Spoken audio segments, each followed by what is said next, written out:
Tantor Audio, a division of Recorded Books, presents Undercover in the CEO's Bed by Coleen Kwan. Narrated by James Anderson Foster.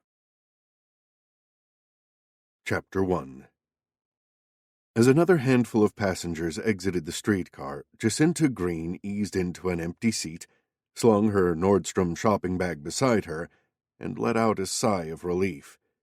She'd had a trying day at work, and the streetcar had been delayed and overcrowded, but at least she'd be home soon. Her brother would be waiting for her at their modest outer Sunset condo. Kevin's job interview today had gone badly, and he needed cheering up. Truth be told, so did she. Her brother had been out of work for months now, and it was depressing the both of them. Not that she'd let on to him. She'd tell him not to worry, that something was bound to come up soon. She'd be the upbeat, supportive older sister he always counted on. Plus, she'd bought him a present. And then she had a date tonight with Calvin, the personal fitness trainer she'd met at a friend's party a week ago. Jacinta let out another sigh. Why couldn't she get more excited about Calvin? He was good-looking, easy to talk to, but he did nothing for her pulse. Absolutely zero. Even when he'd admired her eyes and said she had perfectly toned deltoids, her heart rate had barely flickered. It wasn't his fault. No one could stir her interest. Not after... But she had to try. She couldn't go on living like this, outwardly functioning, working, eating, socializing, but inwardly a tight, knotted ball of jagged ice. She had to get on with her life. She had to forget about him. But today it had been particularly hard to forget. She'd visited a client in Pacific Heights, and the taxi had taken her right past his house before she'd had a chance to redirect the driver. Her entire body had clenched at the sight of the impeccably restored 3-story Victorian house where she'd spent so many incredible nights with him. The sexual chemistry between them had been nothing short of explosive. She'd never experienced anything like it before. She wasn't even sure what it was about him that loosened all her inhibitions. Maybe it was just the way he looked at her, so hungry and potent. Desire was a powerful aphrodisiac, and their lust-drenched nights had left her in a delirium, always eager for more. A fresh spasm rippled through her. She wrapped her arms around herself and squeezed her eyes shut. Damn. She shouldn't let herself daydream, but it was impossible to stop thinking about him. Even now she couldn't help conjuring up his face, the image so sharp and bright it felt as though just 1 minute had passed since she'd last seen him, instead of 10 months. 10 months, 2 weeks, and 3 days. But who was counting? She sensed someone taking the seat beside her, but she kept her eyes shut. Go away, whoever you are. Can't you see I'm trying to forget my ex-boyfriend? But forgetting was impossible. In her mind's eye, not only could she see every perfect inch of his gorgeous body, she could almost smell him, that unique male aroma that had sunk deep into her pores, that still wafted out of her pillows now and then, especially when she couldn't sleep, which was often these past months. That was now filling her nostrils so completely he might as well be sitting next to her. Sitting next to her? Opening her eyes, she turned, and her lungs seized up as a pair of familiar blue eyes gazed back at her. Hello, Jacinta. No, it couldn't be. This wasn't happening. Lex, what are you doing here? Damn, why did she have to stutter? I'm catching the streetcar, Lex said. Since they'd broken it off, she'd imagined all kinds of scenarios where they'd bump into each other. There was no reason why they should. San Francisco was a big city, and they didn't move in the same circles. He was the big-shot CEO of Jubilee Holdings, and a member of the fabulously wealthy Rochester family who owned the company, while she was a hard-working but obscure IT security consultant, and the only family she had was a nervous kid brother. The chances of them running into each other were slim to none, but it hadn't stopped her from imagining how she would react if their paths crossed. She'd always visualized herself being poised and dignified, while Lex would be startled and mournful, regretting he'd ever let her go. Instead, here she was, caught off guard with her makeup faded after a long day, her hair all frazzled, and a soup stain on her shirt. Lex Rochester didn't look startled or mournful. In fact, he'd hardly changed a bit.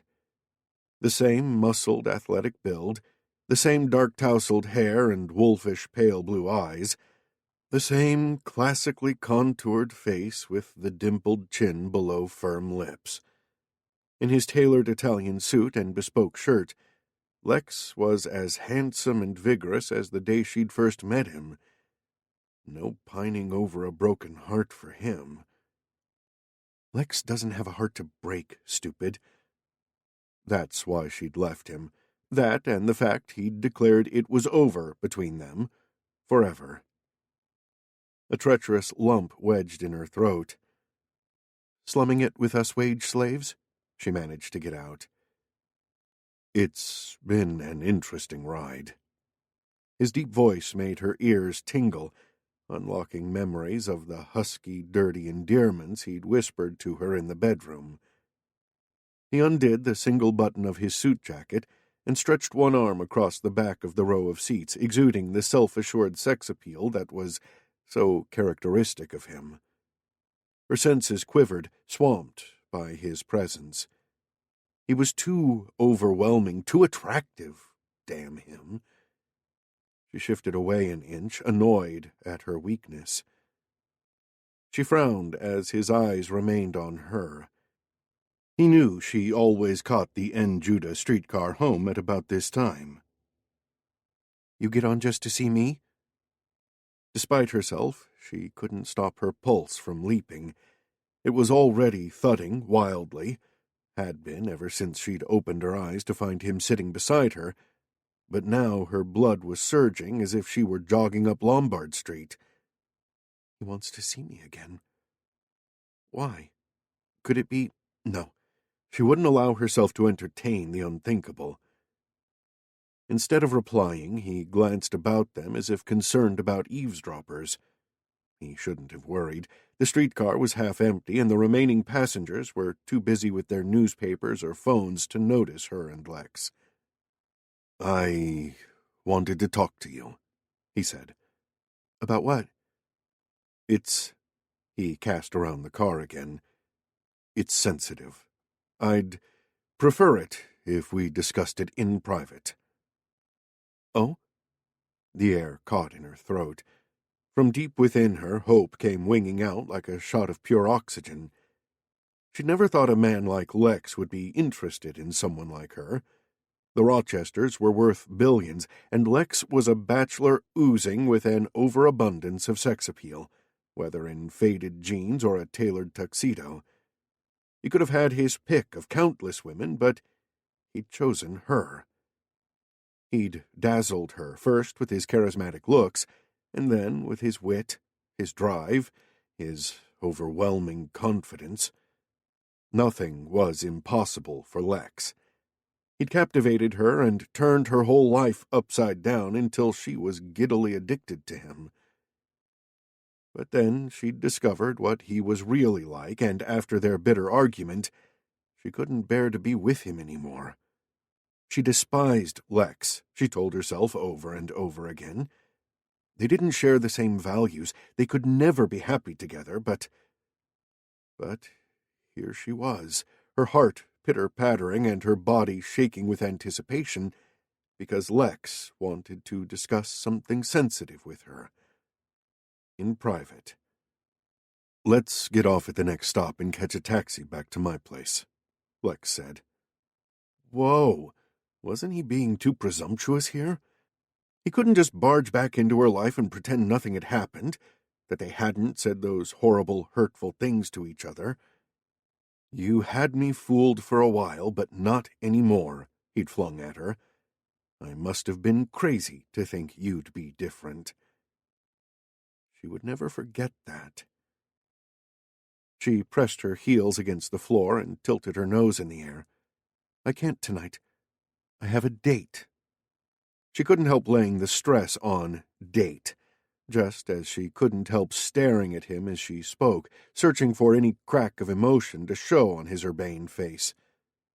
Jealousy, that was what she wanted to provoke. Even the tiniest spark would satisfy her that she hadn't left Lex unscathed. She deserved that, didn't she? After all the months of silent heartache she'd endured? A date. He sat back, eyebrows lifting. Good. That had thrown him for a loop. "Uh-huh," she responded.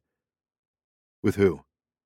His eyebrows were still up, as if the thought of her going on a date with another man was so off the charts.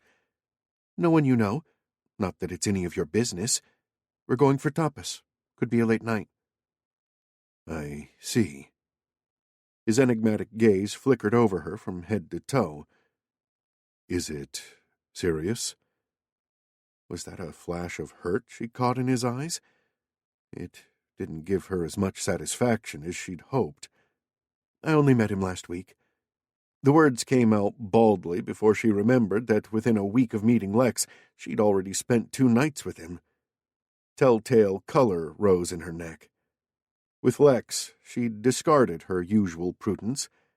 Maybe he thought she was still like that, but the truth was she couldn't imagine kissing another man, didn't want to imagine it. "Why don't we meet for lunch tomorrow?" Lex said. She stared. What was going on here? He didn't care about her date with another man then, which must mean he wasn't pining for her. He didn't want to get back together with her. Her stomach lurched. How silly of her to hope Lex might miss her. Of course he didn't. Just look at him, how virile and confident he was. Why had she imagined he might still carry a torch for her? "I'm busy tomorrow," she glared at him. "Why don't you just tell me right here what it is you want and get it over with?" "Fine." He leaned forward, rested his elbows on his knees, and laced his fingers together. "I have a business proposition for you." Business. She should have known. "Then why all the prying about my date?" "I wasn't prying. Your dating situation is integral to my proposition." His gaze grew more pointed. "This guy you're seeing, I assume you're not involved with him yet?" "Involved? Have you slept with him?" Her cheeks burned. "That's none of your damned business." "I'll take that as a no, then." "I don't care how you take it." His lips thinned. "Let me explain. My business proposition is a highly confidential one.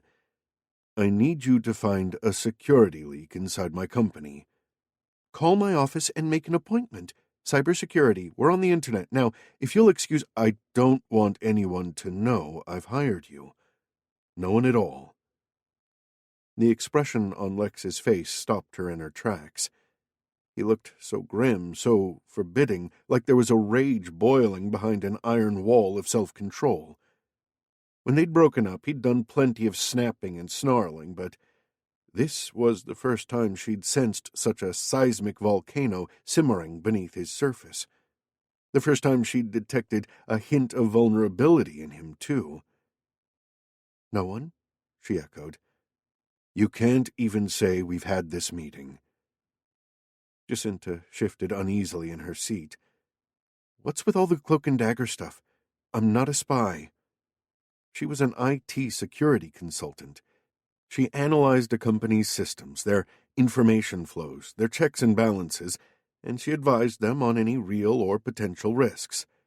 She was good at her job, but there wasn't anything remotely covert about her role.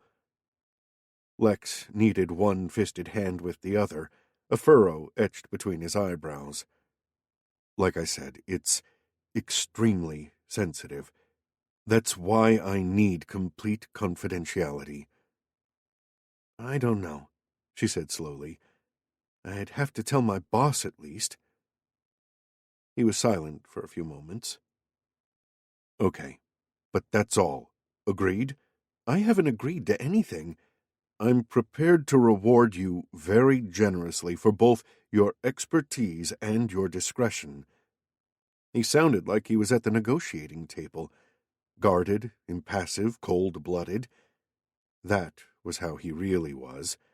The man she'd thought he was had just been a figment of her imagination. Sudden tears clogged her throat. Damn it, Lex, what are you trying to do here? She curled her hands and dug her fingernails into her palms as she strove to control her voice. We're through. I haven't heard from you in 10 months. We're nothing to each other now. After everything we've been through, why on earth would you want to hire me? For the first time, she noticed the faint lines around his eyes that hadn't been there 10 months before. The lines intensified as the planes of his face hardened. She sensed him withdrawing even further behind his barriers. Because I want people to think we're back together. You want... She hauled in a shaky breath. That's just plain crazy. A muscle twitched in his jaw. If we pretend we're a couple again, no one will suspect I've hired you. You can come into my office or my home as my girlfriend, and no one would be the wiser. It's the perfect disguise. Your girlfriend? She felt as though her eyeballs would pop out. No one would ever believe that. Why not? Everyone believed it 10 months ago. I can make them believe it again. A glimmer flared in his eyes. His gaze flicked over her neck, moved lower to her shirt, and lingered on the buttons. The unnerving intimacy of his examination sped up her heart rate. Beneath her bra, her nipples began to tingle as if he'd touched them. No. No. She wouldn't let her breasts get the better of her. She crossed her arms over her chest.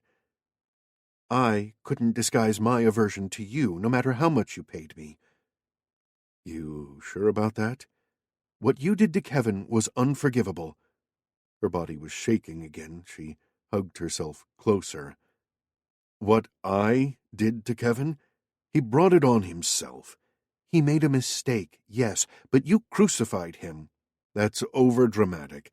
I treated him the way I'd treat any employee who stepped out of line.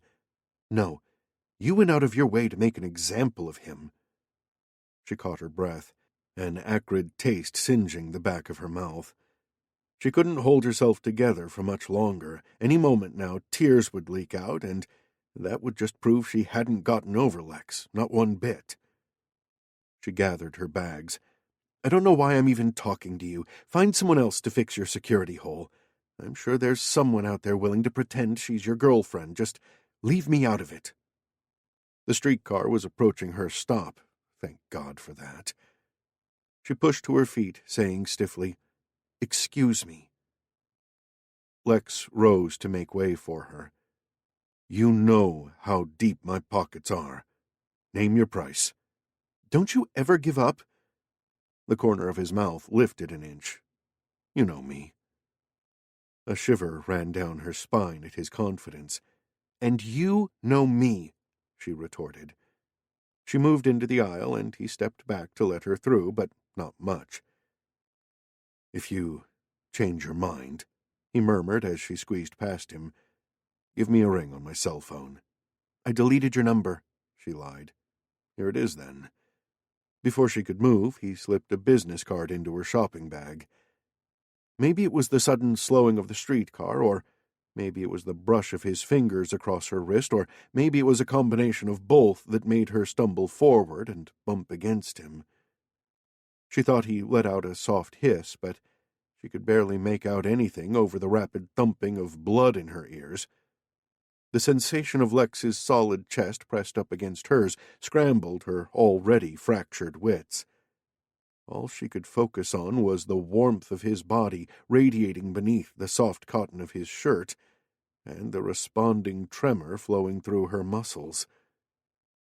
She put out a hand, intent on pushing away from him, but when her palm brushed against his shirt and felt the wall of his chest, she stilled, transfixed by the lure of Lex's overt masculinity.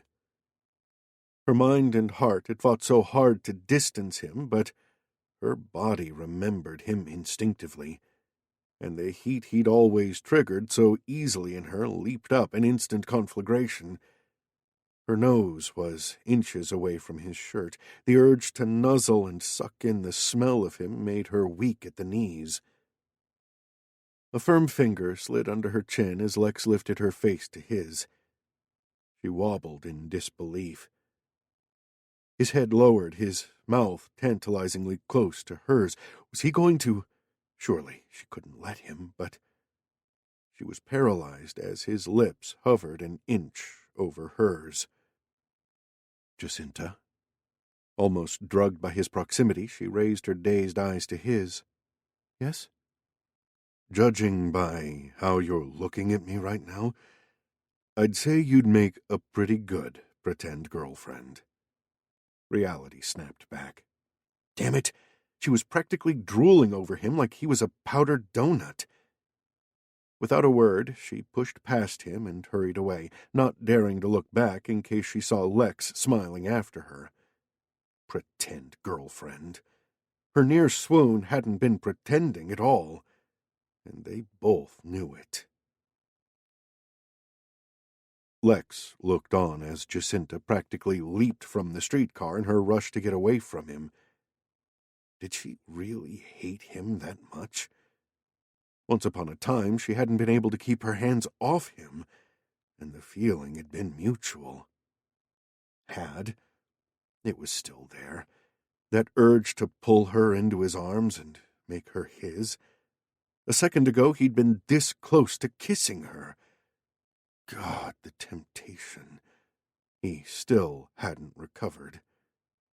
He stared after her as she hurried down the sidewalk. Her legs flashed, long and shapely, as she tossed back her thick, dark brown hair.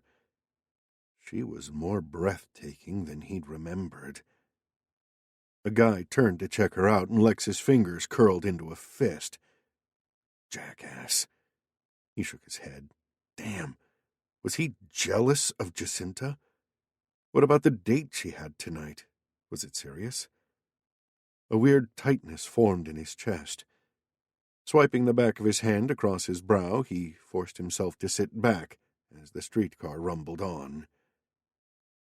He never rehashed old history, and Jacinta belonged in the past. When they'd broken up, he'd sworn never to contact her again. Only the unfolding crisis in his company had forced his hand.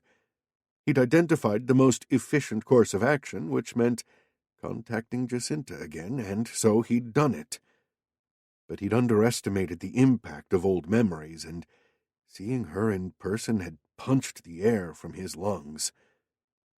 Luckily, the overcrowded streetcar meant he'd had to wait a while before approaching her, but even then, the sight of her startled, toffee-brown eyes fixing on him had sent a subterranean jolt right through him. It was nothing, though. Just a little sexual frustration. Being so close to her had reminded him how sexually compatible they were. She was, simply and crudely, the best lay he'd ever had. Not because she was experienced or kinky, but the opposite. Because of the way she gave herself to him with such abandon and trust, her delight fueling his desire. He wouldn't say no to revisiting their bedroom sessions. And maybe neither would she, judging by the way she'd felt up his chest a minute ago. His body pulsed at the memory. Christ, he was a sucker for the way she fondled him in that adorably dazed way of hers. He quashed that train of thought. Seducing Jacinta might be a fun diversion, but he had to concentrate on the main game. He didn't have time to spare. She was his best chance of saving his company, and after all the hard work he'd put in to get to the top position, he wasn't going to let it all collapse in his hands. Jacinta would help him. He'd convince her, no matter how much she hated his guts. Chapter 2. Kevin buried his head in his hands. I was such a tool at my interview. I knew the answers, but I couldn't find the right words. Jacinta deposited her bags on the kitchen counter and summoned up an encouraging smile. You can't give up hope. It's just one interview. But it's hard enough to score an interview. I'm never going to get a job. You've got to maintain your self-confidence. Yeah, whatever. As she studied her dejected 21-year-old brother, resentment spiked in her. This was all Lex's fault. He'd smashed Kevin's confidence to smithereens. Yes, Kevin had definitely been in the wrong. In his final year of college, Kevin had landed an IT internship at Jubilee Holdings. He'd been excited at the opportunity, but a few months into the internship, he'd done something incredibly stupid. He'd hacked into the company's client database and sent off a stream of prank emails. By that time, Jacinta had been seeing Lex for 4 months. She'd pleaded with Lex on her brother's behalf.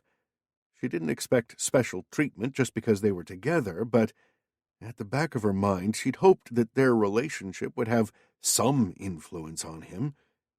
She was crazy about Lex, and he seemed equally taken with her. So had it been so out of line for her to ask him to show a little mercy toward her brother?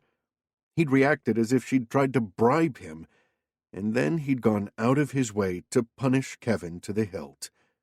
Not satisfied with a severe reprimand, he'd contacted the dean of the faculty, and Kevin had been expelled, just 1 semester away from graduation. Her brother had moved in with her and sunk into a depression that grew deeper with every passing day. Lex had kicked her little brother to the curb, and she would never forgive him for that. Jacinta picked up the Nordstrom shopping bag and handed it to Kevin. Hey, look what I bought for you today. His face lightened a little as he examined the new headphones. Oh, cool. I need a good pair for when I'm playing Grand Theft Auto. Jacinta blinked. Why hadn't she bought him a stylish new tie instead? The headphones would only make it easier for him to shut out reality, whereas a new tie might have helped him in his interview today. Maybe you shouldn't play computer games so much, she mildly suggested. I guess, he shrugged. I made a spinach quiche for dinner. It's in the oven right now. Oh. She watched as Kevin tried on the headphones. The thing is, and afterward, I was hoping you'd help me jazz up my resume. Well, that was better than playing Grand Theft Auto. She'd have to cancel her date with Calvin. Funny, she could barely recall what Calvin looked like. She frowned. Was she using Kevin as an excuse to cancel the date? Maybe, but in all honesty, she wasn't interested in Calvin anyway, so canceling the date would do them both a favor. Sure, that sounds like a good idea, she said. What would I do without you? She laughed. I can't imagine. But beneath her attempted cheeriness, she knew Kevin was her responsibility. She'd been looking after him practically all his life. She was 6 when he was born. Their dad had taken off 7 months before, and there'd been no relatives or friends to help their single mom. As soon as Kevin was old enough, their mom had worked 2 jobs, often taking night shifts because the pay was better. Jacinta had been put in charge of her younger brother.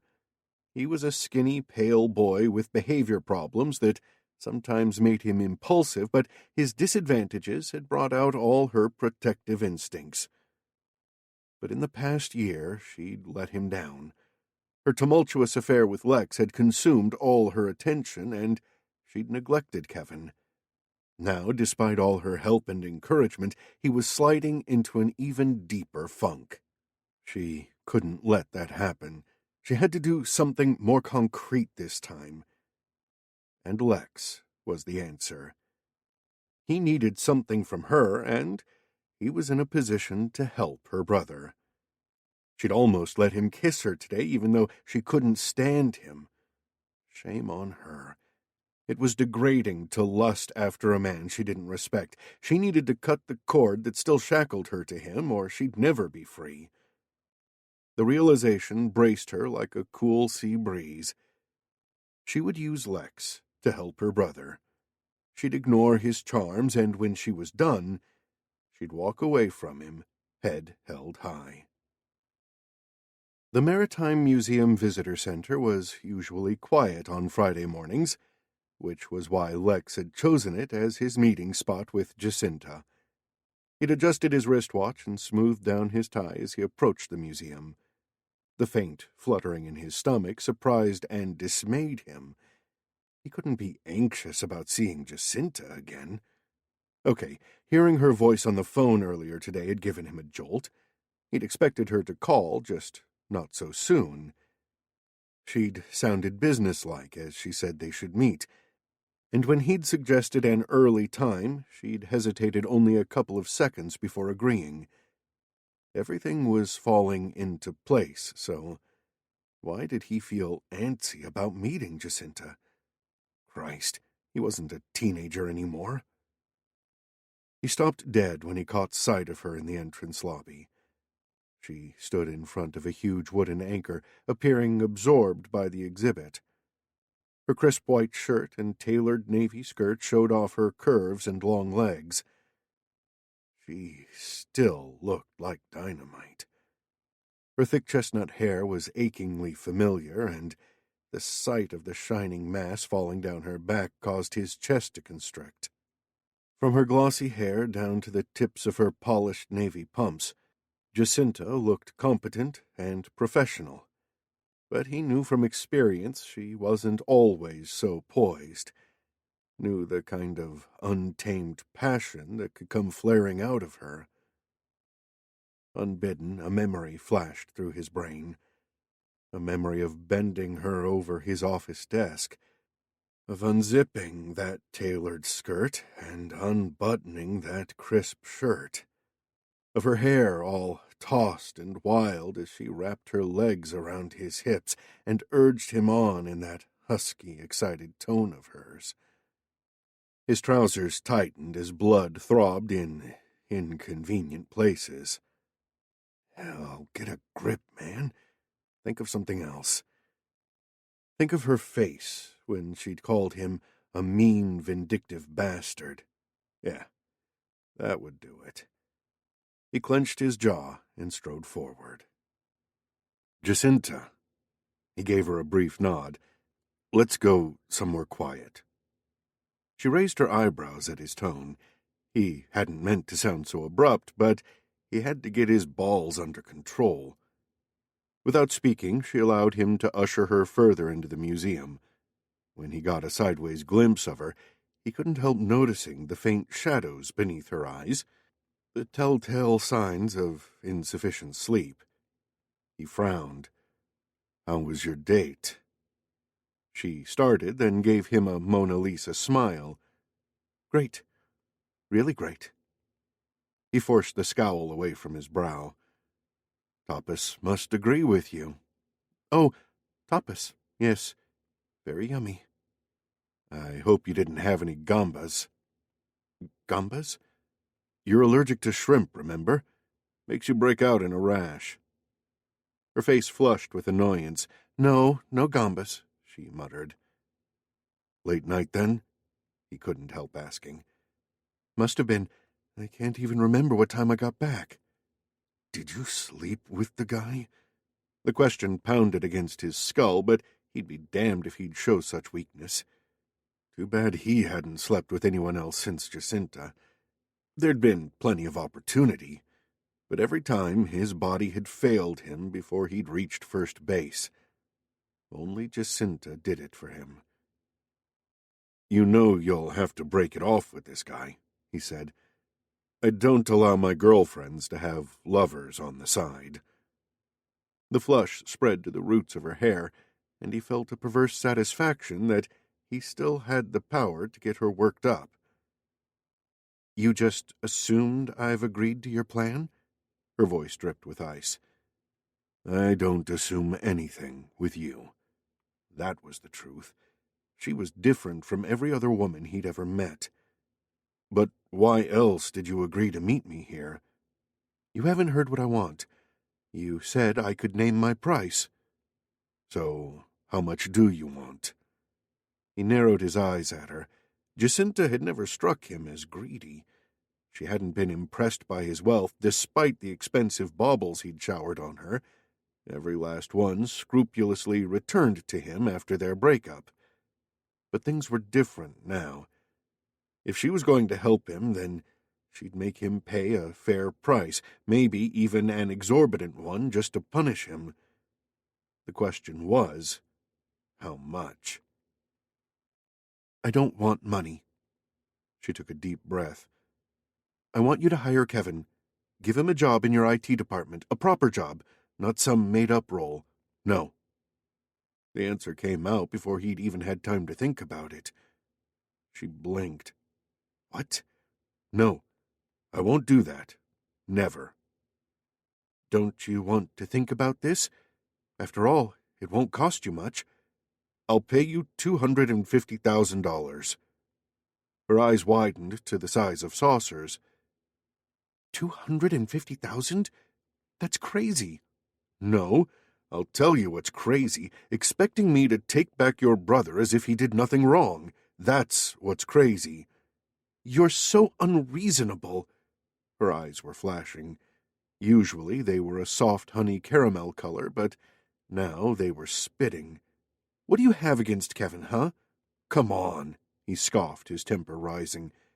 "He sent out hundreds of fake emails saying we were going to build a 5-star hotel on Alcatraz. And when those emails went viral, we were hammered on social media. It took weeks before our reservations were covered. And you don't understand why I'm against him?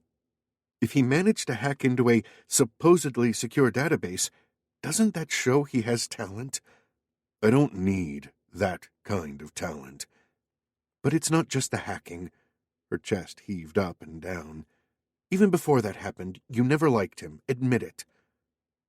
The movement of her breasts was mesmerizing. Realizing he was staring at the top button of her shirt, he forced his eyes elsewhere. Damn, why did her breasts have such a devastating effect on his concentration? He focused his thoughts on her brother, Kevin Green, a mousy kind of guy, not someone he'd seek out or remember easily. But if it weren't for Kevin, Lex would never have met Jacinta, so was that a plus or a minus? "Okay, I never liked him," he said, "but that has nothing to do with why I won't hire him back. He deliberately abused his position. He knew what he was doing was wrong, and yet he still did it. He can't be trusted, and I won't hire anyone I can't trust. Period." "But you want to hire me. Does that mean you trust me?" "I trust your professional reputation." Her hands clamped around her purse. "Everything is so black and white with you, isn't it? It must be such a comfort knowing exactly what's right and wrong, never doubting your judgment, never wondering if perhaps you might have done something questionable. Well, let me tell you, most people aren't like you. Most people can at least acknowledge there are different sides to most arguments." Her words prickled his conscience, but he shrugged off the irritation. "Is there a point you're trying to make, or do you just want to rehash the same old arguments? Kevin hasn't been able to find a job since you got him expelled from school. I've just offered you $250,000. Give the money to him if you want." "No," she shook her head. "This is something money can't fix." Why couldn't she just take the money like most people? But Jacinta wasn't most people. She was independent and fiercely loyal, and maybe he even respected her for that. He forced his shoulders to relax in an effort to appear less combative. "Let's not argue. Isn't there something else I can do for you?" God, he was almost pleading with her.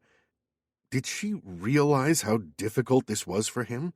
To ask her for help while his pride battled her attraction. Jacinta. His voice lowered of its own accord, and he glimpsed a flash of something in her wide eyes, something soft and yearning, before she pressed her lips together. Don't tell me you're trying to butter me up. He lavished her with a dimpled smile. Is it working?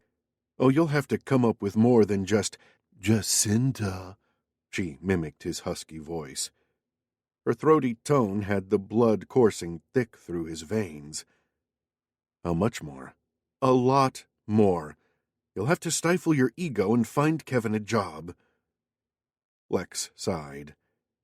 So you agree it's a lot to ask? That depends. How bad do you want me? She flushed then as her double entendre sunk in. They were both breathing hard, he realized, but he wasn't about to admit how much he really wanted her. He scratched his chin. Well, I'm thinking about it. Jacinta huffed in exasperation. Okay, then. Looks like it's been a waste of time. I'll be on my way. She spun on her heel and marched off. He gazed after her, at her slim shoulders and straight back, at her smooth hair bouncing against her shirt, at the narrow skirt compressing around her ass as she walked away as quickly as possible. God, she had a great ass. Wait. He didn't know where that came from, but suddenly he found himself hurrying after her. Wait a minute. As she paused, she made a show of checking the time on her phone. His stomach clenched. Yeah, she was enjoying having him on a string. Well? One arched eyebrow rose. You'll take Kevin back? He wasn't going to concede everything to Jacinta at once. Make her work for it if she wanted a job for her brother that badly. Only if you find this security leak within the next 3 weeks. 3 weeks? That's not much time. 3 weeks was all he had before his meeting with the bank. Too difficult for you? He drawled, folding his arms. I didn't say that. She raised her chin, proud, watchful. But I can't guarantee I'll deliver. Which is why you should take the money instead. No, she replied without hesitation. Damn, this woman was single-minded. If I agree to help you, then in the meantime you have to at least give Kevin a job interview. Even if there's no job for him in the end? Do you know how depressing it is to apply for hundreds of jobs and only get 1 or 2 nibbles? An interview will at least give him some hope, especially if it's not too harsh. Lex shrugged. Okay, sure. I'll set something up. And you'd better have a genuine job lined up, because I'm going to try my damnedest to find this leak of yours. He cocked a wry smile at her. Now, isn't it nice when we're working together instead of fighting? I wouldn't go that far. Her eyes glimmered. But we have a deal. He hadn't realized what a tough negotiator she could be, but he'd got her agreement, and that was all that mattered. She would be his fake girlfriend. But there was nothing fake about the thrill of excitement that ran down his spine at the thought of having her back. Before we go any further, we need to take care of a few formalities, Lex said to Jacinta as they sat in a cafe near the museum. I just need you to sign this. He pulled out a folded piece of paper from his jacket and laid it on the table between them. What is it? A confidentiality agreement. It's a standard form. Jacinta kept her hands firmly in her lap. I thought you said you trusted me. It's not that. It's just that I'm about to discuss some really personal details with you, and I would hate for any of it to get into the wrong hands. So, you don't trust me. He sighed, and she sensed his impatience building. Why is everything such a struggle with you? I don't know, Lex. Maybe it's because you don't trust me. He lowered his head, eyes drilling into her. It protects you too, you know. What do I have to hide? Do you really want Kevin to find out what lengths you're going to just to get him a job interview? Pretending to be the girlfriend of a man you described as a mean, vindictive bastard? Beneath the table, she squeezed her shaking hands between her knees. Okay, have it your way. After all the passion and rage they'd shared, a confidentiality agreement felt cold and clinical and just plain wrong, but she signed it anyway. Their coffees arrived. When the waiter had left, Lex leaned his elbows on the table. I'll give you a brief rundown of my problem. Someone inside the company has been leaking information to the media and our competitors. I don't know exactly how long it's been happening, but I suspect it's been going on for at least 5 or 6 months. What kind of information? It varies. Some of the stuff leaked to the media is financial, memos about our refinancing issues. She almost choked on her coffee. You're having problems refinancing? Not problems, no. Issues. I'm figuring them out, but it doesn't help to have out-of-context rumors circulating. Lex had only been the CEO of Jubilee Holdings for about 18 months, since the unexpected death of his father from a heart attack. The company was a lumbering behemoth with interests in hotels, resorts, and property management. They made millions of dollars in profit, and it seemed unthinkable that they would have refinancing issues. Plus, she knew Lex was a shrewd businessman. He hadn't been promoted just because of his name. He'd been working in the company for years and proven himself by turning around several underperforming divisions. For someone as competent as him, it must be aggravating to have these false suggestions circulating. From his guarded expression, though, she sensed he wasn't telling her the full story. She cleared her throat. And your competitors? Are they getting the same information? No, it's worse. He frowned as he stirred his coffee. They're getting information about our bids for certain management projects and using it to underbid us. We've lost a number of big contracts already. I'm talking about millions of dollars of lost revenue here. No wonder he looked on edge. His shoulders were bunched tight, and the tendons in his neck stood out like steel cables. He needed to relax. He needed someone to massage his shoulders and neck to ease out all the kinks. She'd done that for him in the past. She'd stroked and squeezed and turned him on until he'd forgotten all his problems for a while. She pulled herself upright. Heck, she wasn't feeling sorry for Lex, was she? He was strong and hardy. He could take the pressure. I'm assuming you've done all the usual checks? Got your IT security guys to run the normal scans? Yep. I've even had my offices and all the conference rooms checked for listening devices. Nothing suspicious so far. This mole isn't high-tech, I'm beginning to think. As he studied the dark depths of his espresso, a premonition came over her. You have a suspect in mind.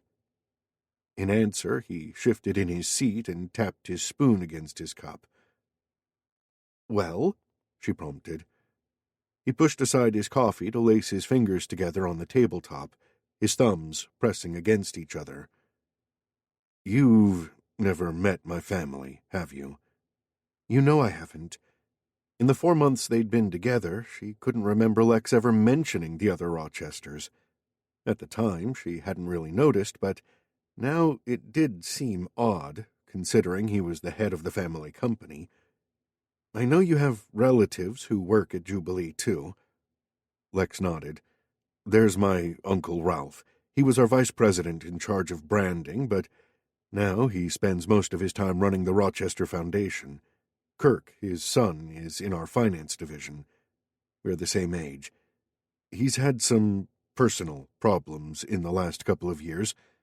His wife was sick for a while. She died 6 months ago. Oh, I'm sorry, she replied, uncertain how to react when Lex remained so impassive. He came back to work a couple of months ago. He has a younger sister, Holly, who also works at Jubilee. Jacinta waited for him to tell her more, but he fell silent. "Do they know anything about your security leaks?" she asked. He drummed his fingers on the tabletop, a deep crease between his eyes. "I think one of them is the security leak." For a second or two, she was speechless. "Your own family? That's impossible." "Is it?" The ice in his eyes chilled her. "Why would any of them want to jeopardize the company? They all own shares, don't they?" "Yes, together with my grandmother's shares, the family owns a controlling stake in Jubilee Holdings." "So why would any of them want to kill the goose that lays the golden eggs?" His mouth flattened. "Personal reasons." She waited for him to elaborate, but instead he drained his coffee cup, his face flinty. With a pang, she realized she barely knew Lex. This man had turned her life upside down. For 4 months he'd bewitched her, consumed her every thought, thrown all her priorities out the window. She'd shared the most physical intimacies with him, but she'd mistaken sexual familiarity for an emotional connection. He'd never talked to her about his family, never hinted at any tension. The fact that he'd hidden so much from her triggered a fresh rush of hurt. He'd never confided in her, because he hadn't trusted her, hadn't viewed their relationship as all that intimate or special.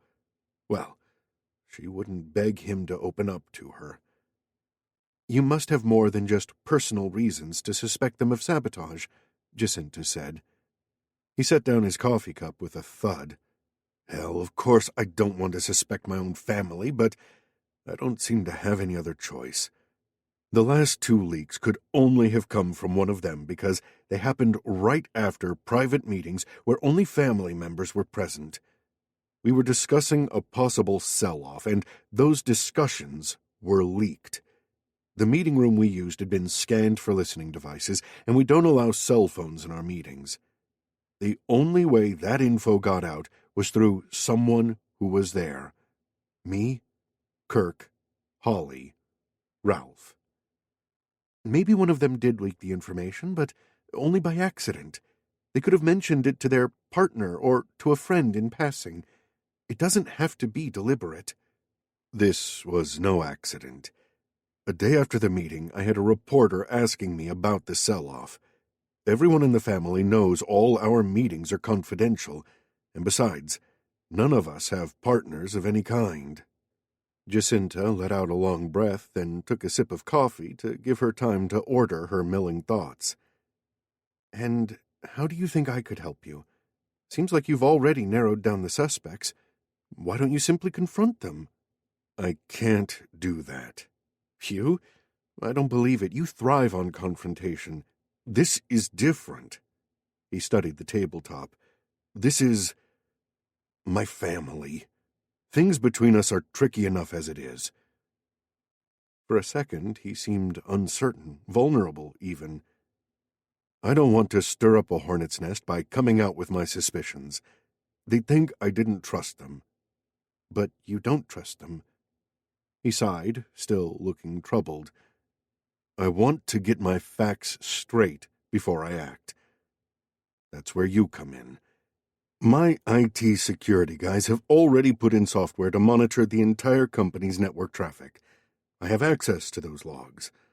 I want you to look at all the activity my relatives have been generating and analyze it for me. See if you can spot anything out of the ordinary. But no one can suspect what you're doing. You can work from my home or my office any time of the day, but to the outside world, you're just my girlfriend visiting or staying over at my place." "And I only have 3 weeks to catch this person? Why 3 weeks?" His face became guarded. "I have my reasons." She toyed with a sugar packet as she wondered what she was letting herself in for, pretending to be Lex's girlfriend. What would it do to her to be with him, receiving his attentions, knowing it was nothing but a sham?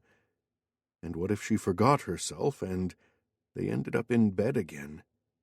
Wouldn't that hurt her twice over, knowing it meant nothing, yet unable to stop herself?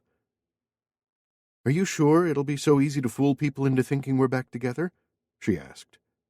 "Why not?" He shrugged his wide shoulders. "We'll go to a few public engagements, some big, high-profile parties. We'll be seen together as a couple, and people will assume we've reconciled. It's not unusual." "Yeah, but we'll have to, you know, play a role." He lifted his eyebrows. "You don't have to sleep with me." His cool eyes glinted. "If you don't want." Her chest grew hot. "I wasn't even considering that." "Liar." His eyes flashed. "You weren't?" Forcing herself to hold his gaze, she caught the amusement and heat mingling in his blue depths. Her breath shortened. Just one loaded stare from him was enough to send her into meltdown. The packet tore between her fingers and sugar spilled out. "Don't get any ideas, Buster. I have standards. I could never sleep with a man I despised." "Yeah, keep telling yourself that, and maybe it'll hold true." "Keep your panties on," he drawled. "All you'll have to do is suffer a few kisses and hugs from me in public. Think you can put up with that?" A few kisses and hugs from Lex? Heavenly torture. But what if she wanted more after that? She busied herself sweeping up the spilled sugar and depositing the debris into her saucer.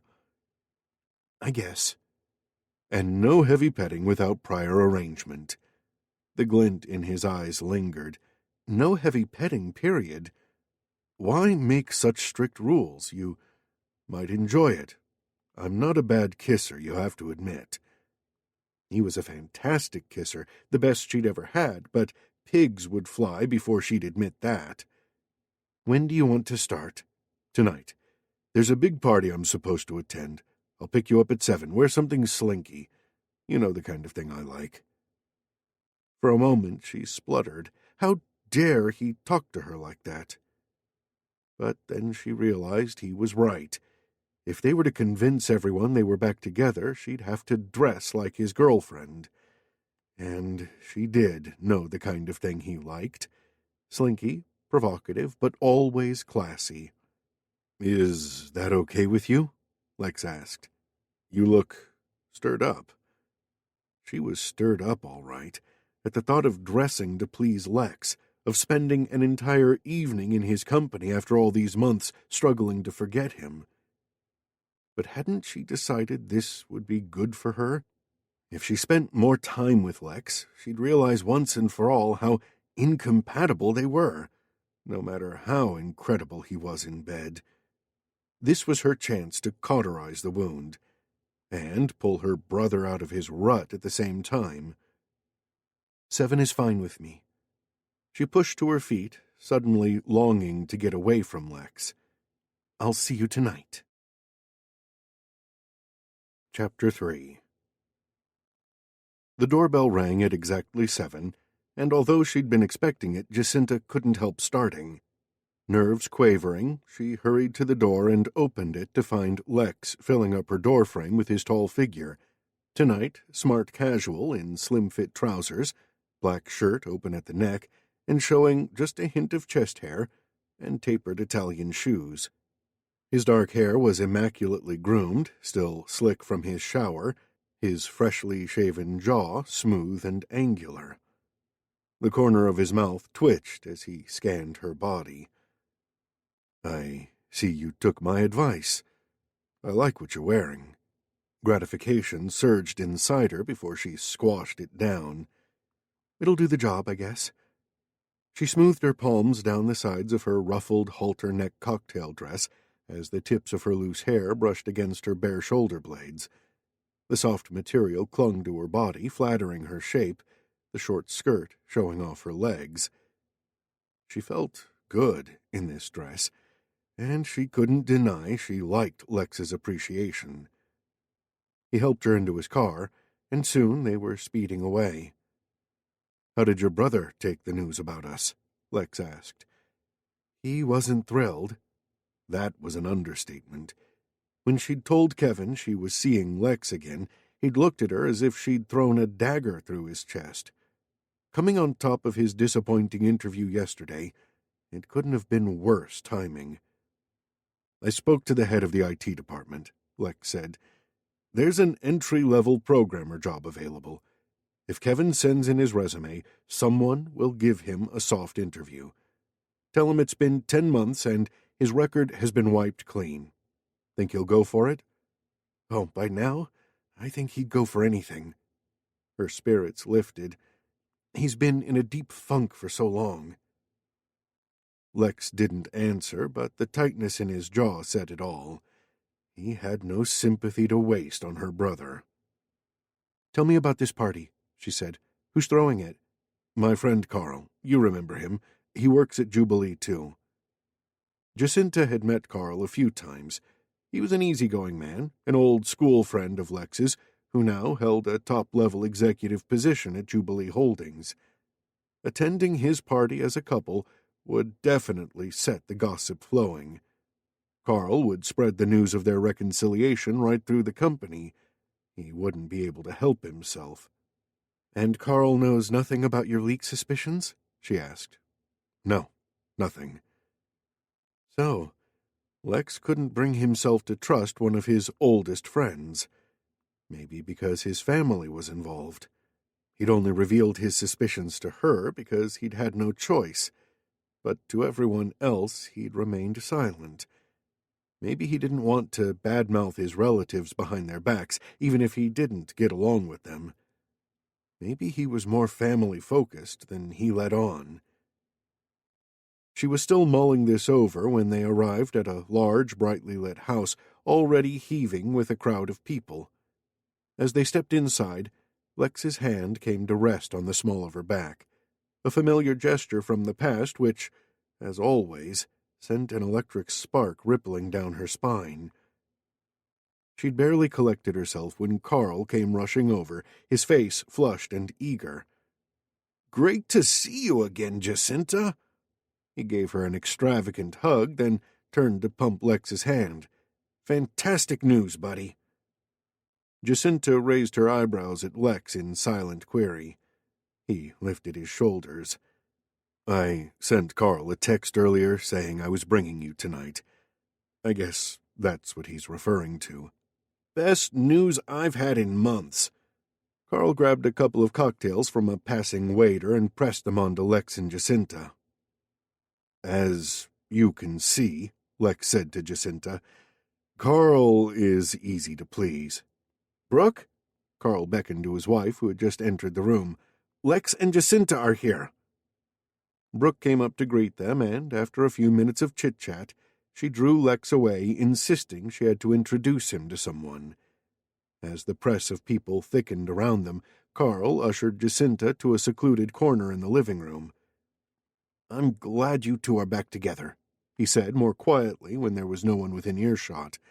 "I wasn't exaggerating when I said it was the best news in months." Jacinta took a sip of her cocktail. "That's very sweet of you, Carl. I'm not just saying that. Lex was devastated when you two broke up." She choked on her drink. "Lex? Devastated? I find that hard to believe. No, really. He was impossible to be around, let alone work for." Disbelief crushed at her heart. Had the breakup left Lex gut-wrenched and miserable too? She couldn't picture him crying over her. "I thought you were a woman of integrity," he'd snarled at her. "But you're just like all the rest of them. You're only interested in what you can get out of me. Well, I'm no one's sap, least of all yours." She gulped down the sudden rush of raw emotion and shook her head. "That's very flattering, but I know what Lex is like. I'm sure he had no trouble finding a replacement for me, and probably within a week of our breakup." Carl ducked his head and studied his drink. Well, I don't know about that." Her heart sank as his shame-faced expression gave him away. "You don't have to cover up for Lex. He and I have a policy of complete honesty between us now, so you can tell me. How long did it take him to hook up with another woman? Carl squirmed under her scrutiny. Why was she doing this?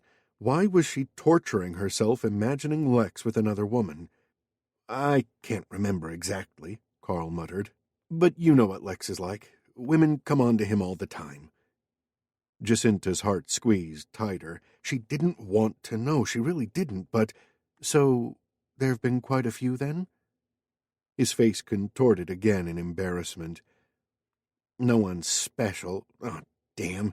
The more I talk, the more I put my foot in it. Forget about those women. They were nothing to him. He was just trying so hard to forget you, but in the end, he couldn't. You're the only one for him, that's all that matters, and I'm relieved he's come to his senses at last. Through the sliding doors, she caught sight of Lex standing on the outside deck with Brooke and a growing group of partygoers, many of them female. She'd always known Lex was as irresistible to women as chocolate. When they'd been a couple, it had never bothered her because he'd never shown the slightest interest in any female besides her. But now the sight of him ringed by so many attractive available women sent a stinging shaft through her. She hadn't realized jealousy could taste so bitter. At that moment he glanced up as if he could sense her churning thoughts, and then he made his excuses to those around him and crossed the deck to the living room. He moved like a black panther, muscles sleek beneath his dark clothing, a beautiful, dangerous animal. Having a good time out there? She couldn't help asking, and was surprised by the barb in her voice. Lex's eyes narrowed. What have you two been talking about? Oh, nothing much. Carl cleared his throat. Carl was telling me how relieved he was you've come to your senses at last, Jacinta said. Come to my senses? Yes, and I was just about to tell him how we got back together. Jacinta continued, suddenly reckless. She shouldn't care that Lex had turned to other women the moment they'd broken up, but no amount of rationalizing could stem the hurt or the impulse to lash out. Linking her arm through Lex's, she addressed her words to Carl. A few days ago, Lex called asking to see me. I hung up on him. He tried again a bunch of times, but I refused to talk to him. Then, a couple of nights ago, he appeared outside my bedroom window and started singing Hard to Say I'm Sorry. You know, that cheesy 80s song? Well, Lex is a very talented guy, but not at singing. He really stinks. The neighbors started complaining, throwing stuff at him, but he just kept on singing, and eventually I felt sorry for him and let him in. Carl wiped his eyes, his face red from his chortling. Lex, singing? That's priceless. Wait until I tell Brooke this. Lex's arm had stiffened against hers. Annoyance radiated off him in pulsing waves, and without turning, she knew how angry he'd look. But it was worth it, if only for Carl's reaction. If she had to be Lex's pretend girlfriend, then she might as well enjoy the opportunity to make him squirm. God knew they didn't come around very often. You know me. Deep down, I'm just a romantic fool. Lex's voice, low and unsettling, vibrated in her ear. He circled his arm around her waist and pulled her hard against him, his hand closing possessively on her hip. The tingle that ran down her spine quickly turned to alarm as she peeked up and met his simmering gaze. Uh-oh. She'd gone too far. But it was worth it, wasn't it, darling? He murmured. He tilted up her chin, and the glint in his eye gave her a split-second warning, but she was too startled to do anything before he pressed his mouth onto hers. Her squeak of surprise was muffled by his kiss, a warm, confident, exciting kiss. Her breathing stopped. His mouth moved more insistently. The last vestiges of resistance melted beneath his sensual heat. Her lips parted of their own volition, and then... Oh, God. His tongue shifted into her mouth, triggering a rush of need to her pelvis. Senses reeling, she was helpless under the practiced sweep of his tongue. How she'd missed this, dreamed of it. Her tongue moved against his, tentative, and his answering lick made her breasts tingle. She wanted more.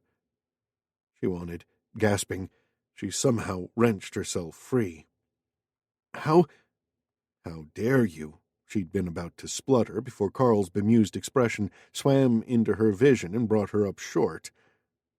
Her lips were throbbing, her mind haywire, her body on fire. She felt like she'd just downed a couple of shots of vodka. Lex's arm continued to imprison her waist as his palm slid up and down the silky material stretching over her hips. "Honey, if you continue giving me that doe-eyed stare, you'll make poor Carl here run away in embarrassment."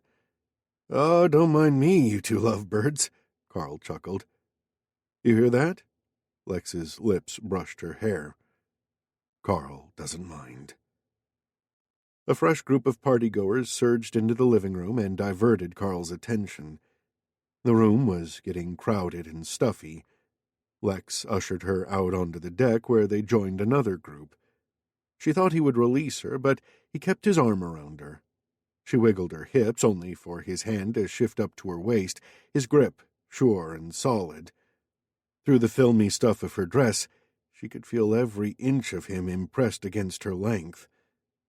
For the life of her, she couldn't concentrate on anything except Lex and his kiss, and how his touch had all her senses leaping. The faint scent of his cologne scattered her wits even further, bringing up shameful memories of how she hadn't washed her bed linen for ages after they'd split, so desperate to hang on to the last traces of him still lingering on her sheets. "Relax," he whispered in her ear. She started at the feel of his lips against her earlobe. He drew her a few steps away from the group. "You're as jumpy as a kitten," he said. "I can feel you trembling." "It's your fault. Who said you could kiss me?" "You're my girlfriend. That does not give you the right to manhandle me whenever you like. You could have pulled back any time, but you didn't. You enjoyed it." Her lips were still throbbing from the kiss. Yes, damn it, she'd enjoyed it. Too much. It had triggered memories of their first explosive kiss on the first night they'd met. A kiss that had shattered all her puny resistance. After that kiss, she'd fallen completely under his spell. "That's not the point," she said. "The point is, kissing was not part of the arrangement." "Wasn't it? Not that kind of kissing. What's the big deal? We've kissed thousands of times before." His hand moved up to her bare back and began to stroke tiny circles across her spine. His eyes turned to blue smoke, and it was just an innocent peck. Under his light caress, her skin quivered. He knew exactly how to mesmerize her with his teasing touch, how to turn her into a melting jelly of lust. Before she had a chance to dissolve, she made herself pull away. "An innocent peck doesn't involve tongues." "Oh, the tongue. Well, that was just a little payback for making me look like an idiot in front of Carl." Just as she'd suspected. He hadn't appreciated her storytelling skills. She flicked back her hair. "If you want Carl to believe we're suddenly an inseparable couple after months of silence, then you need a convincing story. What would you have told him?" "Anything else. You know he's going to repeat that crap to everyone." He seemed rattled. Surprised, she squeezed his arm. "Aw, but it's such a cute story." "Yeah?" He leaned into her, his hands tightening around her waist. "So, what happened after I croaked out, 'Hard to say I'm sorry,' and you let me in?" Well, we talked all night." "Talked all night? Sounds boring. Not like me at all." He moved her backward. Leaves rustled as he maneuvered her past some bushes and out of sight from the other partygoers. Didn't we rip each other's clothes off before doing it 6 ways till Sunday?" Her heart was pattering fast, and she couldn't stop trembling. No, we didn't." "I think we did. I think we did it all night." Darkness and virility enclosed her, as palpable as his hot, powerful body. "Let me refresh your memory." He curled one hand around her nape.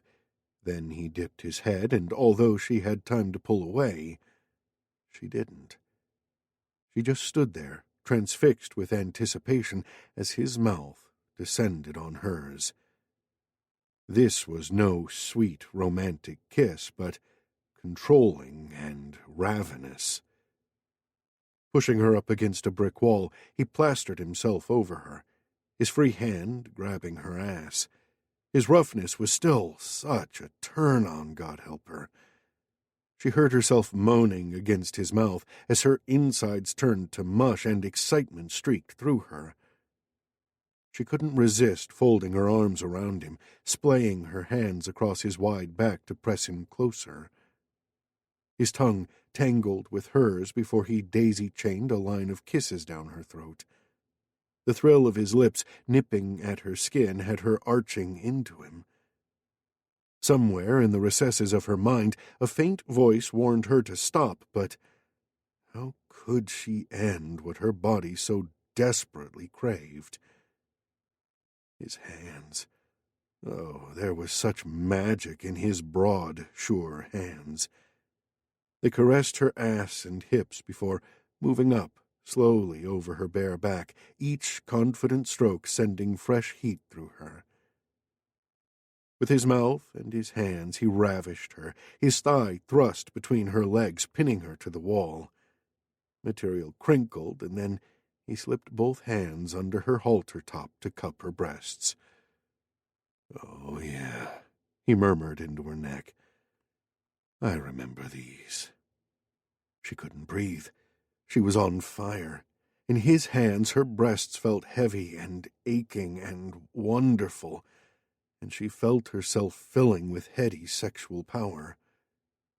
Only Lex could do this to her, make her feel so voluptuous and sensational and shameless. He angled his thigh against her mound as his thumbs grazed lazily against her nipples. Gasping, she bent her head back. As her eyes fluttered open, she caught a glimpse of his face, flushed with arousal, a small smile on his lips. A triumphant smile, almost swaggering. Shame engulfed her. Christ, she was such an idiot, letting herself get carried away when all the while he was gloating at her weakness. She pushed him away, and, taken by surprise, he staggered back. A blank look of astonishment came over his face, masking his satisfaction. "You can stop right there," she managed to get out through her straining breaths. "You're not getting back into my panties." Breathing hard, he shoved his fingers through his hair. His trousers made a pup tent over his unmistakable hard-on. God, what might have happened if she hadn't pushed him away? Frustration showed in his face. "I never thought you were a tease." "I'm not." She tugged her dress into place, feeling ashamed and stupid. "That was a mistake. It won't happen again." She couldn't stand there blushing, so she spun around and marched off, knowing he couldn't follow her until he'd cooled down a little. It won't happen again. It won't happen again. If only she could be so sure of that. Chapter 4. From the terrace of Lex's Pacific Heights mansion, the views stretched out across the bay and the Golden Gate Bridge. On a bright and breezy Saturday, the waters were sprinkled with sailing boats, their sails billowing in the freshening wind. The spectacle should have been restful, but instead, Lex's shoulder muscles were bunched and his stomach was tight with tension. Instead of enjoying the fresh air and the view, all he could think about was the woman he'd just left in his study. Jacinta had arrived an hour ago to start her analysis of the IT security log files, just as they'd arranged the previous night. The thought of last night made his back muscles screw up tighter. He couldn't stop thinking about the kisses they'd shared. That first kiss he'd forced on her was meant as payback, but instead it had ambushed him, inflamed him so he couldn't resist pulling her into the bushes and kissing her some more. And that time, she'd kissed him back, her mouth unfurling, her tongue sweeping over his, her body softening into his hold in that hedonistic way that always drove him wild. A few seconds in his embrace, and she'd demolished all his defenses. In the months following their breakup, he'd worked so hard to obliterate her from his memories, but 1 minute of kissing her, relishing her silky skin, cupping her full, gorgeous breasts, and he was rock hard and desperate to lose himself inside her, ready to lose his head over her yet again. He let out a muffled groan. Was this a good idea, or was he playing with fire? He gazed across the terrace toward his study. Through the French doors he watched Jacinta seated at his desk as she peered intently at his computer screen, her fingers toying abstractedly with her hair. She was good at her job, no denying that. If the mole had left a trace of how the leak had happened, she'd find it. He'd been right to contact her, but he'd have to put a tighter leash on his libido when she was around. If he couldn't keep his hands off her, she might change her mind about helping him, and it didn't do him any good to lose control and self-respect over his ex-girlfriend. Lex forced himself to turn away. Leaving his house, he walked to Lafayette Park, where he stewed over his problems. His business worries were inextricably linked with his family difficulties. He couldn't trust his family, yet soon he might be forced to tell them the secret he'd kept to himself all these months. If he hadn't caught his betrayer by then, things could get nasty. He needed to find this mole soon. He returned to his house as unsettled as he'd left it. Jacinta was still at the desk when he re-entered the study. "Sorry," Jacinta said. "I haven't found anything useful yet." "Why don't you take a break?" he said. "I'll make us some coffee." She followed him into the kitchen, where she hopped onto a stool at the marble counter, while he started up the DeLonghi espresso machine. "I'll need a few other logs to check," she said when he produced a latte for her and slid it across the counter. "You don't have them right now, but your IT department should be able to provide them for you." "Sure, just write down what you need, and I'll get it." He popped a dark roast capsule for himself into the machine. "My time wasn't completely wasted," Jacinta said. "I downloaded the latest driver for your printer, so you won't get those fuzzy lines when you print out photos." "Thanks." He lifted his eyebrows. "I've been trying to get that figured out for a while." A small smile played on her lips. "It still amazes me that someone as smart as you can be such a techno-dunce about printers." "So you admit I'm smart," he grinned. "Did you hear my complete sentence?" "Nope. I stopped listening as soon as you said I was smart." "Figures," she chuckled. "You really should get someone from your office to maintain your home computer equipment." "I guess that would be better than calling IT support after hours." He stopped short, the grin slipping from his lips. Jacinta lowered her gaze to her coffee. Calling IT support after hours was how he'd met her in the first place. Late one night, unable to print a document at his office and too impatient to wait until morning, he'd paged the on-call person who had somehow inveigled Kevin to cover for him. But Kevin had left the pager at Jacinta's place, and when she'd read the message on the pager, she'd worried her brother would get into trouble and responded to the call herself, even though she wasn't an employee. Which was how a gorgeous woman with long dark hair and a killer smile had walked into Lex's office at 10 p.m. and evaporated all his testy frustration. She'd fixed his printer problem with insulting ease, and made him forget why he was even working late. From the moment she'd handed his printed page to him with a grin and a roll of her caramel eyes, he'd lusted after her, had known he wouldn't stop pursuing her until she was his.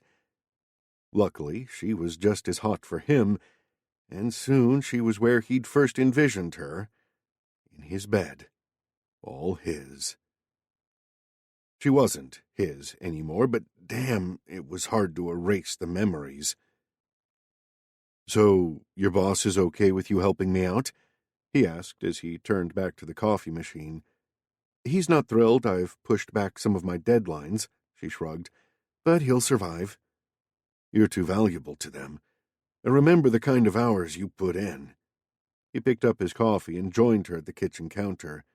"It's paid off," she smiled tentatively. "I was promoted last month, senior project manager." "That's great." He blinked, the instinct to pull her into a congratulatory hug clashing with the realization he couldn't.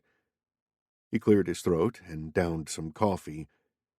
"You deserve it." She gave a deprecating shrug and licked a spot of milk froth off her lips. The sight of her tongue sweeping over her lower lip sent his cock rising. "Did you speak to Kevin?" he asked as he averted his eyes from her mouth. "Yep, we've emailed his resume already.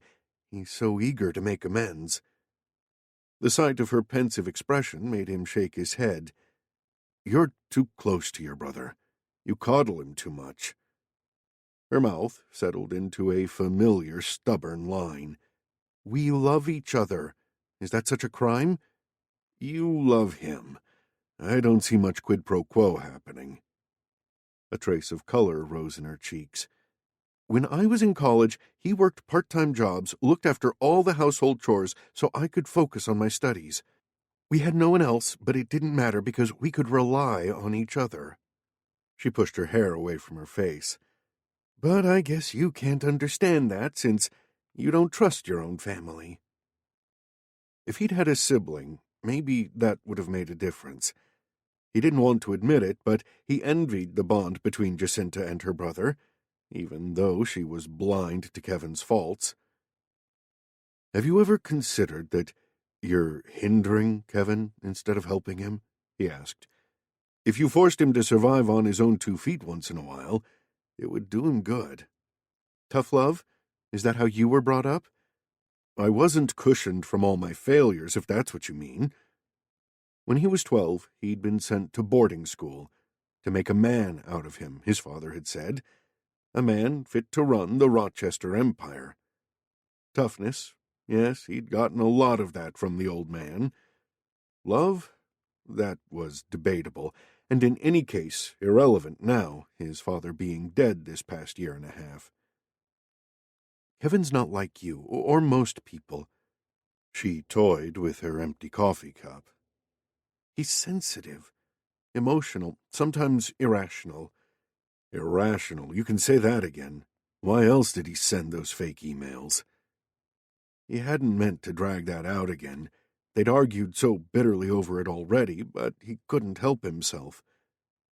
But this time, instead of getting riled up, she simply sighed. "Kevin is impressionable, and, I hate to say it, a little immature. I think he was trying to impress one of his colleagues, someone who'd bragged about his computer skills. Kevin didn't mean any real damage. It was an error of judgment, a brain snap." Her eyes darkened as she regarded him. "You've never done anything stupid in your life?" "I have, and I've paid for it." Like letting himself get carried away with Jacinta, thinking she was different from everyone else, being crushed when it turned out she wasn't. She pushed to her feet, hands spread wide. "And Kevin's paid for his mistake. He's wiser now." So they were back to bickering over her brother. But Kevin wasn't the real problem, just the catalyst to Lex realizing that, like so many other women he'd dated, Jacinta thought she had a hold over him, that she could weasel a concession out of him he'd never normally give to an employee who'd screwed up as badly as Kevin had. She might not be into his wealth or his social connections, but she sure as hell thought she could use him for his CEO position. That was his deal-breaker. He could never compromise his principles, not for anyone. And the fact that even now she was still arguing her brother's case and not acknowledging his at all meant he'd been right all along to break up with her. Chilled by the thought, he picked up the 2 empty coffee cups and moved to the sink. He'd been the ultimate fool over Jacinta. The 4 months they'd been together had been a wild, hallucinogenic ride, but that was part of the problem. The sex had been so deliriously good and all-consuming that they'd barely had time for anything else. The argument over Kevin had been their first fight, and maybe they hadn't been equipped to handle such a serious disagreement when they'd never had so much as a petty squabble about leaving the toilet seat up. Kevin had broken the spell so he could see the harsh truth. There was nothing between him and Jacinta except sexual chemistry. Nothing more than a freakish cocktail of pheromones. Judging from last night, one sip of that cocktail could still go straight to his head.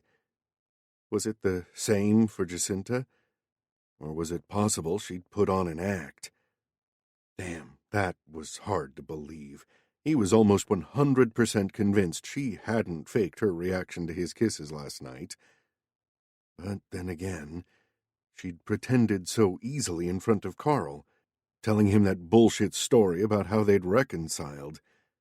She'd fooled his friend, so maybe all that kissing and sighing and moaning in the bushes had been fake too, to get him hooked again. He didn't really know her, and he should be more careful around her, because playing with fire was liable to get him burned.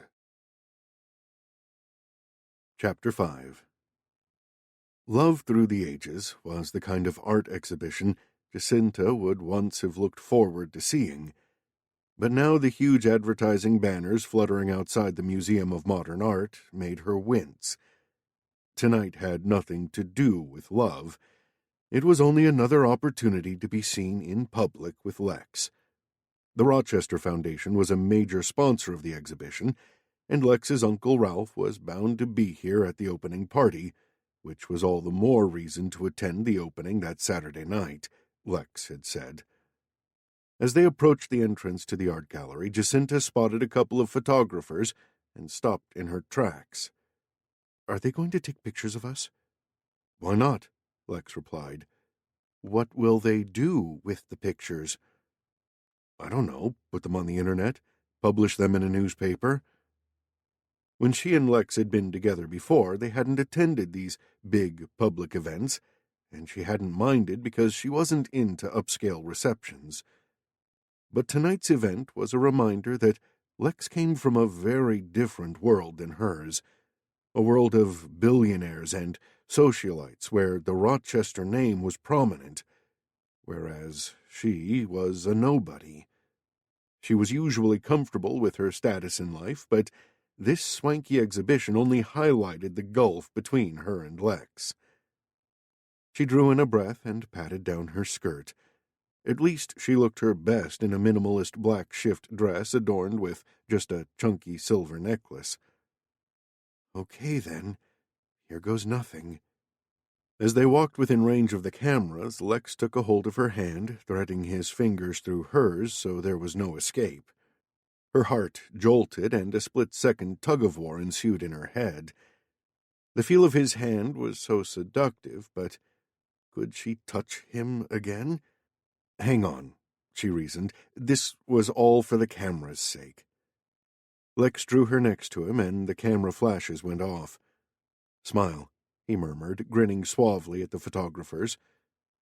Through her daze, she pushed her lips into a semblance of a smile. She was Lex's girlfriend. She was crazy in love with him. She was overjoyed to be seen in public with him. And then they were past the photographers, but Lex didn't let go of her hand. He tugged her forward into the melee, and she followed obediently. The first gallery was filled with pictures from different periods and countries, all linked by the common theme of love. She craned her neck, catching glimpses of the paintings, but there were too many people around them, all intent on talking to Lex. They circulated through the first gallery before moving on to another, which was less crowded. "Oh, at least I can see a few pictures here," Jacinta said. "And look, there are some art installations." She gestured to several art pieces dotted around the room and moved toward the nearest one. Lex strolled after her. "Go on, knock yourself out. Maybe you can teach me the finer points of art appreciation." She smiled at him. "Me? Teach you? I'm not used to you being modest." "I know my limits. Computer printers and art. So, what does this one say to you?" She examined the installation. It was a polystyrene sculpture of an unmade bed with toy figurines scattered over the rumpled sheets and pillows. She tilted her head. It's a metaphor for something. Like lost youth, maybe." She really had no idea what it was about, but she liked it. "Or it could be they're into role-playing in bed. He's Batman to her My Little Pony." She couldn't help chuckling. "Or maybe they're both Transformers." Grinning, he nudged her shoulder. "With interchangeable parts." His wink had her smothering a giggle. Who'd have thought Lex could be absurd and funny over a piece of art? But then, they'd never really had a chance to discover these things before.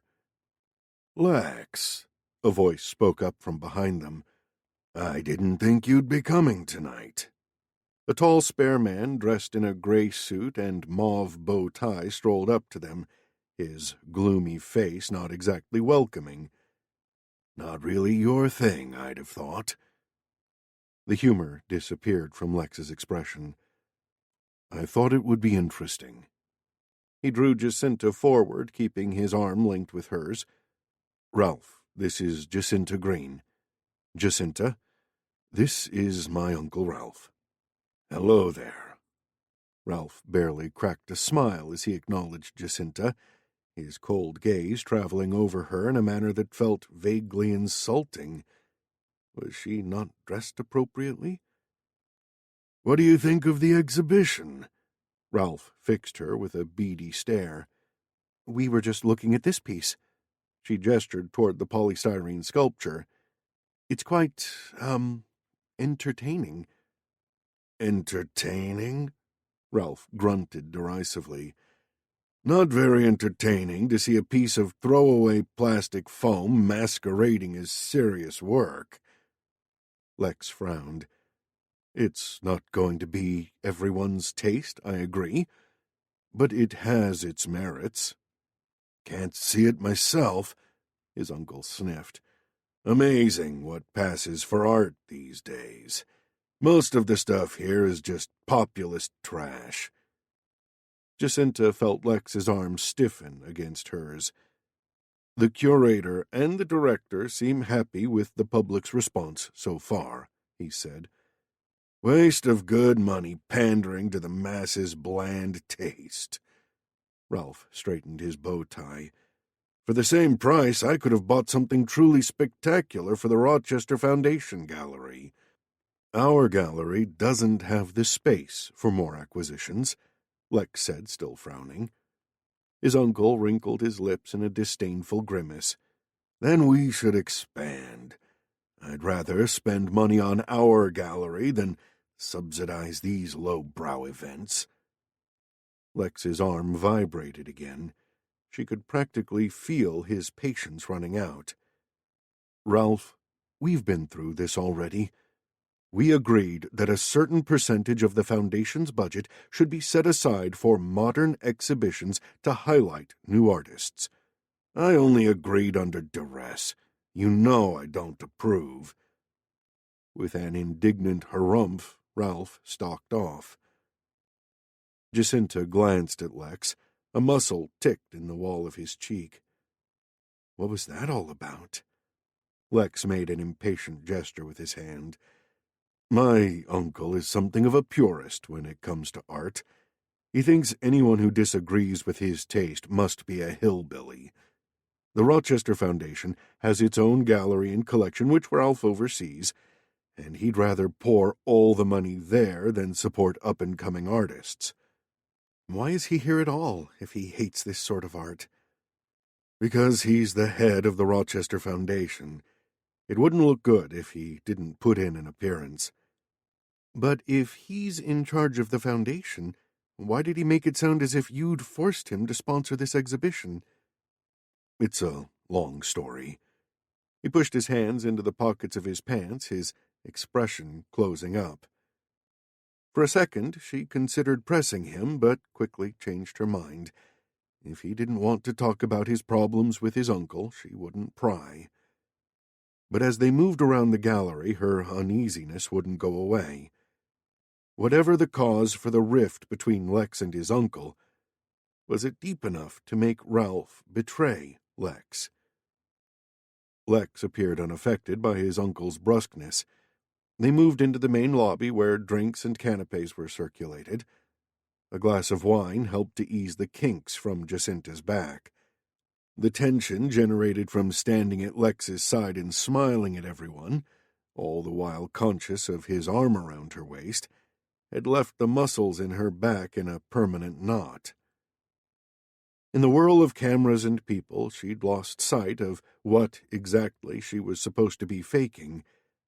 Was she pretending she liked him, or was she trying to feign the pretense itself? Because regardless of what she thought of Lex, being in his company was as intoxicating as ever, and at times it was difficult to remember why she'd broken up with him.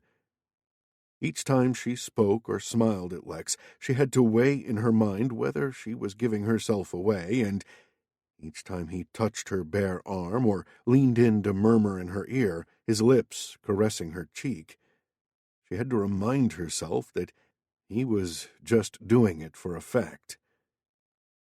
As the evening wound down, a slender young woman with a short, elfish haircut pushed her way toward them.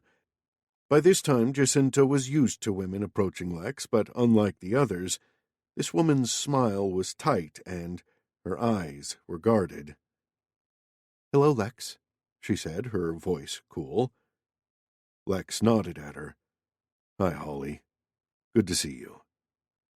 So this was Lex's cousin, Holly, Ralph's daughter. With her petite frame and strawberry blonde hair, she didn't resemble her father, but the aloof manner was familiar. Her expression grew curious as Lex introduced her to Jacinta. Holly nodded after they'd exchanged greetings. "Oh, yeah, I heard you two were at Carl's party." Jacinta's eyebrows shot up. "But that was only last night. How did you—" Holly shrugged. "Facebook, how else?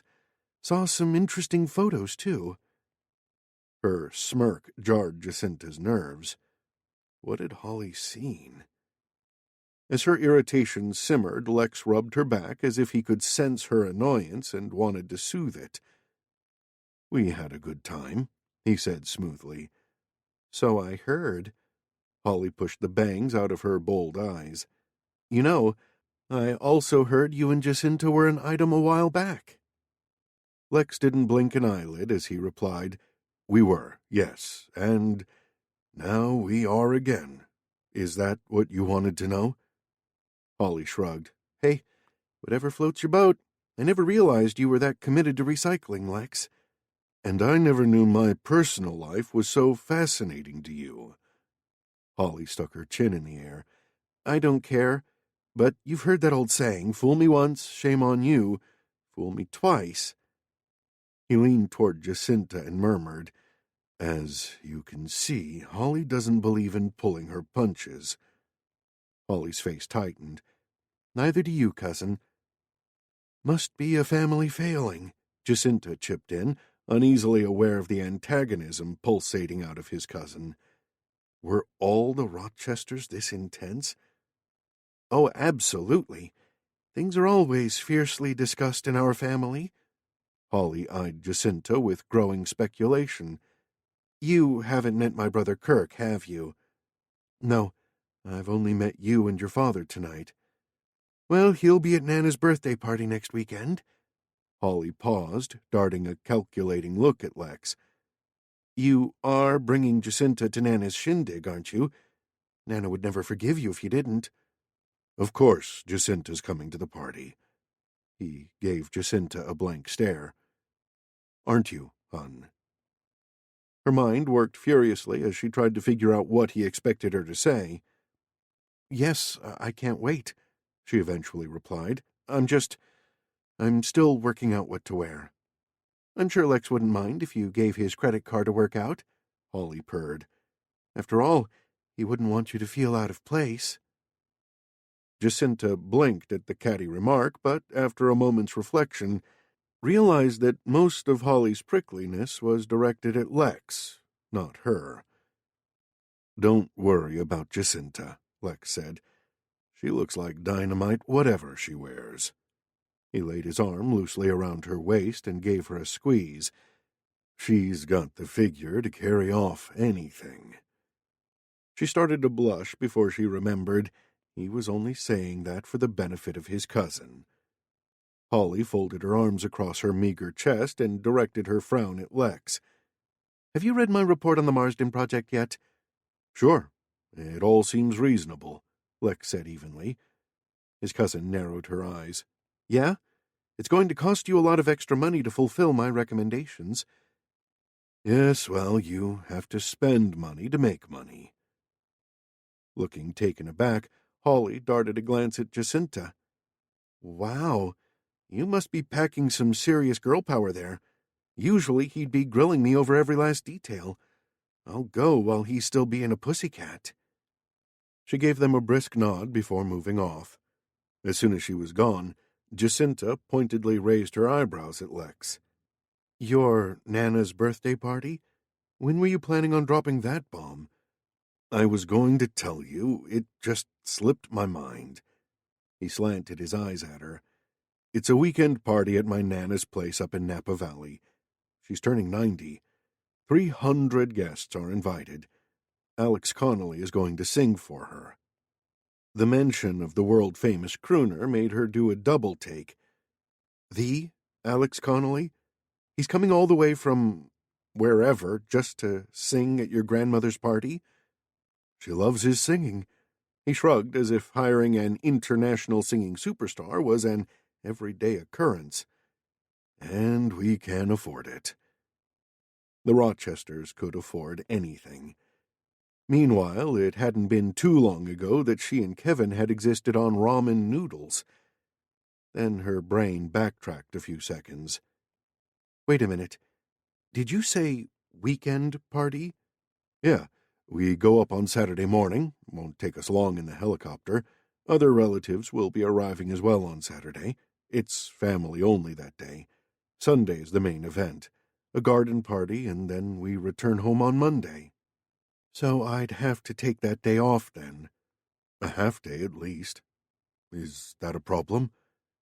There'd be no problem taking time off work. That wasn't the reason for her shortened breathing.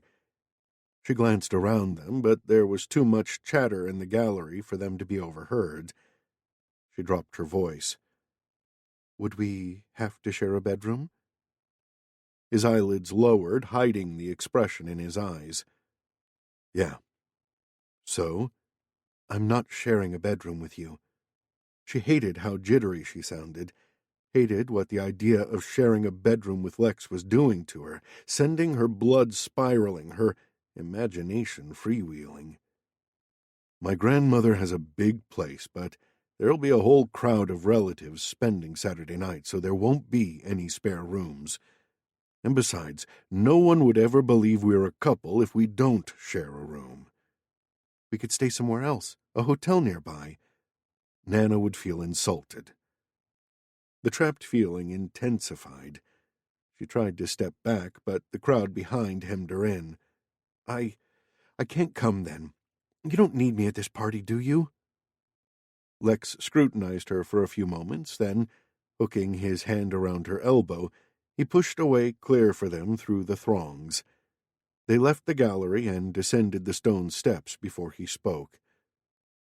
I do need you, he said earnestly. Apart from establishing our relationship as genuine, I have another reason. I've organized a family meeting for Monday morning.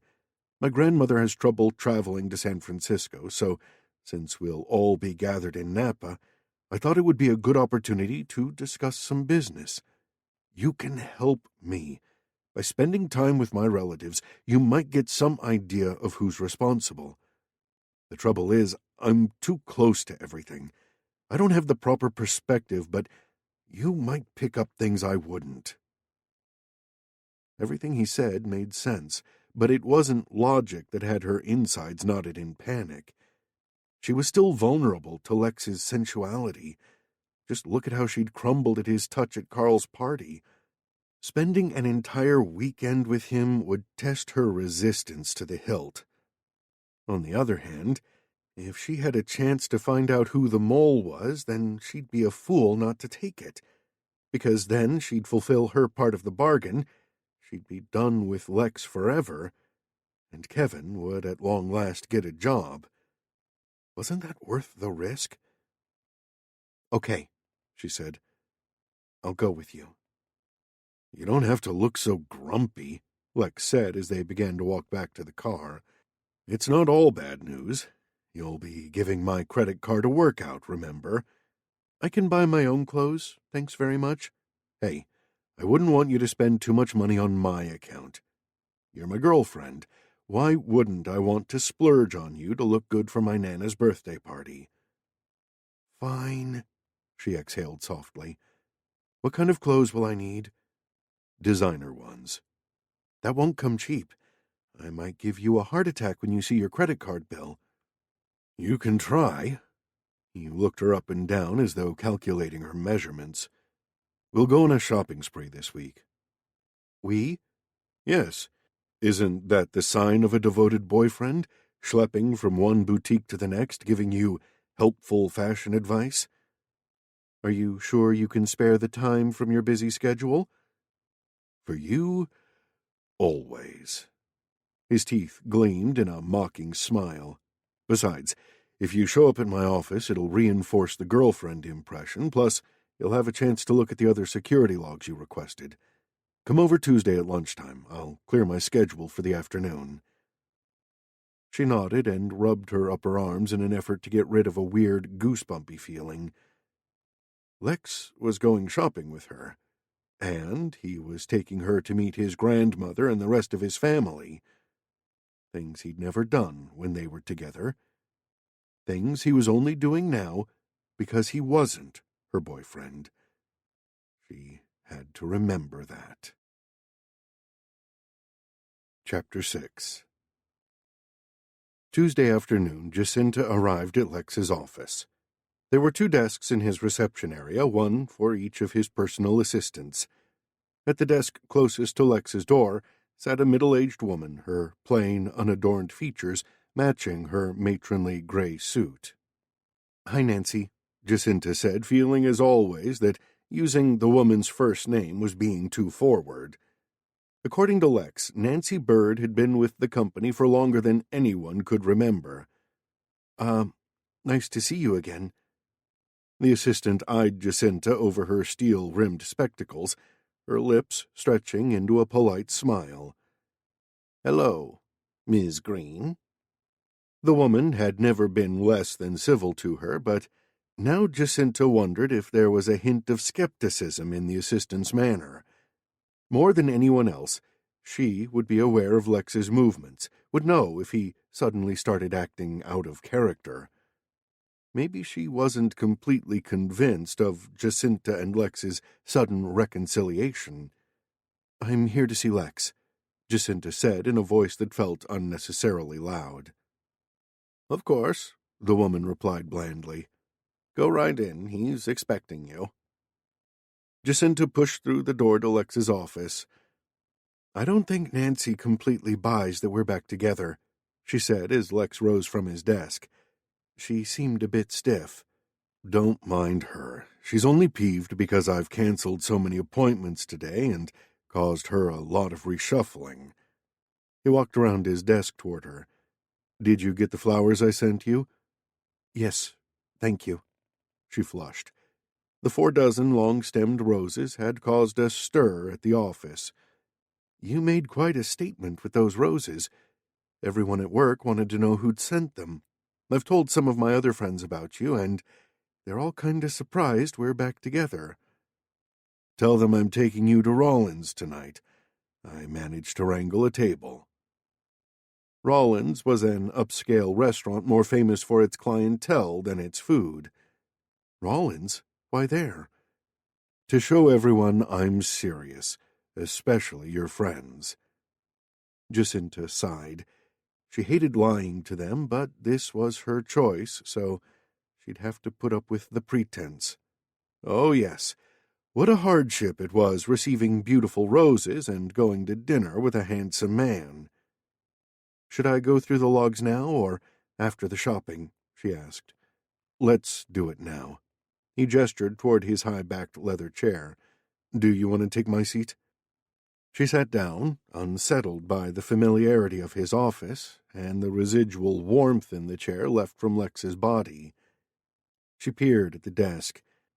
This was where she'd ended up naked with Lex on top of her on more than one occasion after hours. If she wasn't mistaken, that was the very stapler that had left a dent in her ass. She cut off the memories before she forgot why she was there. Are you sure no one's going to barge in unexpectedly? It would look a bit strange for me to be sitting here behind your desk. Lex sat in a visitor's chair.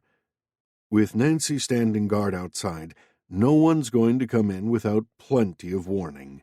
She's a great sentry. Jacinta logged on, still mulling over Nancy. So she's on your side? His eyebrows shot up. Of course. Nancy was my father's assistant for more than 25 years. She's devoted to the company. And to you? Well, I wouldn't say devoted, but she's completely loyal. He gave her a sharp stare. Why do you ask? No reason, except it's good to know you can count on someone. She examined the screen, but even as she analyzed the stats in front of her, part of her was still preoccupied with the people in Lex's life. I can't help noticing the underlying tensions between you and your uncle and Holly, the people you should be able to trust. I know you think it's none of my business, but it would help me to know the reason behind it. Is it money, ambition, bad blood? What? Instead of answering, he picked up his ballpoint pen and began to spin it in his fingers until she thought he was going to ignore her question.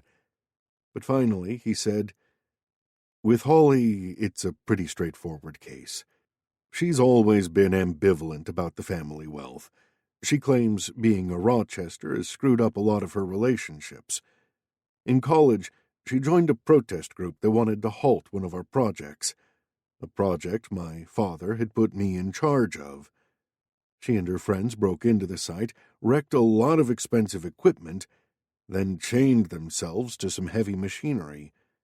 She flaunted her Rochester connection to the media, wanted to cause me maximum embarrassment. Well, I didn't negotiate with her. I called the police, got them all charged, and insisted she pay all costs. Jacinta stared at him. That was a little heavy-handed, don't you think? He spun the pen faster, his chin jutting out. She abused her privileges, thought I'd treat her differently because she was family. She was wrong. In the end, she still traded on her name and landed a job here. She's one of our environmental officers, which means she's constantly finding ways to needle me. She recalled Holly's prickly attitude at the art exhibition, the way she'd squared her jaw exactly as Lex was doing now. She hasn't totally forgiven you. I'll say, he grunted. Although she's good at her job, I'll give her that. Jacinta tapped a few commands into the computer, scanned the results, then said, And your uncle? What's his story? Leaning back in his chair, Lex balanced the pen between his two forefingers. That goes back a little further. He was supposed to run the company, together with my father, but basically he was no match for my dad. He was sidelined, outmaneuvered, and eventually pushed out of any meaningful role.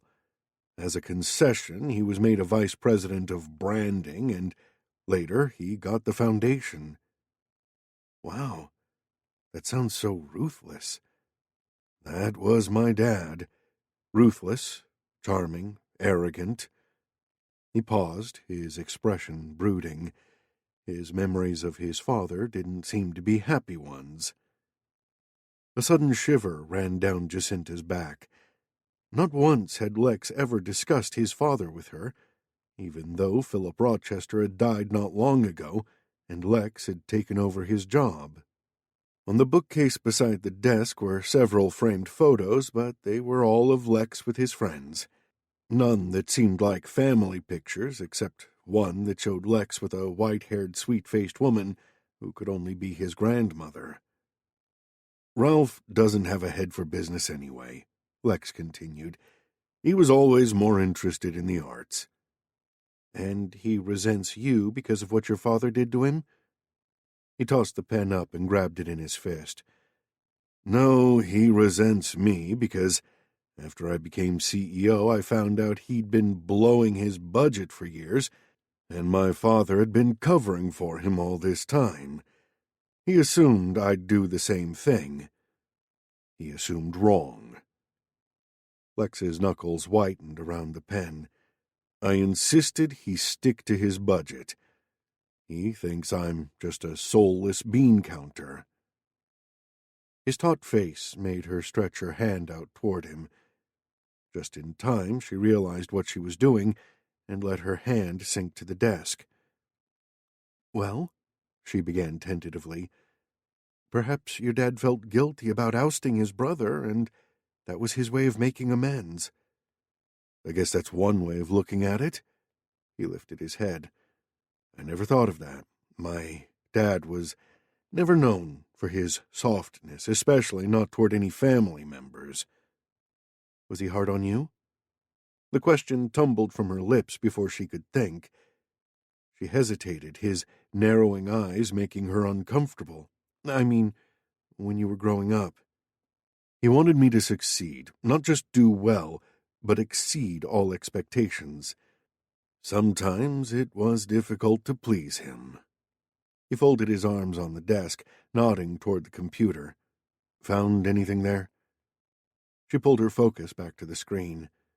Nothing to report. Then it's time to hit the stores. He stood and moved away to retrieve his jacket from the coat stand. How quickly he'd cut off all discussion about his dad. Clearly, he wasn't going to confide his issues to her, but at least he'd told her about his problems with Holly and his Uncle Ralph. She logged off his computer, picked up her purse, and followed him out of the office. Just outside the elevators, they ran into Carl. Going out for a nice long lunch date? He said, grinning. I'm saving that for tonight, Lex said. Got a table booked at Rollins. Carl whistled. Rollins? Brooke will be green with envy. Lex ran his hand lightly down Jacinta's back. Right now I'm taking JC shopping for something to wear to my grandmother's party. A tremor snaked down Jacinta's spine, not just because of his intimate touch, but because of what he'd called her. JC, his special nickname for her. No one else called her that. Oh, yes, Nana Alice's party, Carl said. I'm really looking forward to that. Carl and Brooke are coming to the party, Lex explained to Jacinta. She nodded, still flustered, as the elevator arrived and they stepped in. Carl called after them. Jacinta, this is the first time I've seen Lex give up an afternoon at the office to go shopping with a woman. You've really turned him around. He gave them the thumbs up. The doors slid shut. They stood alone in the elevator as it sped downward. Lex kept his gaze on the panel of lights. Well? Jacinta said when it was obvious Lex wasn't going to talk. I can't believe you're letting Carl tease you like that. He shrugged and curled the corner of his mouth. What man wouldn't be turned around when he's got such a gorgeous girlfriend? He was only trying to bait her, but it didn't stop a tide of attraction buzzing through her. She'd have to watch herself, or she might start believing his made-up compliments. As Lex sat on the comfy little sofa, he wondered why he'd never taken Jacinta clothes shopping in the past. He hadn't known what he was missing. The private changing room of the exclusive boutique they'd entered resembled an 18th-century French boudoir. There was plush carpet, soft music, gilt mirrors, a chandelier. A few feet away from the sofa, beneath a velvet curtain, he could make out Jacinta's bare feet as she tried on another dress. She pushed aside the curtains and stepped out. Lex stared, swallowing down his drool. The silky, burnt-orange dress she wore clung like a whisper to her figure, teasing his senses, firing his imagination. Its flowing lines, which only showed a hint of cleavage and a glimpse of thigh through the semi-transparent chiffon, was more provocative than any plunging neckline or short hemline. Oblivious to his attention, she twisted her head as she inspected herself in the mirror. "What do you think?" He rose to his feet. "We'll take it." "Are you sure? Is it suitable for your Nana's party?" "Take it from me.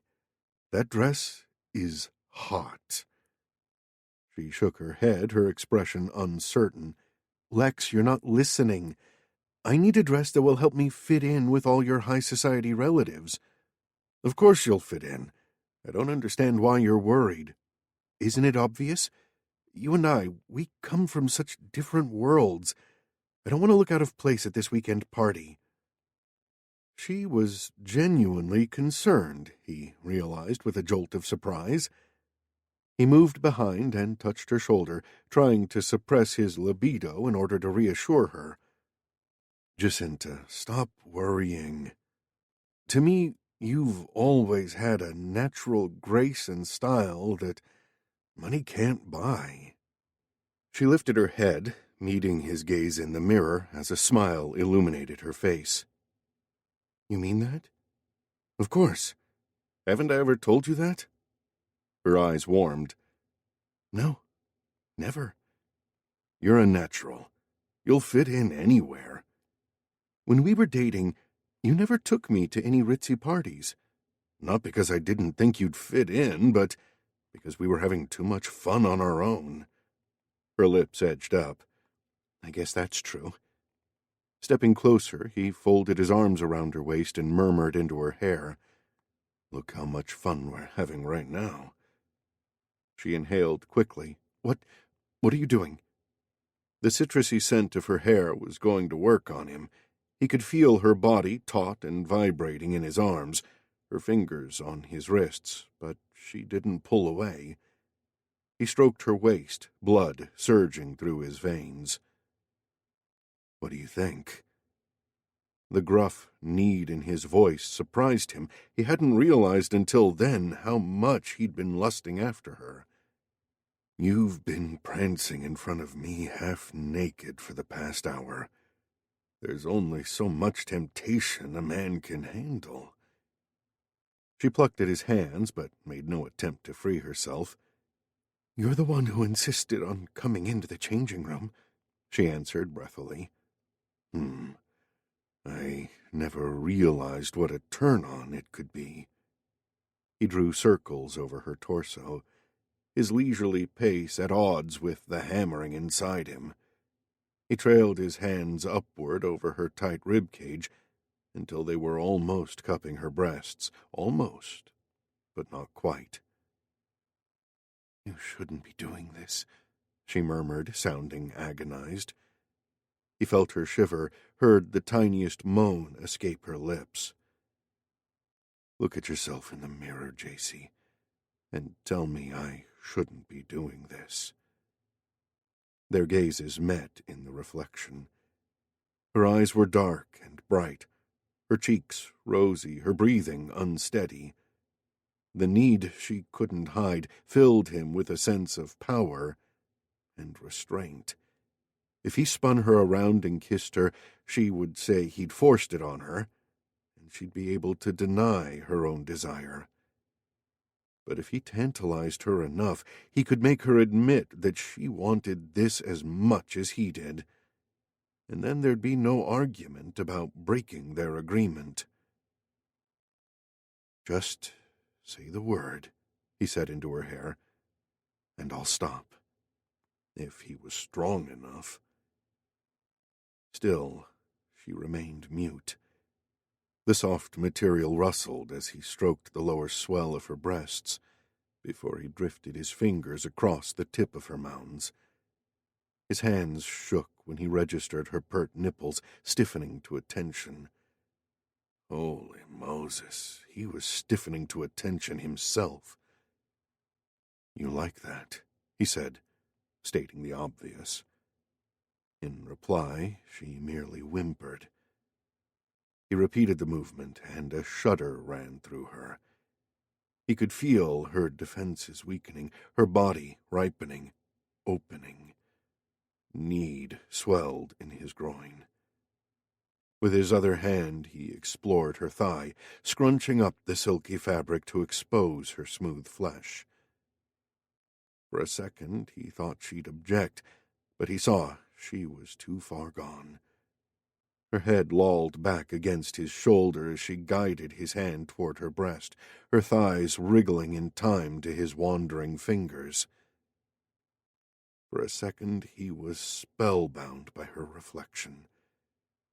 Christ, how amazing she looked, so abandoned in the moment, her wild, tousled sensuality such a contrast to her competent professionalism. The urge to pull that $5,000 dress off her body and take her right there in front of the mirror rushed over him.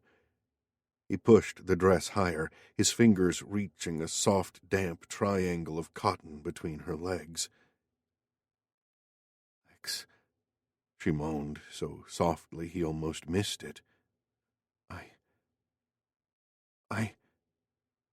He forced his fingers to still. The need was evident in her panting voice, in her sinuous movements. But he wanted to hear the words and savor her surrender. "Yeah. Tell me what you want." I want...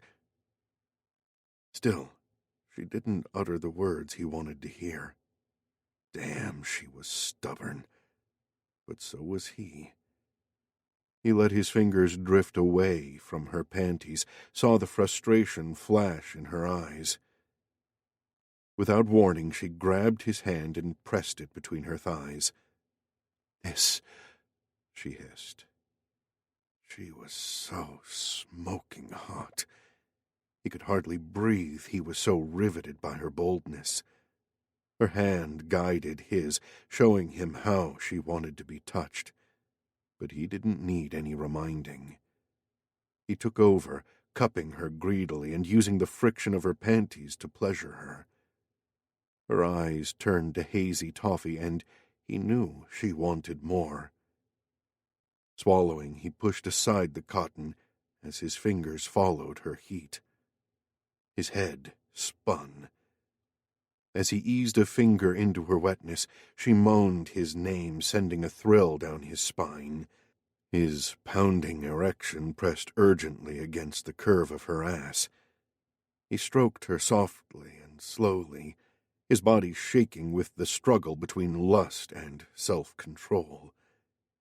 She rolled herself against his finger, hair tangled around flushed cheeks, nipples erect against his palm. He twisted his wrist again, seeking out her sensitive clit so he could unravel her even more. He gulped in the sight of her in the mirror. How was it that she looked so completely at his mercy, and yet it felt like he was the desperate one?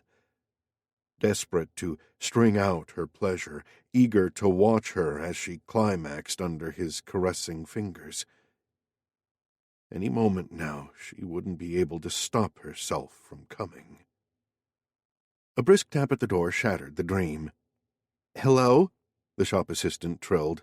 Is everything okay in there? Can I help you with anything? Jacinta sprang free, frantically pulling at the hem of her dress.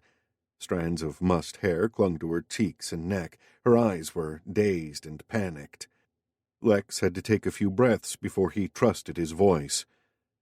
Everything's fine here. We'll be out in a minute.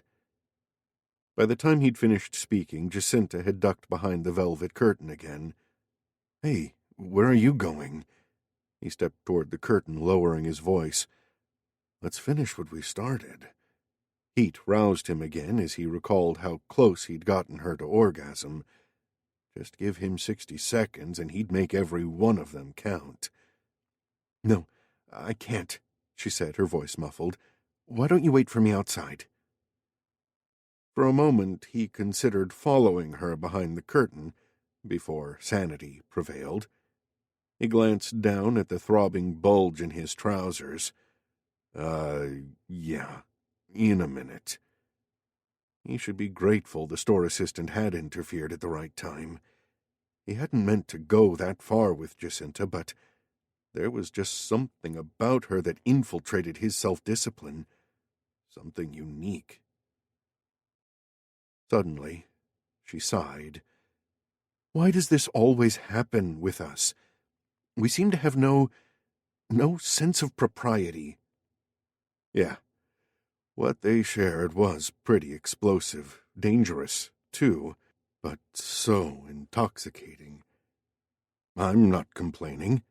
Of course you aren't, she sighed again. I'm only doing this because of Kevin. Why did she have to say it like that? Like she needed to remind herself of her main goal.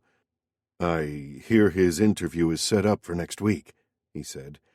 He should get a phone call soon. That's great. He heard her take in a deep breath. But from now on, I want you to keep your hands to yourself. He cleared his throat. Excuse me, but you grabbed my hand and shoved it between your— I know what I did, she interrupted heatedly. I just don't want it to happen again. You're making a big deal over nothing, he said. It's just sex. Nothing but biochemistry. His chest twinged as he uttered the plain, undisputed facts. He waited, but she didn't say anything. He sighed. I'll be outside, he added, and left the changing room. Just sex, he thought. That's all it is. As for that pang buried deep in the region of his heart, he'd ignore that. Lex returned to his office to find Carl waiting for him together with one of his accountants, Stephen, who, judging by his hangdog expression, had done something wrong. He'd used some incorrect formulas for the figures Carl had given to Lex, Carl explained. Lex pinned his frown on the accountant. I've already used those figures. You telling me I've got all my numbers wrong? Stephen's face turned green. I'm afraid so. And I'm going to have to stay back to fix them when I'm supposed to be taking my girlfriend out to dinner. The guy looked like he was going to vomit. I can help you, Carl jumped in. Lex eyed his friend for a moment. Yeah, sure. He eyeballed Stephen one more time. Okay, we'll take care of this. And don't screw up again. Pale with relief, the guy slunk off. Phew, Carl whistled. Must have been a good shopping trip to put you in such a charitable mood. Usually you'd be chewing strips off that guy. Yeah, well, don't grin like that, because you're staying here with me to fix those numbers. Don't worry, you'll make your date tonight. They sat down to work. He was lucky to have Carl here, Lex mused. Pity he couldn't tell him all the worries weighing him down. Couldn't tell anyone. He had to fix this on his own, do the right and fearless thing, unlike his dad, who was responsible for a lot of this mess. He sighed. Why had he been so soft on Stephen? Was it because of Jacinta?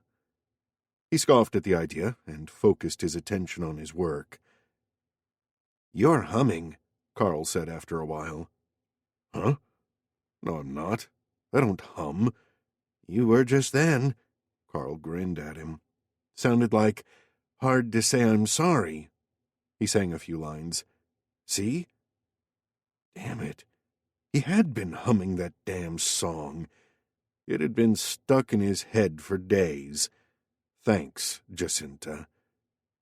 Carl pulled out his cell phone, tapped on it for a while, and seconds later, Lex's phone beeped. "Was that you?"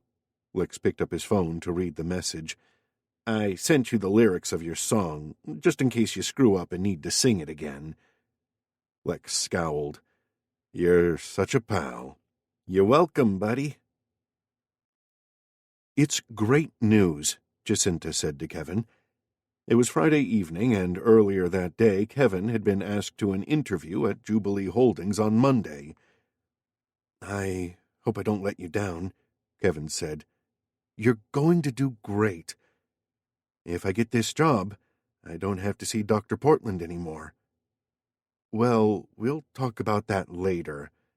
Dr. Portland was the therapist Jacinta had persuaded her brother to see, after he'd finally acknowledged he might have a few behavioral problems.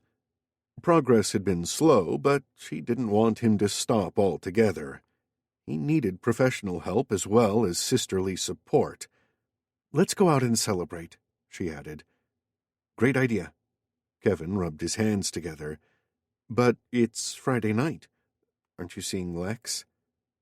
Jacinta shook her head. "I'll be with him all weekend." She trailed off, wondering if her anxiety was showing. There was nothing to be worried about. It was only 2.5 days, and they'd be surrounded by lots of other people. Nothing was going to happen. She just had to stay focused on her goal. A week had passed, so she had only 2 more weeks to catch the mole if Kevin was to get this job. Kevin screwed up his eyebrows. "Is everything okay with you guys?" She made herself smile. "Of course. What makes you think it's not?" "Nothing. It's just that the last time you two broke up, you were pretty upset. I'd hate to see you go through that again." "Oh, Kevin." Blinking, she gave him a quick hug. "That's not going to happen. Not this time. I'm being careful." He didn't seem convinced. "You've spent a hell of a lot of time together this past week." She couldn't deny that. After the dinner date on Tuesday, she'd seen Lex twice more to analyze the tracking logs. She'd been on her guard against his advances, but he hadn't made a single move on her. The scene in the changing room hadn't been repeated, and though she told herself she was relieved, a part of her was disappointed. He really was a devil with those hands of his. How long could she fight her base urges before she gave in? Would it be so terrible if she surrendered? Maybe if she did, it would help her get him out of her system once and for all. Oh, hell, now she was looking for excuses to sleep with Lex. She really had it bad for him. "Don't worry about Lex and me." She patted her brother's arm before glancing around for her purse. "Now, come on. Where should we go? How about that new Indian place on Irving Street?" She ushered him out, determined that for one evening at least, she wouldn't think about Lex. Chapter 7. Alice Rochester, Lex's grandmother, lived near St. Helena in Napa Valley on a 200-acre estate called Mariposa. Jacinta had visited the wine country before, but never like this. From the company helicopter in which she and Lex traveled from San Francisco, she had a bird's-eye view of the rolling hills and rich countryside. They flew over farmland, forests, vineyards, and little towns until they reached Mariposa, a sprawling stucco and clay-tiled mansion surrounded by exquisitely manicured gardens.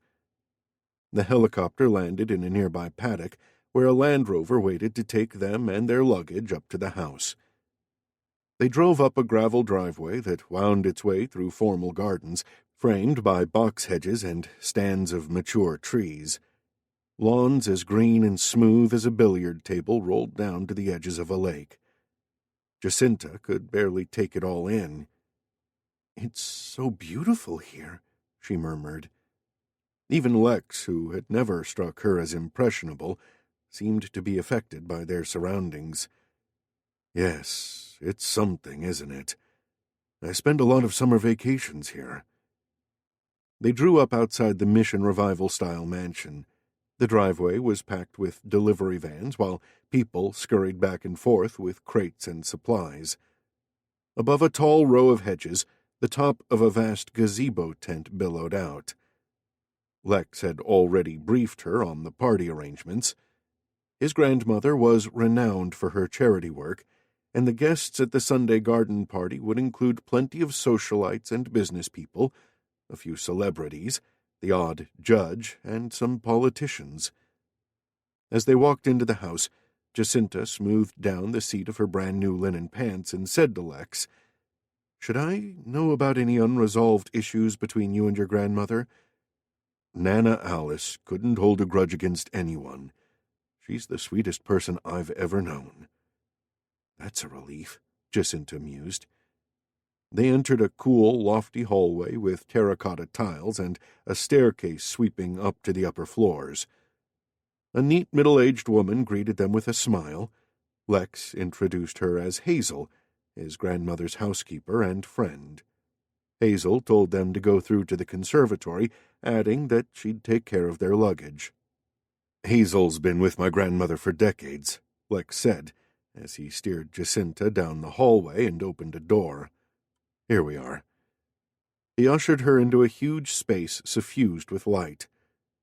For a moment, the vast proportions of the room tricked her into thinking it was empty, before a small, white-haired woman rose from her chair and began to hobble toward them as quickly as her walking stick would allow her. "Lex, how wonderful to see you, my dear boy," she exclaimed, her face glowing with pleasure. Lex hugged his grandmother carefully, the solidness of his physique highlighting her frailness. He greeted her in a voice gruff with feeling that Jacinta found unexpectedly touching. He drew her forward, and she found herself the focus of a pair of lively blue eyes. "And you must be Jacinta. I'm so happy to finally meet you." Nana Alice clasped Jacinta's hand, her grip surprisingly firm, her smile wide and generous. "Welcome to Mariposa." "Thank you for having me," she replied, taken aback by the effusive welcome, so unlike Lex and the rest of his family. "Oh, it's good to see you." Nana Alice squeezed her hand again. "I've been hearing all about you." Had Lex already discussed her with his grandmother? Jacinta darted a look at him, but he merely lifted his shoulders. "You can thank me for that." A voice piped up across the room. From a high-backed couch that had partially concealed her, Holly rose to her feet and pushed back the razored tips of her bangs. "I came up last night. I've been telling Nana all about you two." She sauntered toward them, smiling enigmatically. "So, she knows everything." She rolled her eyes in exaggeration. "Everything." Was Holly hinting at something? Did she suspect Jacinta and Lex's relationship was fake? Jacinta found herself edging closer to Lex as if to convince everyone they were a couple. "Don't pay any attention to Holly's teasing." Nana Alice tugged at Jacinta's hand and led her toward the group of couches arranged under the glazed roof. "Come and sit down, and you can tell me all about yourself." "You'll scare Jacinta off if you subject her to the third degree," Lex said, following after them. "Nonsense. She looks like she knows her own mind. If she thinks I'm being too nosy, I'm sure she'll tell me off." She turned her bright gaze to Jacinta. "Won't you, dear?" Jacinta responded with something non-committal as she took a seat on the couch opposite Nana Alice. Lex sat next to Jacinta and took her hand in his body pressing against hers, and her heart skipped, though she knew it was just for his relative's benefit. Nearby, Holly examined her fingernails, her studied nonchalance giving nothing away. Nana Alice began to ask Jacinta questions: what she did, where she lived, if she had any family. She answered as best she could, skimming over her job. IT consultant was truthful without giving too much away, and talking about Kevin as if he were just a normal younger brother. "You sound as if you're very close to your brother," Nana Alice said. "I am." Glancing at Lex, she met his gaze rather defiantly. The quirk of his eyebrows was his only response. "We've had to rely on each other." "You poor things." The elderly lady's brow crinkled up. "You've lost both your parents?" "No," she was startled into replying. "My mother's still alive." Next to her, Lex tensed. She'd never mentioned her mother to him. She knew that because she never mentioned her mother to anyone. Except now. Somehow Nana Alice had gotten it out of her. "Oh?" Nana Alice blinked, clearly puzzled. Jacinta ran a finger down the front of her linen pants and moistened her lips. She lives in Mexico, but we talk now and then. A couple of times a year, if she was lucky. Everyone was still gazing at her, but she had nothing more to say. She glanced at Lex with growing unease. "Here's Hazel with the coffee," Lex said, as the housekeeper fortuitously arrived with refreshments. He rose to his feet and went to help her. Coffee and pastries were passed around, and the subject of Jacinta's mother thankfully faded to the background. But she should have known Lex wouldn't forget. Half an hour later, they left the conservatory and climbed the staircase to their guest bedroom. As they walked down a long corridor, Lex said in a mild tone, "Why didn't you ever tell me about your mother?" "You never asked." He paused, then said quietly, "I'm asking now." She stopped by a window and saw a maze in the garden just below them. How many gardeners did it take to maintain this place? She turned back to face Lex. "I really don't see how it's any of your business." "I'm not prying just to be nosy. When we broke up, you said it was because you had to stick by your brother. That family loyalty was everything. Now I find out you have a mother who's still alive, and you barely talk to her. Don't you think that screams of hypocrisy?" He was offended, it dawned on her, not spitting angry, but a low-pitched displeasure. His lips were pulled into a tight line, his eyes were narrowed. Her heart tripped up. She didn't want him to be angry with her over this. Not this. "It's not what you think." She pressed a palm against her chest to collect herself. "We're not estranged, really. But my mom, she's not a very motherly person.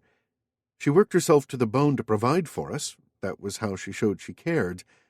But the other mothering stuff? She wasn't good at it, especially when it came to Kevin. He's always been high-strung, difficult, even more so when he was a kid. It was just easier for her to leave me in charge of him while she worked 2 jobs.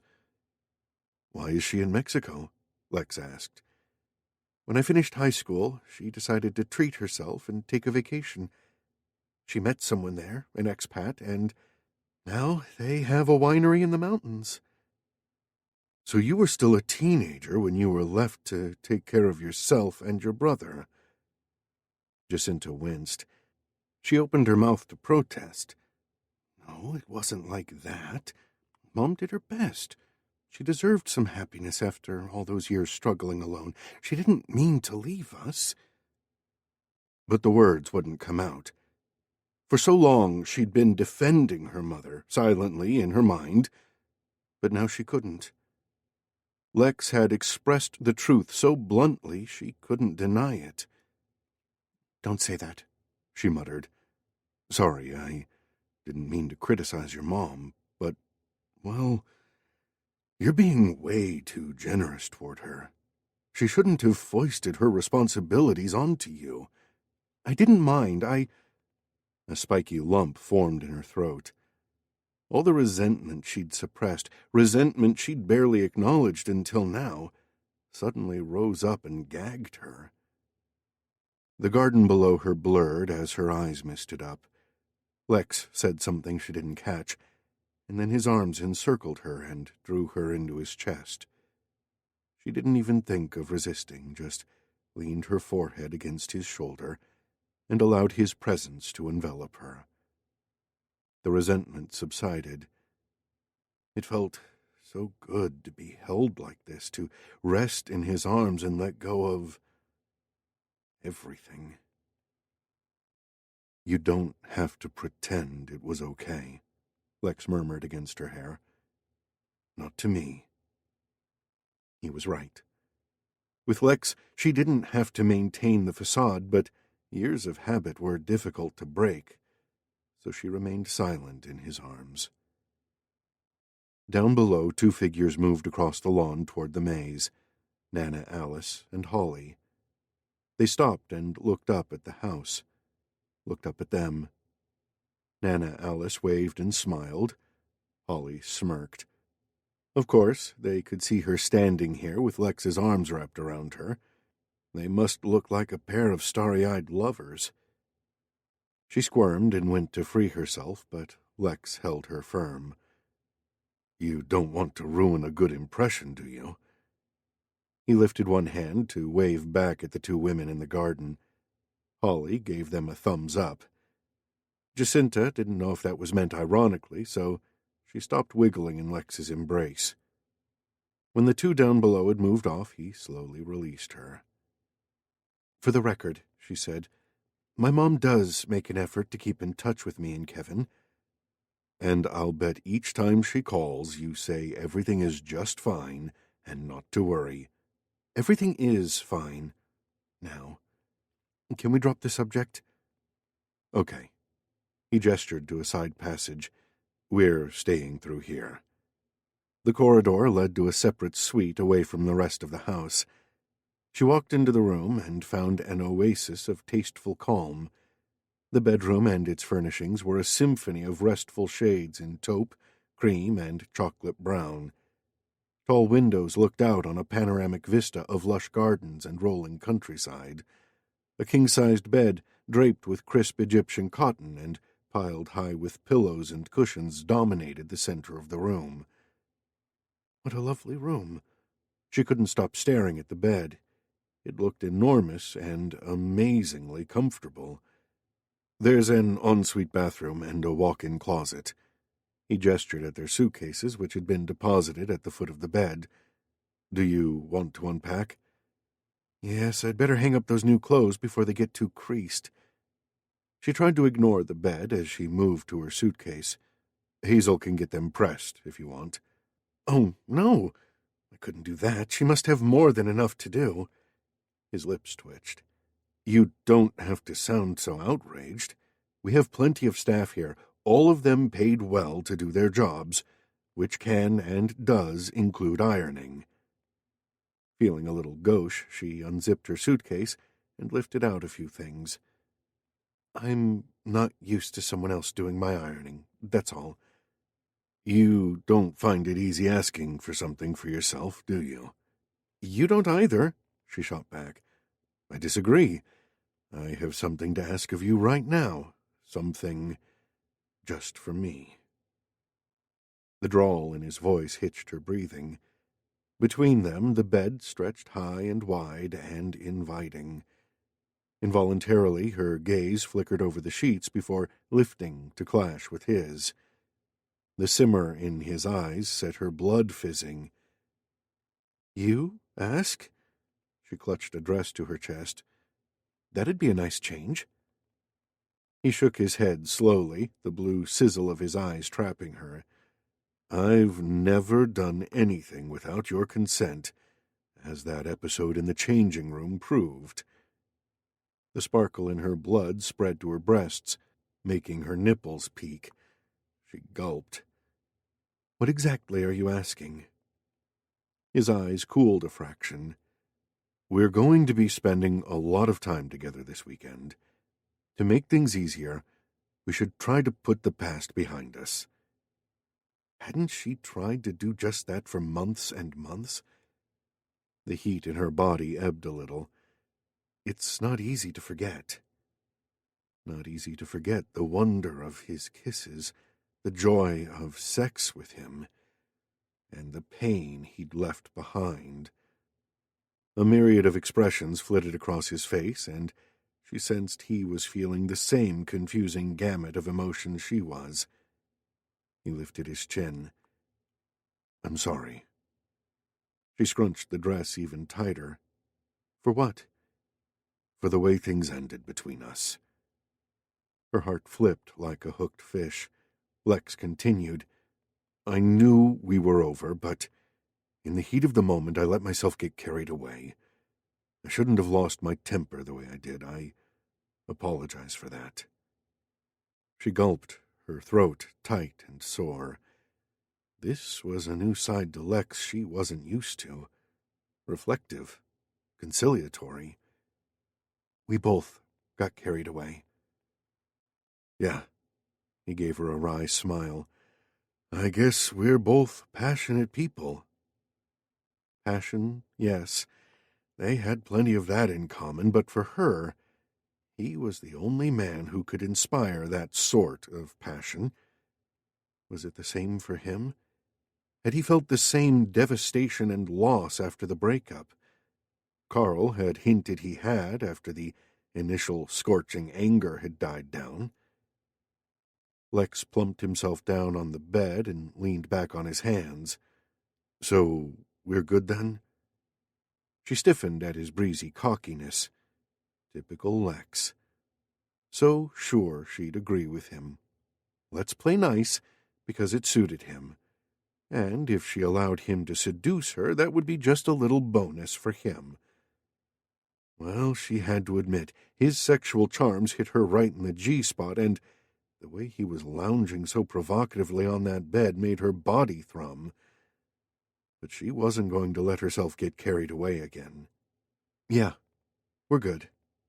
She glanced at the dress in her hands. "I'd better hang this up." She moved toward the walk-in closet, all the while conscious of Lex's gaze pinned on her body.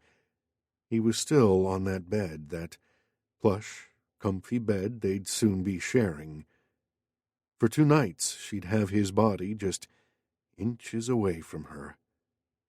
Would he sleep in the nude he always had with her? Oh, dear God. Lex, naked and tanned, stretched out right next to her like a smorgasbord of sex. How was she going to control herself? But she had to. She was a pretend girlfriend, so she'd just have to make do with pretend sex. In a walled garden away from the house, Jacinta found a long rectangular lily pond with a stone cherub perched on its rim, holding an upturned flagon from which water trickled.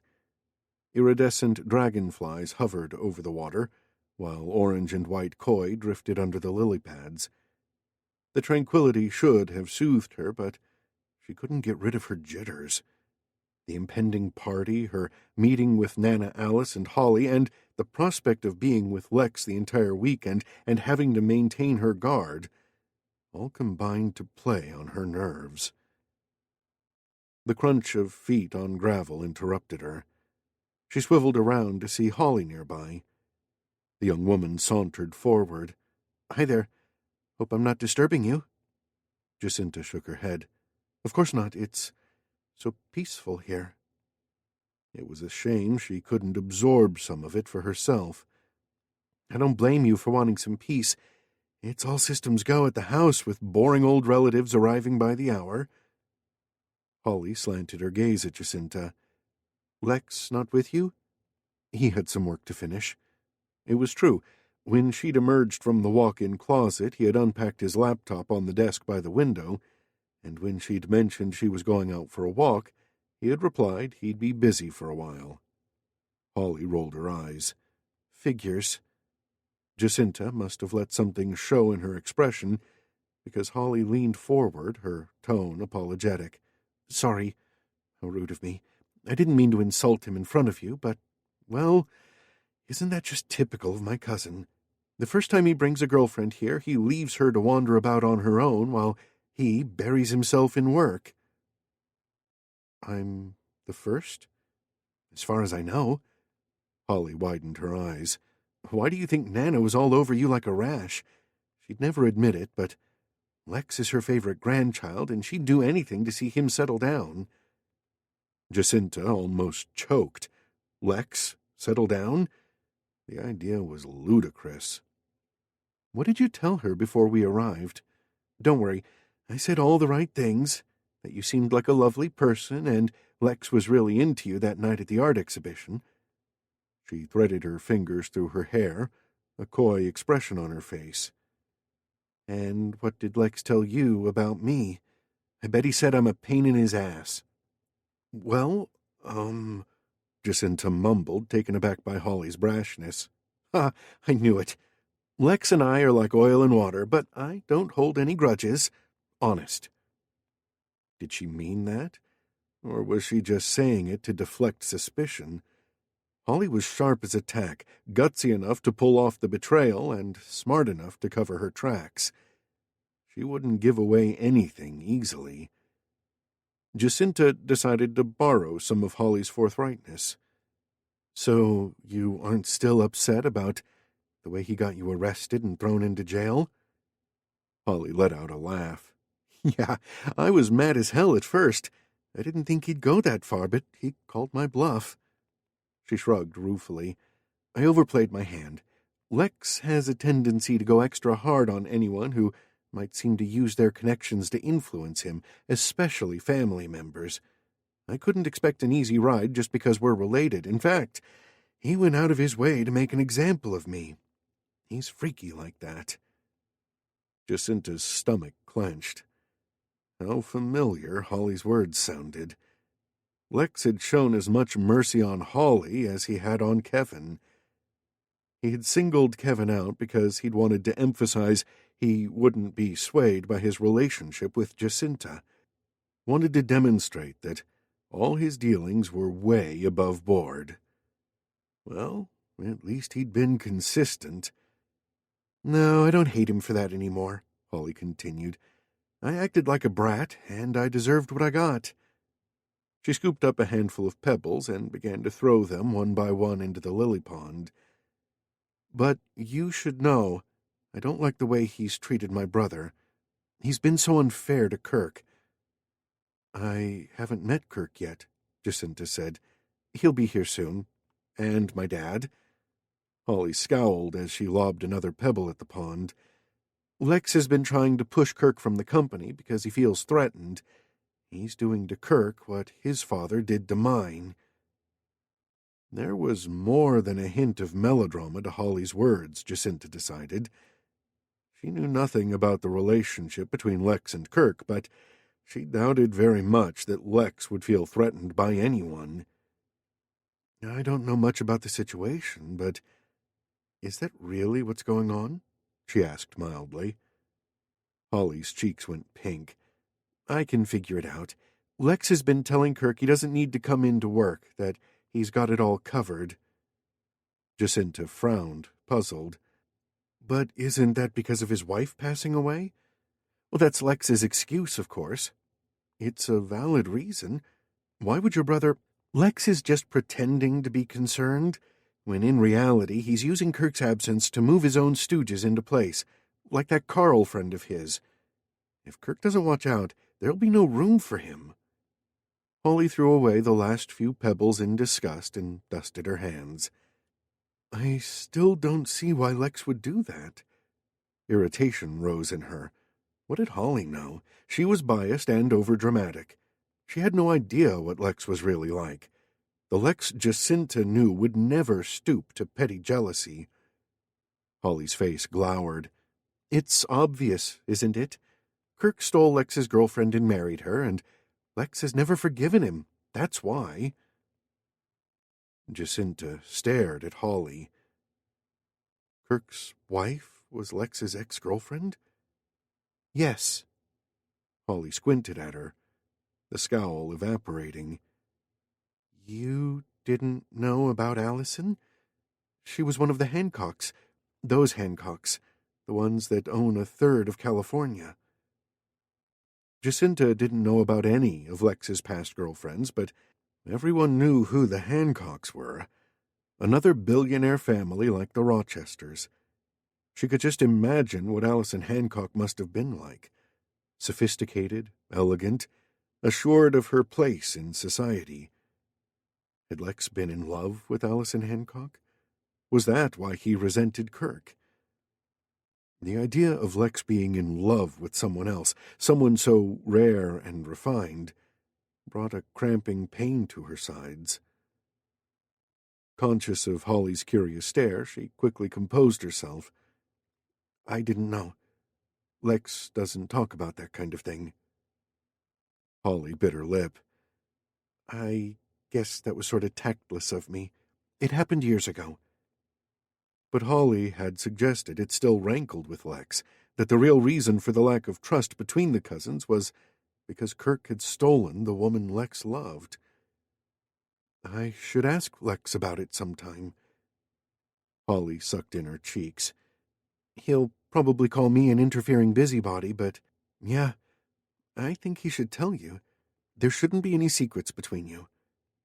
She raised her chin, still bold, before her gaze shifted, and her expression brightened. Kirk, you finally arrived. Brushing past Jacinta, she ran toward the garden entrance. The man, who must be Kirk, walked toward them. He was tall and broad-shouldered, with more than a passing resemblance to Lex, though his figure was distinctly leaner. His gaunt face lifted into a smile as Holly hurried up to him. Hello, Holly, he said in a quiet voice. Thought I'd find you out here. Jacinta stood still. So this was Kirk, Lex's cousin, the man who had stolen and married Lex's girlfriend. Chapter 8. So, you're Jacinta. Aware of Kirk's eyes assessing her, Jacinta shook his hand, hoping he hadn't overheard any of the conversation between her and Holly. And you must be Kirk, she said. Has Holly been talking about me? She's a chatterbox, my sister. He grinned as Holly aimed a punch at his arm. Nana was looking for you, Holly. She needs some help with something. Do you mind? Of course not. See you later. She took off through the trees in the direction of the house. Kirk turned back to Jacinta. I hear this is your first visit to Mariposa. What do you think of the place? It's magnificent, the little I've seen of it. My grandfather bought Mariposa for my grandmother when he made his first millions. Back then it was falling to pieces, especially the gardens. He gestured around him. All this is thanks to my Nana's dedication. On the surface, Kirk seemed normal enough, but she sensed turbulence beneath the politeness. He looked wired and weary at the same time.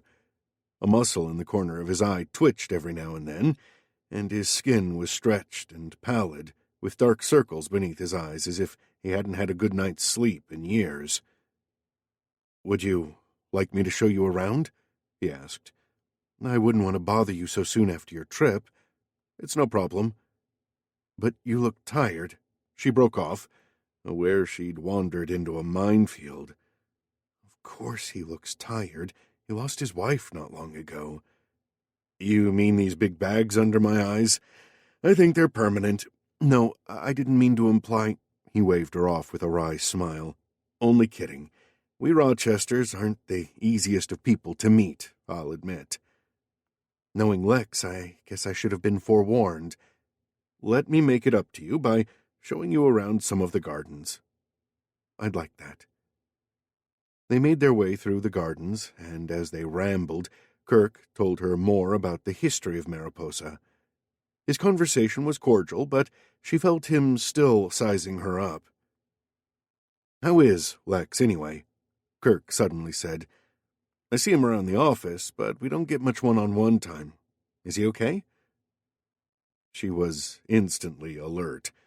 From what she'd been told, the two cousins were hardly best buddies, So why the sudden interest in Lex's welfare? Why do you ask? She feigned bewilderment. Do you think he's not okay? Kirk lifted one shoulder. To be honest, he hasn't looked too good the last couple of months. I haven't been at the office a lot, but the few times I've seen him, he seemed to be under a lot of pressure. All her antennae trilled with rising suspicion. Was Kirk probing her for information he could use against Lex? She squinted more closely at him. He appeared genuine, but there was a lot she didn't know about the relationship between him and Lex. A lot Lex had hidden from her, like what Kirk's late wife had meant to him. Shouldn't he have disclosed that information? She found her hands were curled into tight fists. Lex doesn't talk about business much, she said. He gave a quick grunt. Huh, you're very loyal. Lex should count himself lucky to have you. I don't follow you. Come on. You must know there's a coolness between Lex and me. I wouldn't call it frosty, but it's definitely on the chilly side.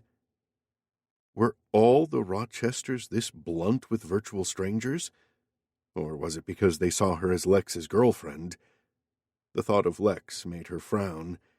He was so damned guarded about his relatives, but if he'd told her why he didn't get along with each of them, he might have spared her some embarrassment. In contrast to Lex's tight-lipped silence, Kirk seemed too eager to spill the beans on him. That didn't sit well with Jacinta. Resting hands on hips, she fixed Kirk with a sharp stare. Why are you telling me all this? Are you trying to stir up trouble between Lex and me? He blinked. What? I know you and Lex aren't the best of friends, but Lex hasn't given me the details. He hasn't badmouthed you, if that's what you're worried about.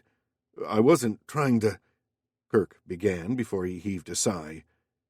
Okay. Yes. You're right, and I'm out of line. I'll shut up. I don't know what it is about Lex that brings out the worst in me. He exhaled another breath. And to think, we used to be such close friends when we were boys. You were? Yeah. We're the same age. We spent vacations together here at Mariposa, and we went to the same school. But as we became older, we drifted apart. He lifted his shoulders. I guess our personalities are just too different.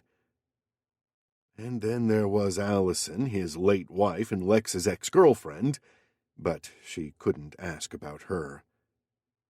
She started walking toward the house. Maybe you and Lex could still be friends. Maybe. Kirk sounded dubious. But these days he doesn't seem to trust me at all. What was new? When she and Lex had been a couple, he hadn't trusted her enough to confide in her. He'd kept her apart from his family, kept himself apart, too. And even now, in the depths of his crisis, he couldn't bring himself to talk about the rifts separating him from his cousins and uncle. His patent lack of trust pierced her. Well, why would he trust her when he didn't care for her? They walked up a flight of stone stairs and reached a terrace that bordered the house. As they climbed the final stair, Jacinta's heel caught on the stone riser. She stumbled forward in danger of falling until Kirk steadied her. Thanks. She smiled at him just as Lex emerged from the house.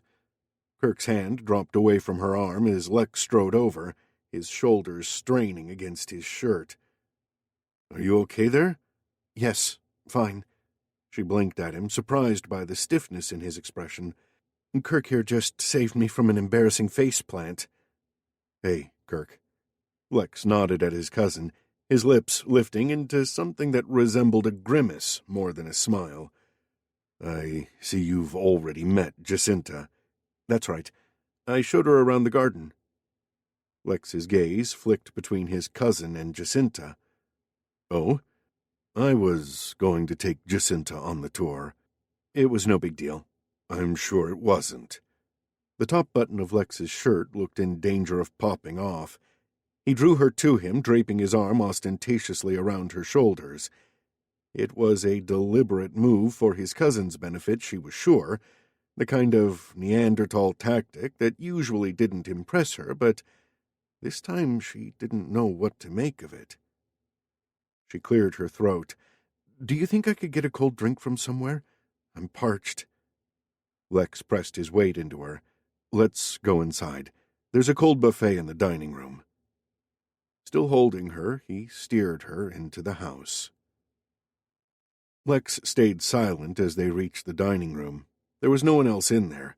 A sideboard groaned with platters of cold meats and salad, while several small tables had been set up around the room bistro style.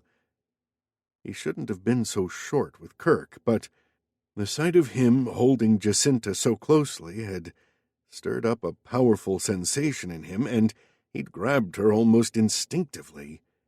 He still had his arm around her waist, was enjoying the feel of her body too much to let go, but she peeled herself free as soon as they stopped moving. "Do you and your cousin always act like growling hyenas toward each other?" Jacinta asked. Lex opened a refrigerator concealed behind the wall paneling and took out 2 bottles of iced tea. "I let him get to me.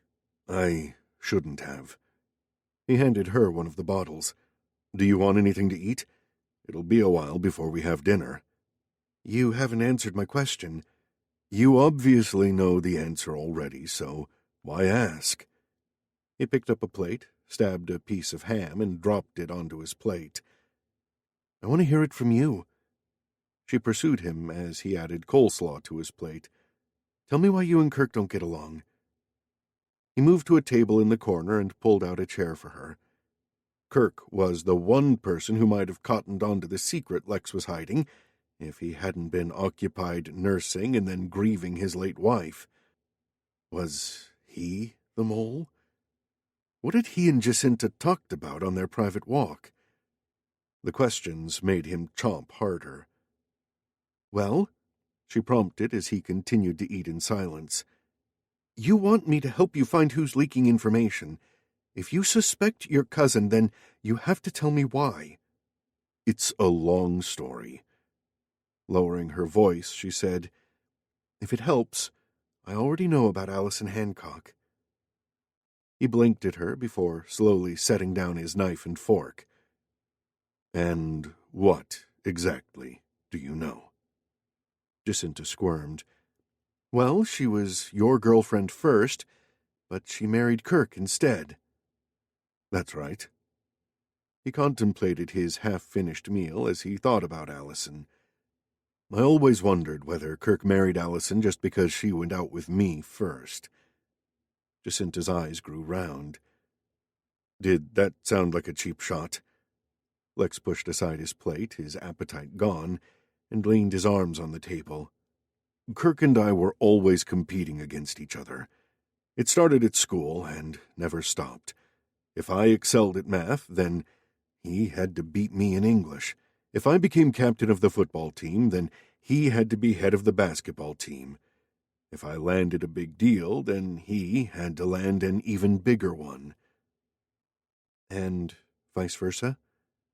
He lifted his shoulders. "Okay, yeah. I wasn't immune to a bit of one-upmanship myself. My dad encouraged it, said it was good for the company. Survival of the fittest, he'd said. And he expected Lex to be the fittest, to take over as CEO when the time came. Kirk and I kept our rivalry to business until I started seeing Allison. She and Kirk met at the company Christmas party. Shortly afterward, I went to Europe for a couple of months on business. When I came back, they were an item. They got engaged a week later." Jacinta hunched her shoulders as if reluctant to hear what he was saying. "You must have been hurt? Angry," she said, her voice quiet. "Not really. It wasn't a complete surprise. Oh, I didn't think she'd hook up with Kirk, but I knew she wasn't happy with the way things were going with us." His brief affair with Allison had quickly fizzled out. He'd let things slide between them, had deliberately avoided her. He should have broken things off cleanly, but business consumed his hours, and he'd assumed they could manage a civilized breakup when he got back to San Francisco. When he did return, Allison and Kirk were together, and that was that. His pride had taken a bit of a hit, but he'd been secretly relieved. Jacinta gazed solemnly at him. "Out on the terrace, you grabbed me like I was the last popsicle on a scorching hot day. Maybe you haven't completely forgiven your cousin for taking Allison." Hell, the reason he'd grabbed her had nothing to do with Allison and everything to do with male instinct. He'd reacted like a primitive caveman claiming his mate. "My woman," his brain had snarled, and his body had responded. But he'd be damned if he'd admit she had that kind of hold over him. "You're wrong," he said. "As far as I'm concerned, Kirk was more than welcome to Allison." Her gaze veered past him, her face tightening with dismay. As he turned, his heart sank when he saw Kirk, Holly, and Uncle Ralph standing in the doorway. By their censorious expressions, they'd overheard his last line. Silently, he cursed his bad timing. He should have known talking about his relatives would be disastrous. By the time Jacinta had dressed for dinner, she was exhausted and wishing she could crawl into the comfortable bed in their room and fall asleep. Her day had been full, she was dead tired, but now she had to go downstairs and mingle with 25 of the Rochesters' nearest and dearest. The door to the bathroom opened, and Lex strode out, bare to the waist. She jerked upright, her fatigue evaporating at the sight of him half naked. In the flesh, he was way more magnificent than any of her dreams about him. His tanned, sculpted abs arrested her attention. The smattering of hair on his chest made her fingers twitch with the urge to trace the line of hair as it arrowed down his flat stomach and disappeared beneath the waistband of his black trousers. He stopped in front of the mirror and wiped his chin with a towel, his shoulder muscles flexing in the soft light. The pants hugged the curve of his butt. Oh, what a perfect butt he had. Heat flashed through her. She bit her lip to stop a telltale moan from escaping. "Want to have a quickie?" Lex grinned. He could see her in the mirror, she realized. Could see her checking him out. And blushing now. How the hell could he sound so crude and irresistible at the same time? She met his brazen stare. "I'll admit, you're a beefcake. But I'm on a strict diet. I'm fat-free, look." He pinched his lean torso. "Here, test me if you don't believe me." She couldn't help grinning. His banter sent a fizz through her bloodstream faster than champagne. Fat-free is misleading. It's the calories you have to watch. Just think of all the calories you'd burn if you let me have my way with you. No thanks. I'm on a heart-smart diet. Shoot, why had she said that? Heart-smart. Now he would think she was still hung up on him. He reached for his shirt, his face slightly wooden. To cover her discomfit, she bent down and pretended to adjust the strap of her high-heeled sandals. When she straightened, Lex had buttoned his shirt, put on his bow tie and his jacket, and was busy combing his hair. They were just like a regular couple dressing up for the evening, she thought with a pang. "You look very nice," he said, breaking the growing silence. "You think so?" Oh, God, why that squeak in her voice, betraying her need for his approval? She tweaked the skirt of her cherry-red crepe dress, then patted the sides of her classic updo to smooth down any stray hairs. He walked toward her. "That dress looks great on you. I should have bought you some diamond earrings to set it off." He reached out a hand and touched her earlobe briefly. "Oh." Her heart jumped at his light touch. "No." He frowned. "Jacinta, the jewelry I bought for you, why did you return it all?" She had to take a couple of breaths to calm herself. "Because after we broke up, I had no right to any of it." He shifted closer, and desire snaked through her. She had no antidote to his black-suited handsomeness. They were gifts. I wanted you to have them. Still do." Unexpected tears gathered behind her eyes.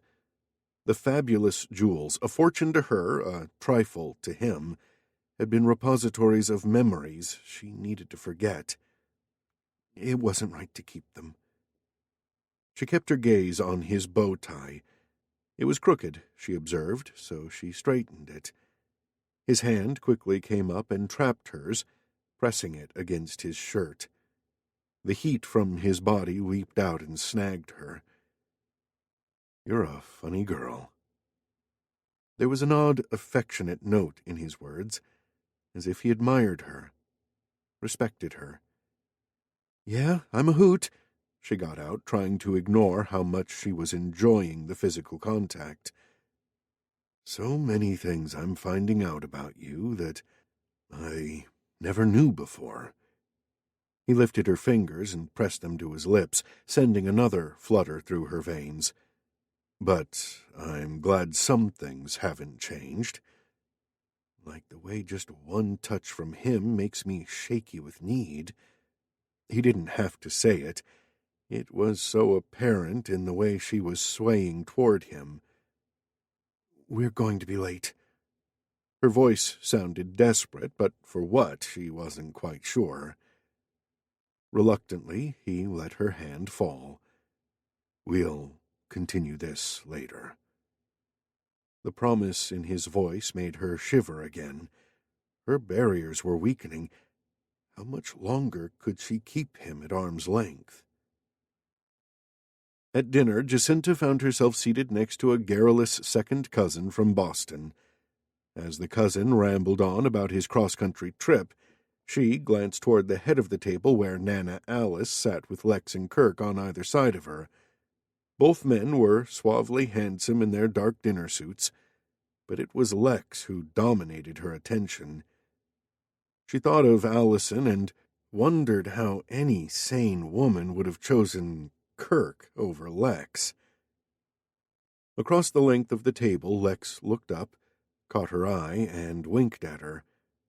Her lips twitched into a smile. Had he sensed her staring at him? She'd better pay more attention to her neighbors. "Do you have a lot of these family reunions?" she asked the talkative cousin. "Once every couple of years." The cousin, belatedly, she remembered his name was Matthew, dug into his oysters hungrily. "And Alice likes gathering everyone together. Family's very important to her." Jacinta nodded in agreement. Nana Alice was her kind of grandmother. Matthew dropped the empty oyster shell and reached for another. "Even people who've strayed, she likes to bring into the flock just to keep in touch with 'em." "Strayed?" "Oh, you know, people who aren't part of their family anymore." He shoveled in another mouthful before nodding toward the head of the table. "Like Lex's mother, Estelle. She divorced Lex's dad years ago, but I know Aunt Alice still keeps in touch with her. That's why I thought she'd be here, since it's such a special occasion." Jacinta's fork slid from her fingers. She was too shocked to speak. Lex's mother was still alive? She'd always assumed she wasn't, because Lex had never mentioned her. But then again, she herself had never talked about her mother. He knew about her issues with her mother, but what were his? Why didn't Lex talk about her? "Do you know if she's coming to the garden party tomorrow?" Matthew asked. She picked up her fork and focused on her plate. "No, she isn't." Otherwise, she was convinced Lex would have mentioned it to her. Wouldn't he? The elaborate dinner stretched on, and when it was finally over, everyone rose from the table and dispersed into the library, the billiard room, or the terrace. Jacinta hung back from the bustle, hoping to catch Lex, but it was Nana Alice who came up and linked arms with her. "At last I have you to myself." She beamed up at Jacinta. "Come and have coffee with me." They went into the library, where Nana Alice ushered Jacinta to a couch in the far corner, away from the others. The housekeeper brought them coffee and left them with a smile. "Did you enjoy dinner?" Nana Alice gently squeezed Jacinta's arm. "You look nice and healthy, but An extra pound or two wouldn't go astray." Dinner was delicious. "And what a pretty dress you're wearing. Silk crepe de chine, isn't it? Lovely." "Thank you." The elderly lady leaned toward Jacinta, her tone conspiratorial. "Did Lex buy it for you?" Yes, he did." "No point in lying. Lex is a good boy." Nana Alice lifted her gaze and sighed. "Do you think he takes after his father?" Following her gaze, Jacinta saw a portrait hanging on the wall nearby. The man in the painting was about 60. His head was thrown up, his chin jutting out, his eyes piercing beneath thick eyebrows. One glance told her he could only be Lex's father. They had the same facial bone structure, the same stature, the same coloring. "They look similar." She tilted her head to one side. "But only physically. In other ways, they're very different." "Oh? What other ways?" "Well, she nodded toward the portrait, looks autocratic. And I know Lex can be high-handed too, but his father, that curl to the lips, he looks far more domineering, ruthless." Then, realizing who she was talking to, she pressed her fingers to her mouth. "I'm sorry, I shouldn't have said that." "It's quite all right. I'm glad you're so frank." "No, that was rude of me. Your own son." She took a sip of coffee, wishing she were anywhere but here. She was making a fool of herself. Why hadn't she just said something bland and complimentary? "There's no need to apologize. Philip was my son, yes, but that doesn't mean I'm blind to his faults." She breathed out a sigh. "He was domineering and ruthless. I tried my best, but he was always his father's son. Lex didn't have an easy time growing up. He's always been talented, but no matter what his achievements, it was never enough for Philip. Since Lex took his place at the company's helm, I've been afraid he'd still be affected by his father's treatment." She turned to Jacinta, her eyes warming. "But what you've just said reassures me so much. You obviously know Lex well. You can see he's not going to turn out like his father. You know all the gentleness and kindness beneath his cool exterior." She did? All she'd said was that Lex wasn't the bully his father appeared to be. Nothing about him being gentle or kind. "I saw him winking at you at dinner like he was 10 again." Nana Alice smiled indulgently. "I haven't seen him do that in years. Yes, you've changed him, Jacinta. For the better."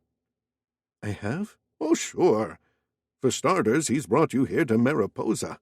He's never brought any of his girlfriends to meet me before." Her blue eyes grew even brighter. "But more importantly, he reconciled with you after you two broke up." Jacinta blinked in confusion. "Why is that so special?"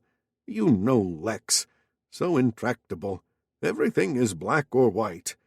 I can just imagine how he reacted when the two of you separated. He would have vowed never to speak to you again, and his pride would have made him stick to that promise. But in the end, he didn't.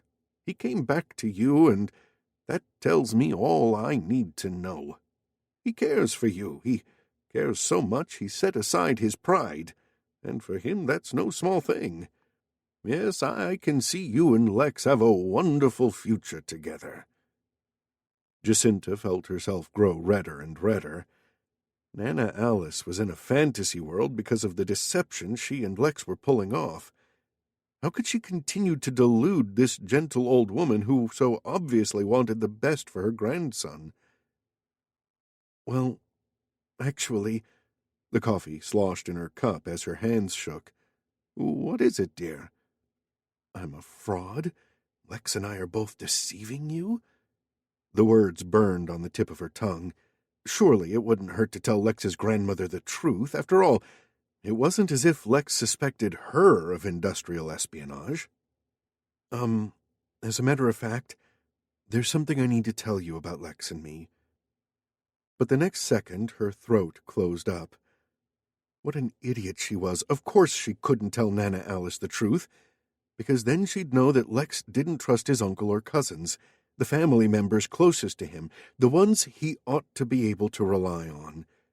Nana Alice would be hurt, bewildered, upset. She couldn't do that to her. A light sweat broke out across her shoulders as she grappled for a way to backtrack, while Nana Alice looked on expectantly. I'm sorry, I didn't mean to say that. She set down her cup carefully, her hands still unsteady. Oh, dear, this looks serious. Nana Alice gave her a sweet smile. I know we've only met today, but I have a feeling you and I are going to be great friends. Whatever you have on your mind, please, you can tell me. Actually, I promised Lex I wouldn't tell anyone. Not yet, anyway. Oh, it's a big secret between you and Lex. Jacinta hesitated, then nodded. And you can't say anything now because it's my party. Is that it? Jacinta shifted about. Something like that. I think I know what it is. Nana Alice chuckled as she tapped the side of her nose and winked theatrically. Don't worry, she said in a loud stage whisper. Your secret's safe with me. I won't breathe a word of it to anyone. Promise. Oh, nuts. What exactly did Nana Alice think the secret was? Jacinta leaned forward, but before she could frame the question, they were interrupted by a couple of guests. Michael, Sarah. Nana Alice waved them to take a seat. Have I introduced you to Jacinta yet? Jacinta sighed silently as her opportunity to quiz Nana Alice slipped away. She forced herself to smile at the relatives and make small talk, all the while stewing over her odd conversation with Nana Alice. After she'd spent an appropriate amount of time chatting, she made her excuses and escaped. An irrational urge to see Lex nagged at her, but he wasn't in any of the rooms she searched, and eventually she went onto the terrace. A few people were out there, but not Lex, and she'd had her fill of polite conversation. She slipped into the shadows and followed a path that meandered around the corner of the house. Here it was dark and quiet. Nearby the bushes rustled as something scampered away. A raccoon, she told herself. Nothing to be nervous about. She walked on. The bushes became thicker. A tall shadow detached itself from the darkness and moved toward her, and a small squeak rose to her lips. Who? It's me, Lex. He stepped out of the shadows and into a dim pool of light from the waning moon. Her heart leaped again. She put a hand to her throat, felt her pulse skittering. Sorry, he said. Did I scare you? A little. What are you doing out here? The outline of his shoulders lifted. Same thing you're doing, I'd guess. Looking for peace and quiet. Peace and quiet? She was pretty sure she wouldn't get any of that with Lex around to raise her heartbeat. Do you want me to leave, then? No. His hand curled around her wrist. Let's sit on that bench over there. He led her to a wooden bench beneath a darkened window. On this side of the house, only a few lights were on. The shrubbery around them grew in a profuse screen, enclosing them in a pocket of fragrant night air. For a while they sat in the dark without talking. It should have been relaxing, but Jacinta's mind was churning. I've been chatting with your grandmother, she said. She likes you. A lot. She's been telling me that all day every time I bump into her. Oh? Yeah. She thinks you're sweet, intelligent, and very pretty. His fingers brushed against her bare arm, resting between them. I told her I agreed 100%. I think you're very pretty, too. His feathery touch sent sparkles across her skin. She schooled her muscles not to react, and didn't quite succeed. Lex, I feel bad about deceiving her like this. When we were talking earlier, I almost blurted out the truth. His fingers tightened around her wrist. He pulled her toward him. "What exactly did you say?" All trace of laziness vanished from his tone. "Don't worry, I didn't tell her anything, but it's eating me up." His nearness stirred her. His thigh pressed up against hers, heavy and insistent. She inhaled the night air. "She's your grandmother. I can see how much she means to you. Doesn't she deserve to know?" His body was coiled like a spring. "It's her 90th birthday. She has all her family and friends here. You really think this is the time or place? When, then?" "Later, when the time is right." "That's very vague." She lowered her head. Lex's fingers softened around her wrist and began to stroke her skin with gentle, absent-minded movements, as if he wasn't even aware what he was doing. She bit her lip. The exquisite pleasure was almost too much to bear. "I just think, you know what your problem is? Oh, boy, I'm sure you're just dying to tell me what that is." Her words cut off as he curled his free hand around the back of her neck. "Your problem is," he said huskily, "you worry too much." He leaned in and claimed her mouth with unhurried, deliberate intent. He held her and kissed her as if he had every right to do so, as if he expected nothing less than her full reciprocation. And she gave that to him. All thoughts fell from her head as she responded instinctively to his kiss, softening her lips around his, parting them, allowing his tongue to enter, licking him back in return. He slid his fingers through her hair, unraveling her hairdo as well as her control as he bent over her mouth. Blood thrummed in her ears, a primeval beat that drummed out her qualms as she drank in his kiss, his fire pouring into her mouth. She traced her fingers over his face, relishing the feel of his square jaw, the cords in his neck, the crispness of his hair.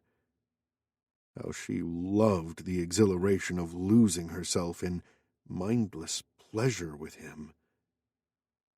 He angled her body into the corner of the bench, the better to run his hands over her body, all the while continuing his greedy kissing.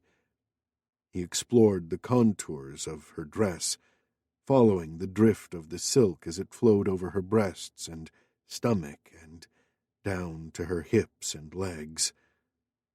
Oh, God, this is so good. But maybe she should stop him. She inhaled sharply as his fingers eddied around her breast. How could she stop him now? He took his time, leisurely stroking the underside of her breast, teasing her while she shuddered. He swirled his fingers about the tip until her nipple grew hard, before his hand closed possessively around her, his rough palm grazing her sensitized peak, until she was light-headed and almost panting. She was helpless and burning with need. Desperate to touch him, she pushed open his jacket, fumbled at the buttons of his shirt, undid a couple, and slid her hand inside the soft material. His skin seared her as she caressed his sculpted pecs. She scraped her fingernails over him, relishing the crispness of his chest hairs. The air between them pulsated. Logic and restraint receded, as it always did when Lex came near her. When he tipped her head up to crush her mouth with his, she welcomed it. His boldness always excited her, released her. He freed her aching breast to run his hand over her hips and then under her dress. She arched into him, eager for more. Memories of the way he'd fondled her in the changing room of the boutique made her breathe harder.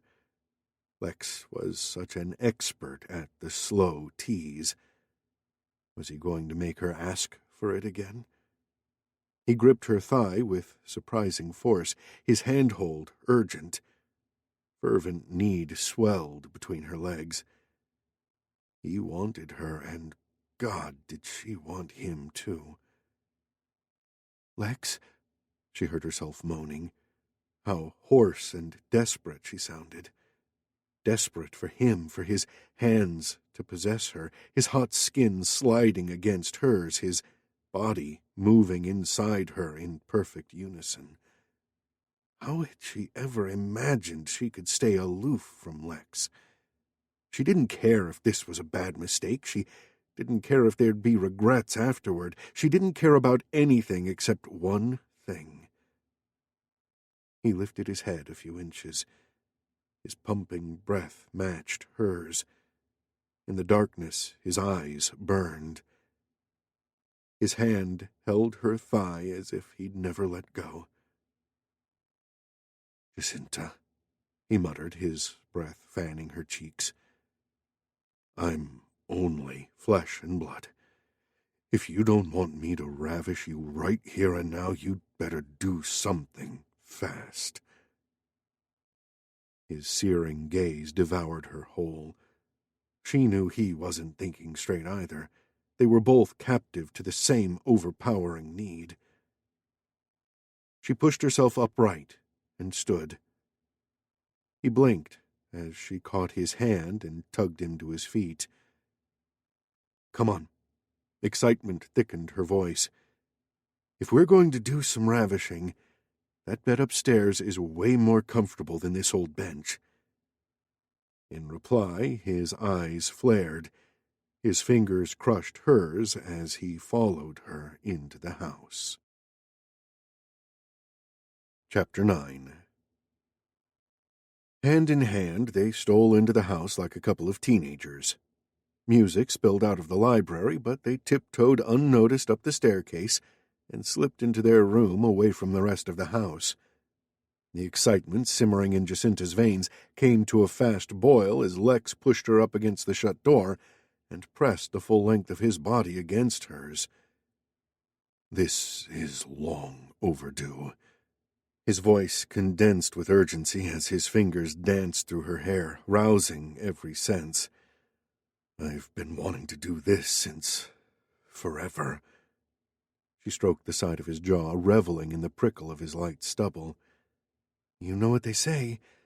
Anticipation is half the pleasure." "Anticipation be damned." His head dipped, and the moon-speckled room spun about as he kissed her voraciously.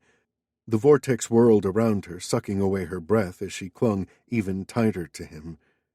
Her hands took on a life of their own and roamed feverishly over his back, his shoulders, his waist, his hips. As the breeze tickled the curtains and crickets chirped outside, he became something more to her. Not just a man, but the phantom lover who had stalked her nights for so long and was now a reality. He continued to kiss her as he pulled off his dinner jacket. She broke off the kiss to push his shirt away from his shoulders. Gauzy light gilded the curve of his mouth, the cords in his neck, the bulk of his arms. His masculine beauty made her throat constrict, and she almost whimpered before lavishing kisses across his broad chest, her greedy fingers catching in the fine dark hair swirling down toward his stomach. "JC," he cupped her face and made her look at him. "What is it about you? You've always known how to drive me crazy." Just as he had always been able to whip her into a frenzy. She'd tried to keep him at arm's length, but it had been a losing battle, and maybe she'd known that from the moment he stepped back into her life. Now, all she knew was that she would die if she didn't get complete skin-on-skin contact soon. "Stop talking before I change my mind," she panted, reaching for the zip of his trousers. "I love your enthusiasm." Grinning, he caught her hands before she could unzip him, and bent them behind her back so that she arched her spine, bringing her breasts hard up against his chest. "But I like being in charge." Her breasts tingled against him, and then a wave of delicious heat rushed over her, as he ran his tongue from her earlobe all the way down to the base of her neck, where her pulse kicked like a bronco. Still imprisoning her hands behind her back, he pushed down one strap of her gown and then the other. Her chest rose and fell as he pulled the dress down to her waist before stopping to admire the view. Using a forefinger, he traced the outline of her collarbone, her waist, and her breasts encased in their lacy, strapless bra. "Gorgeous," he murmured, his face dark with passion, before he unclipped her bra and feasted his eyes on her full, naked breasts. The look on his face made the blood pound in her thighs. She could never get enough of that ravenous lust blazing in his eyes, the fervor in his hands lifting and caressing her breasts.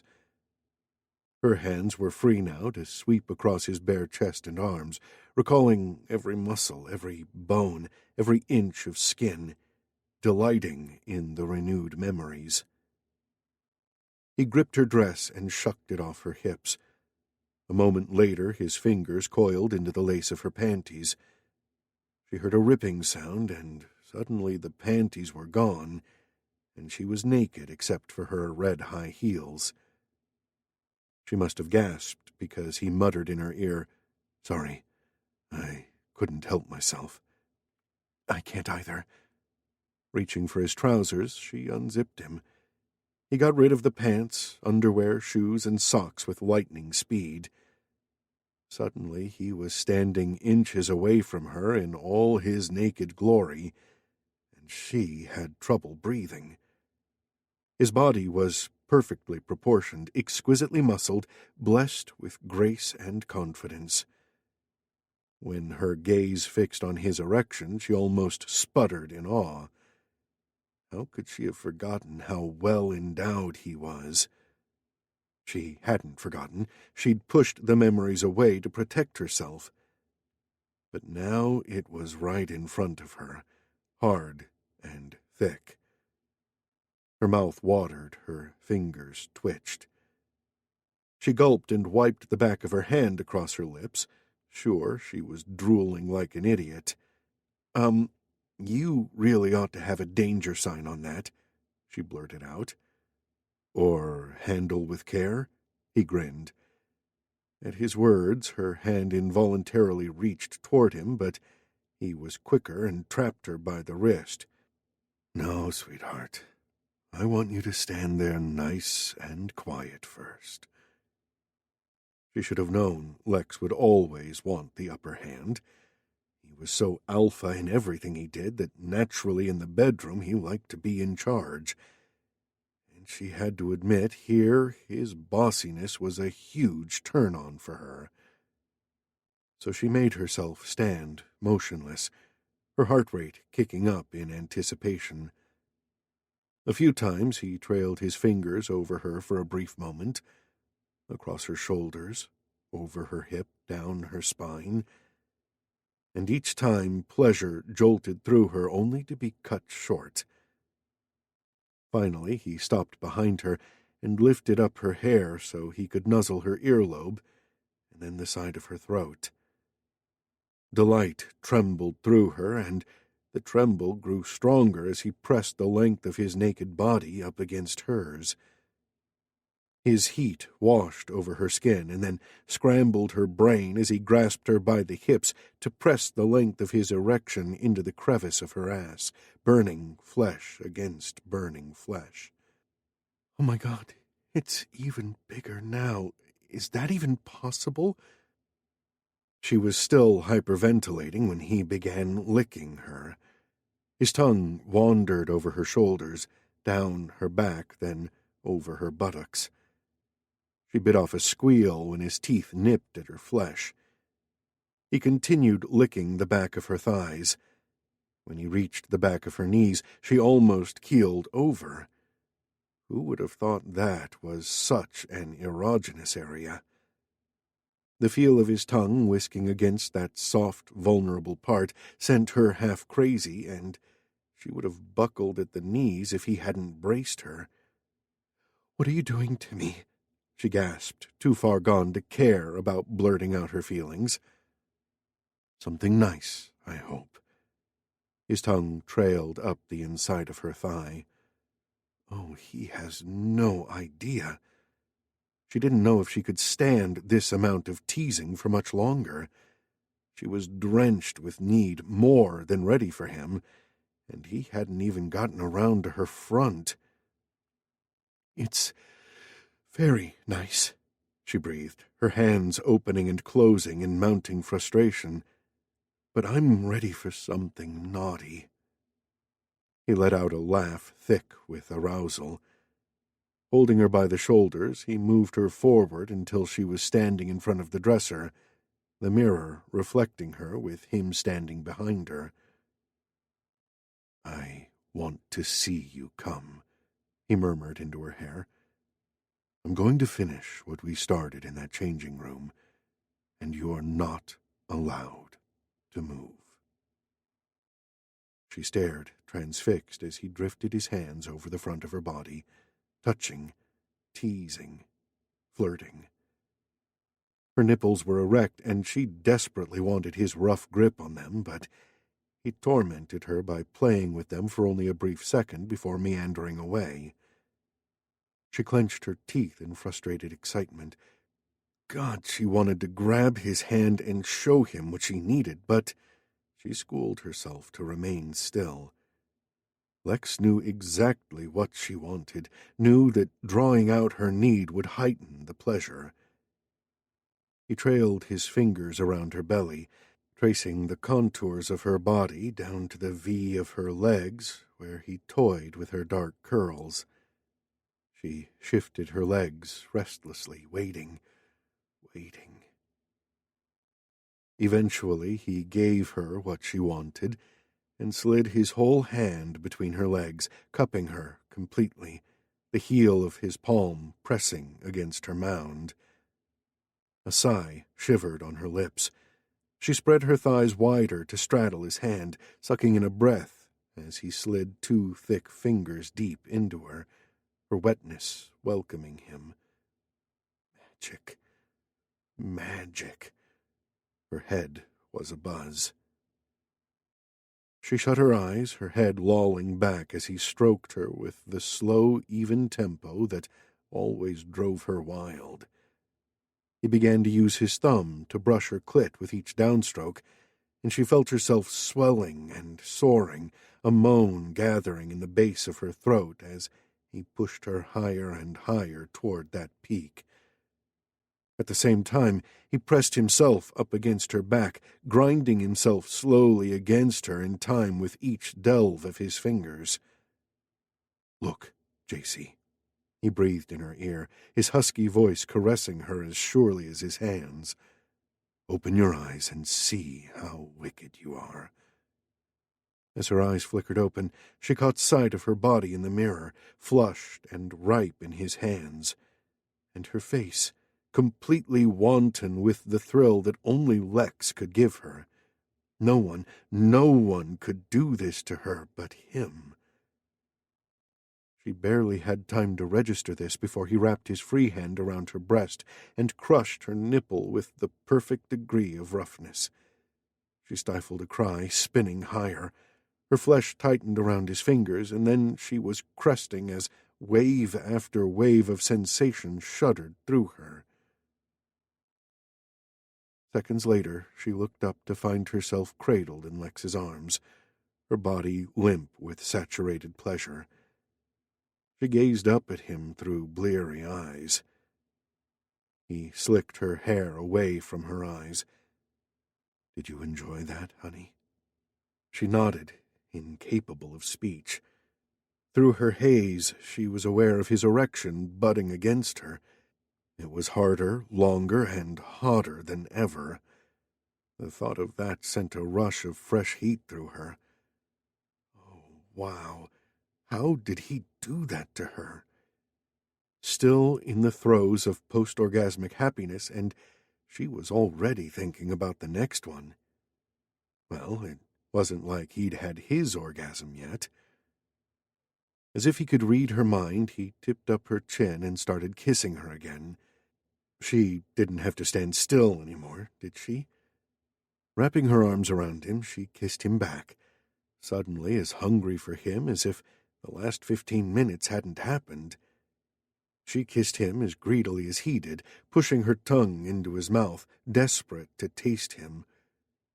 With a caveman grunt, he pulled her against his chest. She coasted her hands over his hand, aroused by his muscled physique. He could make a grown woman cry over those manly shoulders and biceps of his. It had been too long since she'd been able to explore them, drool over them. Leaving his mouth, she feathered kisses over his chest and scraped her fingers over his dark nipples, loving the way his chest heaved and the guttural noises he was making. She made to bend down, wanting to drizzle her kisses down the length of his torso, until she got to that straining erection of his. But he caught her by the elbows and held her fast. No. His eyes glittered in the dimness.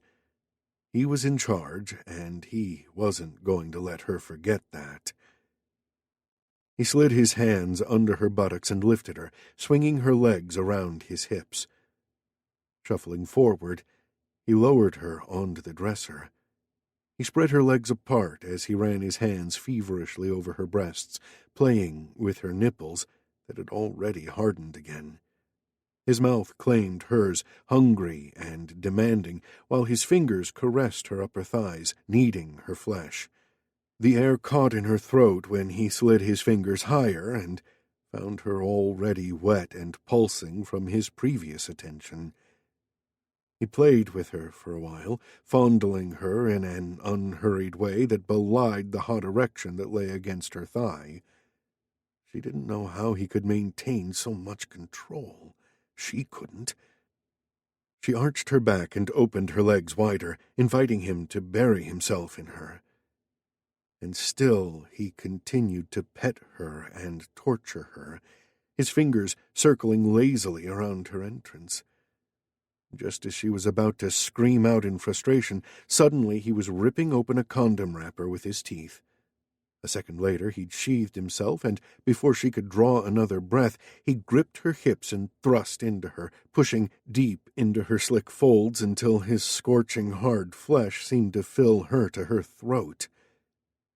The glorious, overwhelming sensation made her sink her teeth into his shoulder, the taste of his sweat arousing her even more. She groaned, clasping her legs around his hips to get every inch of him. The bottles on the dresser rattled. The smooth wood struck cool beneath her thighs. When he started to move inside her, she was so primed she almost came in the first few seconds. But then he paused, deliberately, causing her to whimper in frustration. He began to torment her, rocking slowly in and out of her. Grabbing him by the shoulders, she moved her hips to urge him on. He sucked in a breath and upped his tempo. It wasn't enough. She wanted him as wild as she was. She reached up for him and plastered her mouth against his, at the same time guiding his hand to her breast.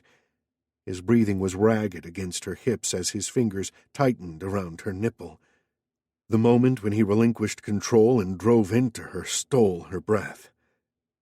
The dresser rocked, bottles clattered and rolled off. At last he was hers, giving her everything, showing his need, his hunger. How she loved the way he lost control, thrusting into her, breath ragged against her neck, fingers digging into her hips. There would be bruises in the morning, but she didn't care. She even looked forward to the physical evidence of his need.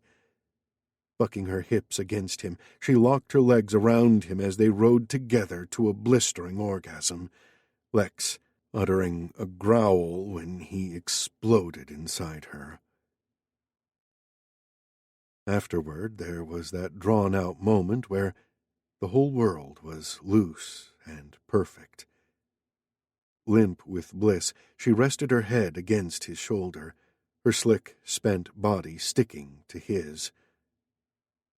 Slowly, he eased himself out of her, then swung her into his arms and carried her over to the bed.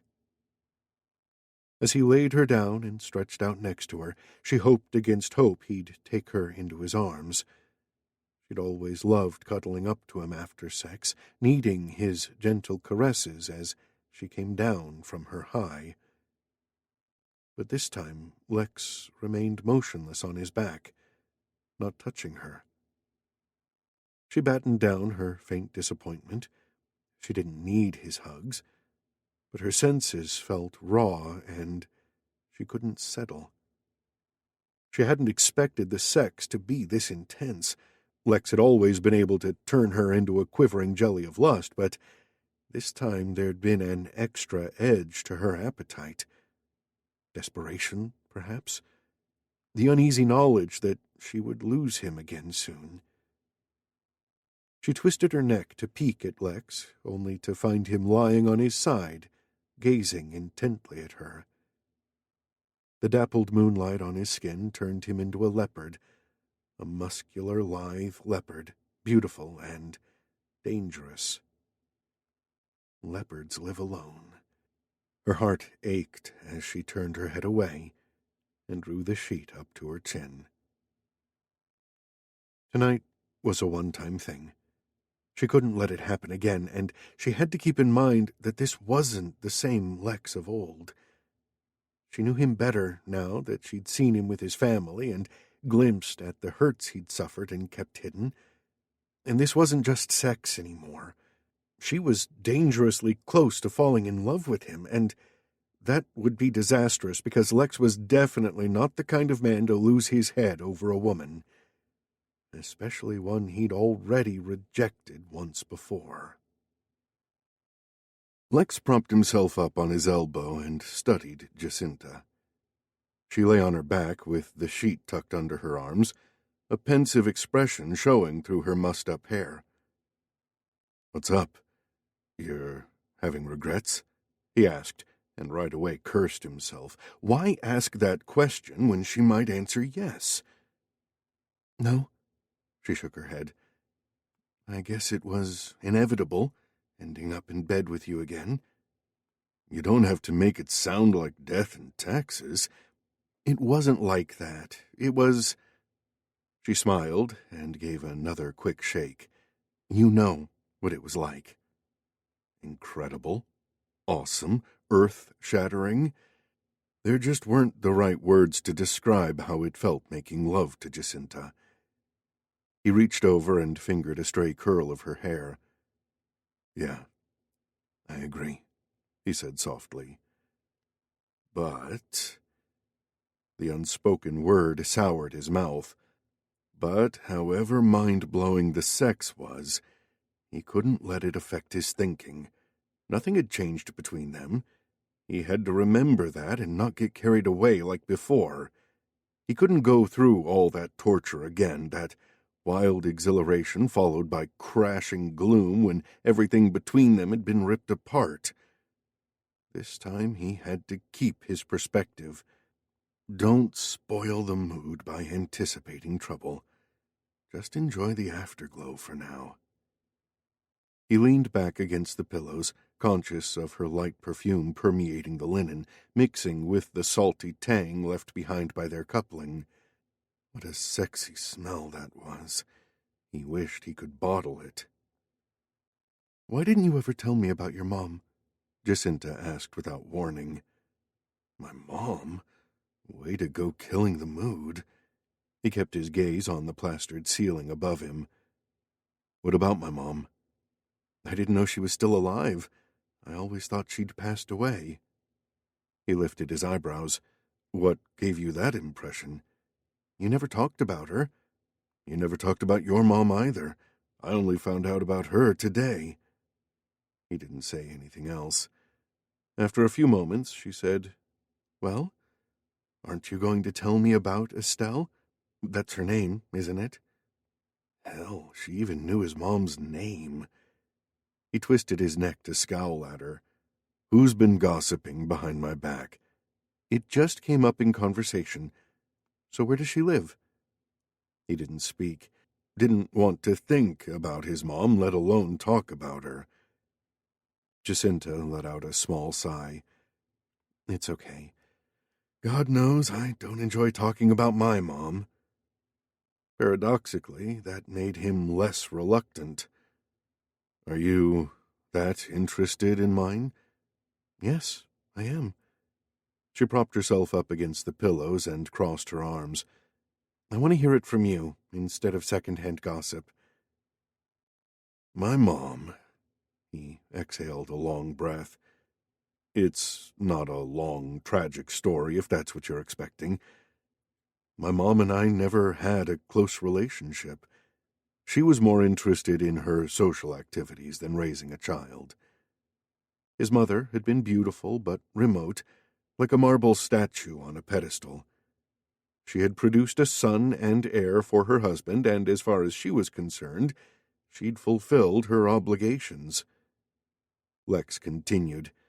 When she and my dad divorced, I was already used to not having her around, so it didn't make much difference. She moved to New York. We exchanged Christmas cards, but that's about it. Why did your parents divorce? He rubbed a finger across his upper lip. My dad was having an affair. Jacinta's face fell. Oh, no.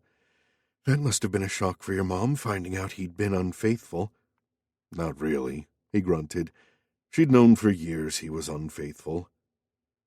She stared at him round-eyed. How do you know that?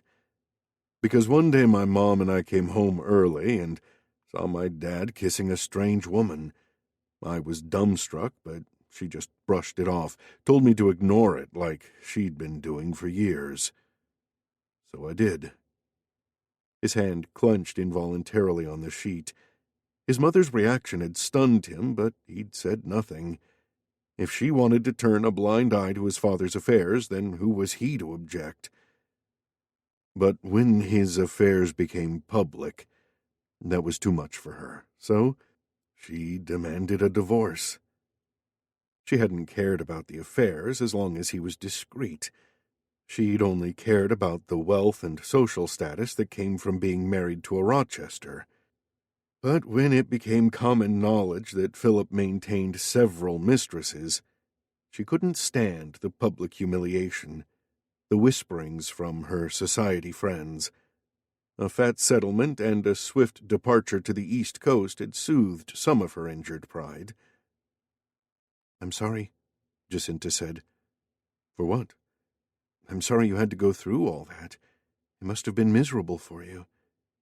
He shrugged, all tough indifference.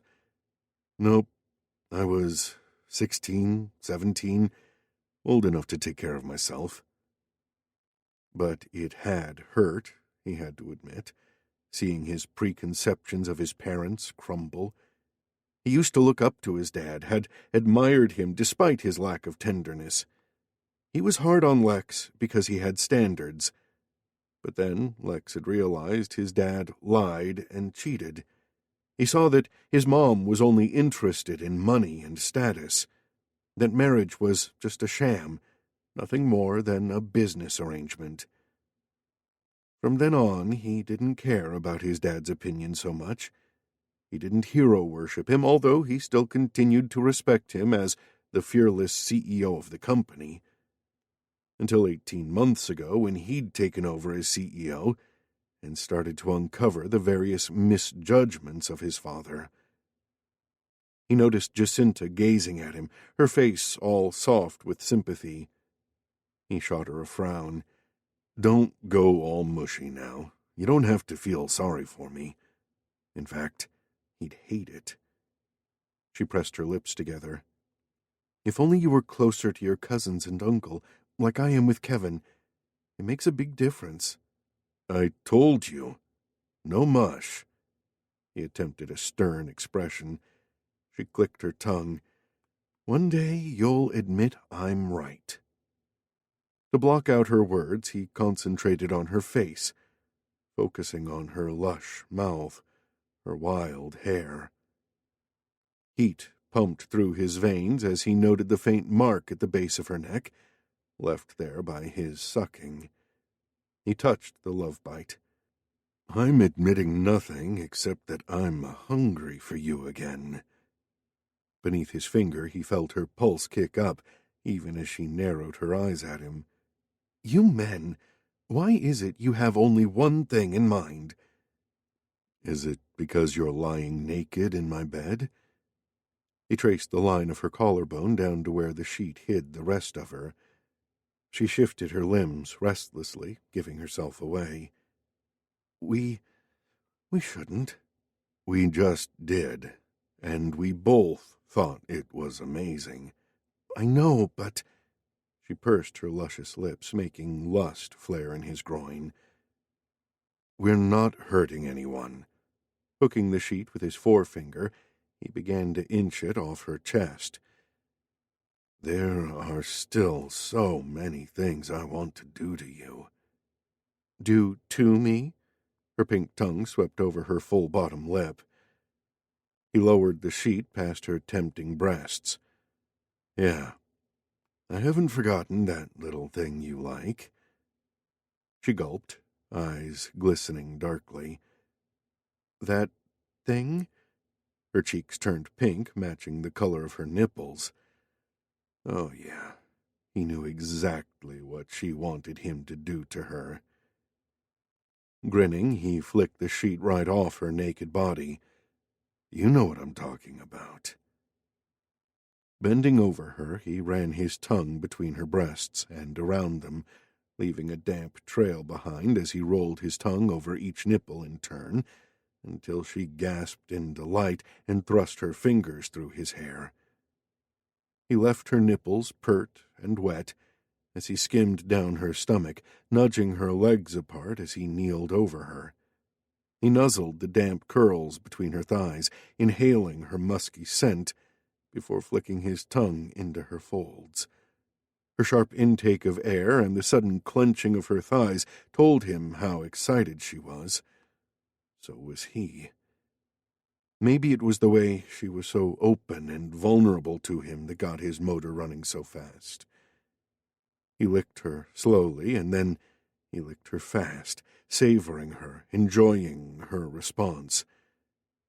She was completely at his mercy, and when he suddenly clamped his lips around her clit and sucked hard, her whole body arched, and her fingers grabbed at his hair, giving him a tingling, pleasurable pain. He didn't let up, sucking and rolling her most sensitive part between his lips, his fingers dipping rhythmically in and out of her, and all the while she scratched at his head and let out sobbing little breaths of utter abandonment that were music to his ears. Yeah, he knew exactly the little thing she liked best of all, the thing that made her blush to ask for it, and he loved doing it to her, loved everything it did to her, because when she was like this, there was nothing in her world except his lips, his tongue, his teeth, his fingers, his hair, all driving her feverishly crazy. She was his completely, and nothing could interfere and spoil it. He tried to stretch it out as long as possible, loving her swollen wetness, her little squeaks of bliss, her fingers tugging on his hair. But eventually he knew she couldn't hold out. "Lex," she begged, her voice hoarse and dark. "Please." He allowed his teeth to skim over her clit one last time, giving her a brief zip of pain before he lapped her deep and long, his tongue lascivious and greedy. He buried his head between her legs, holding her as he felt her orgasm rip through her. He stayed there until the last ripple was spent. Finally, the storm passed, and he lifted himself away from her, her taste lingering on his tongue and in his memories. She was such a turn-on, so sexually in tune with him, but he had to keep reminding himself that was as far as their compatibility went.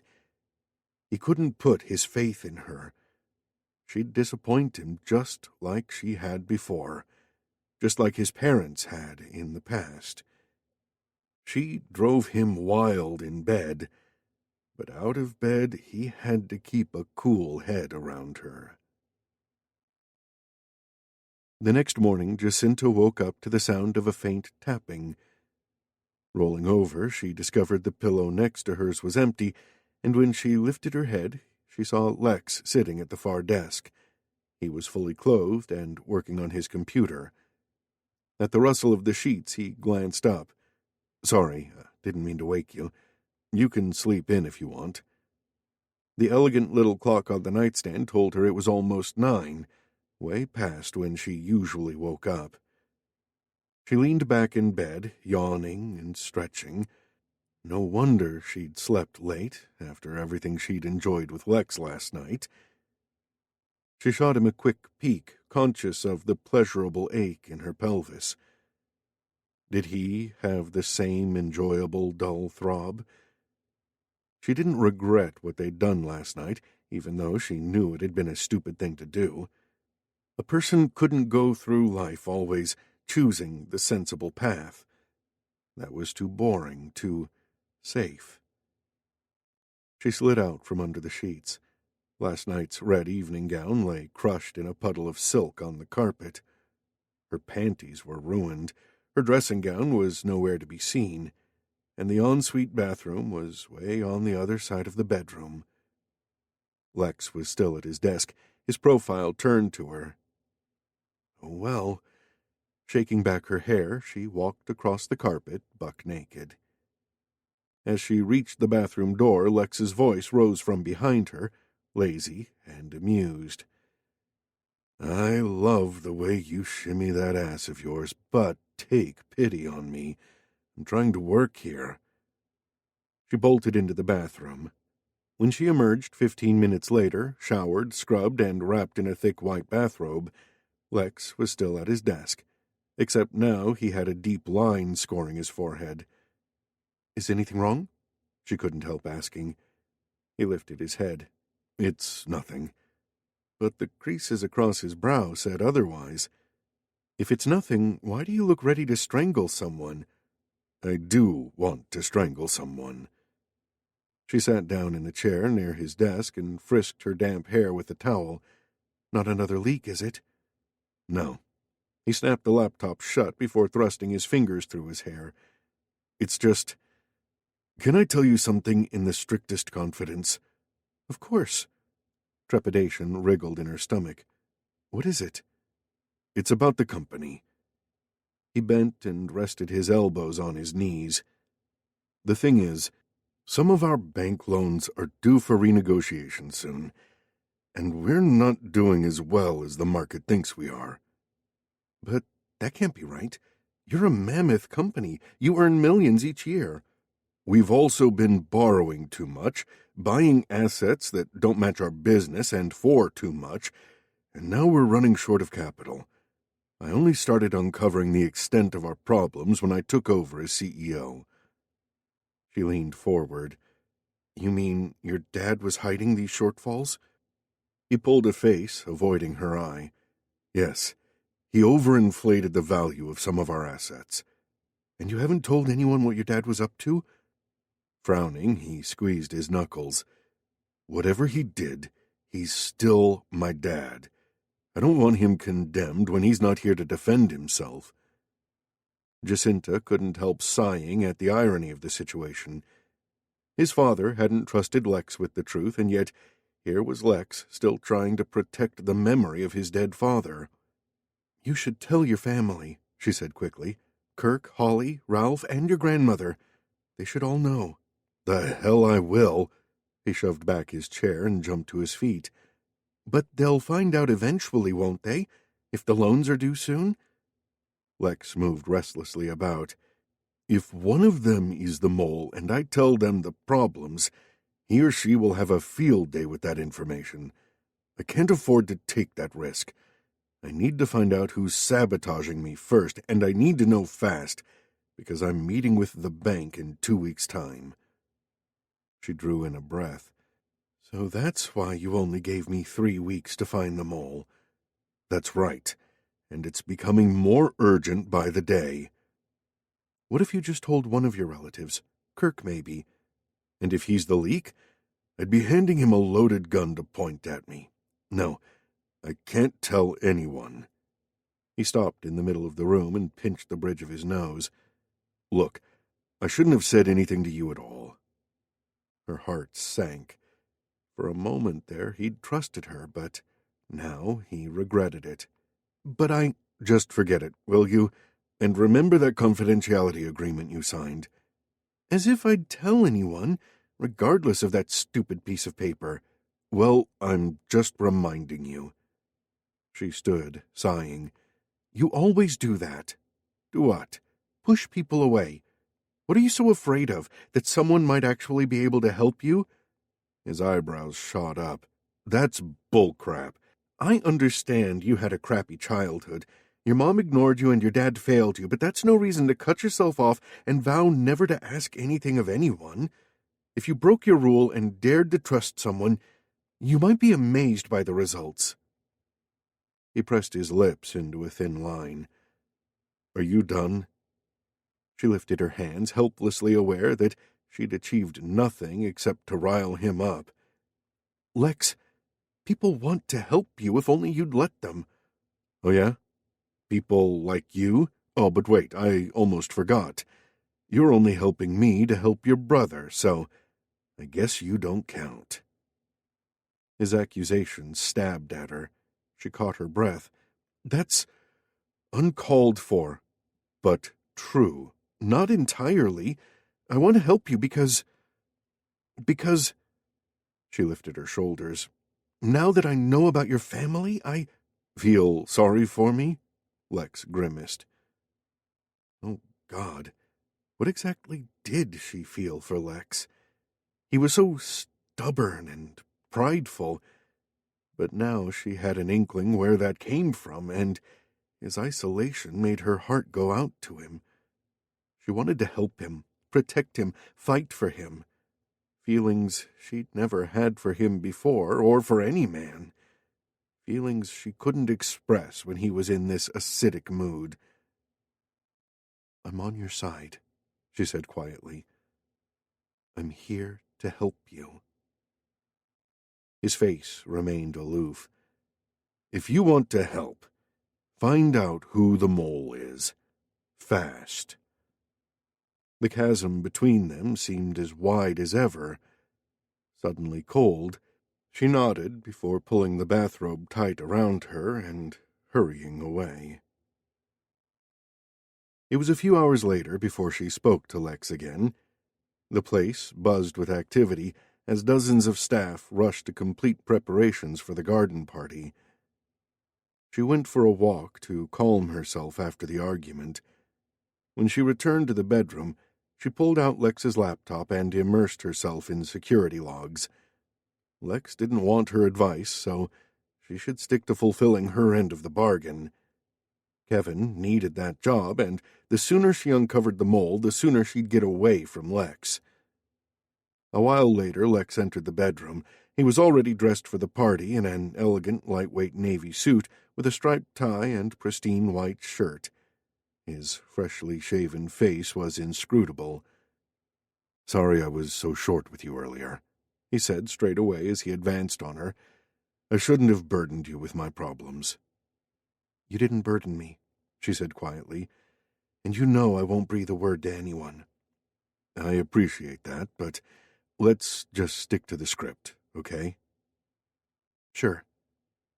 Stick to the script. Don't improvise, don't stray.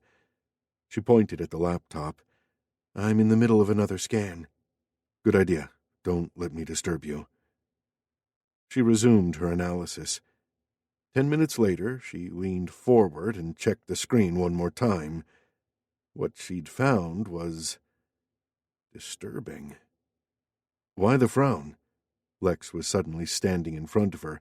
Have you found something? I don't know. Reluctantly, she swiveled the screen toward him. VHL, they're competitors of yours, aren't they? One of our main rivals. The last management bid we lost was to them. Jacinta's heart sank. I've detected a few emails going between them and...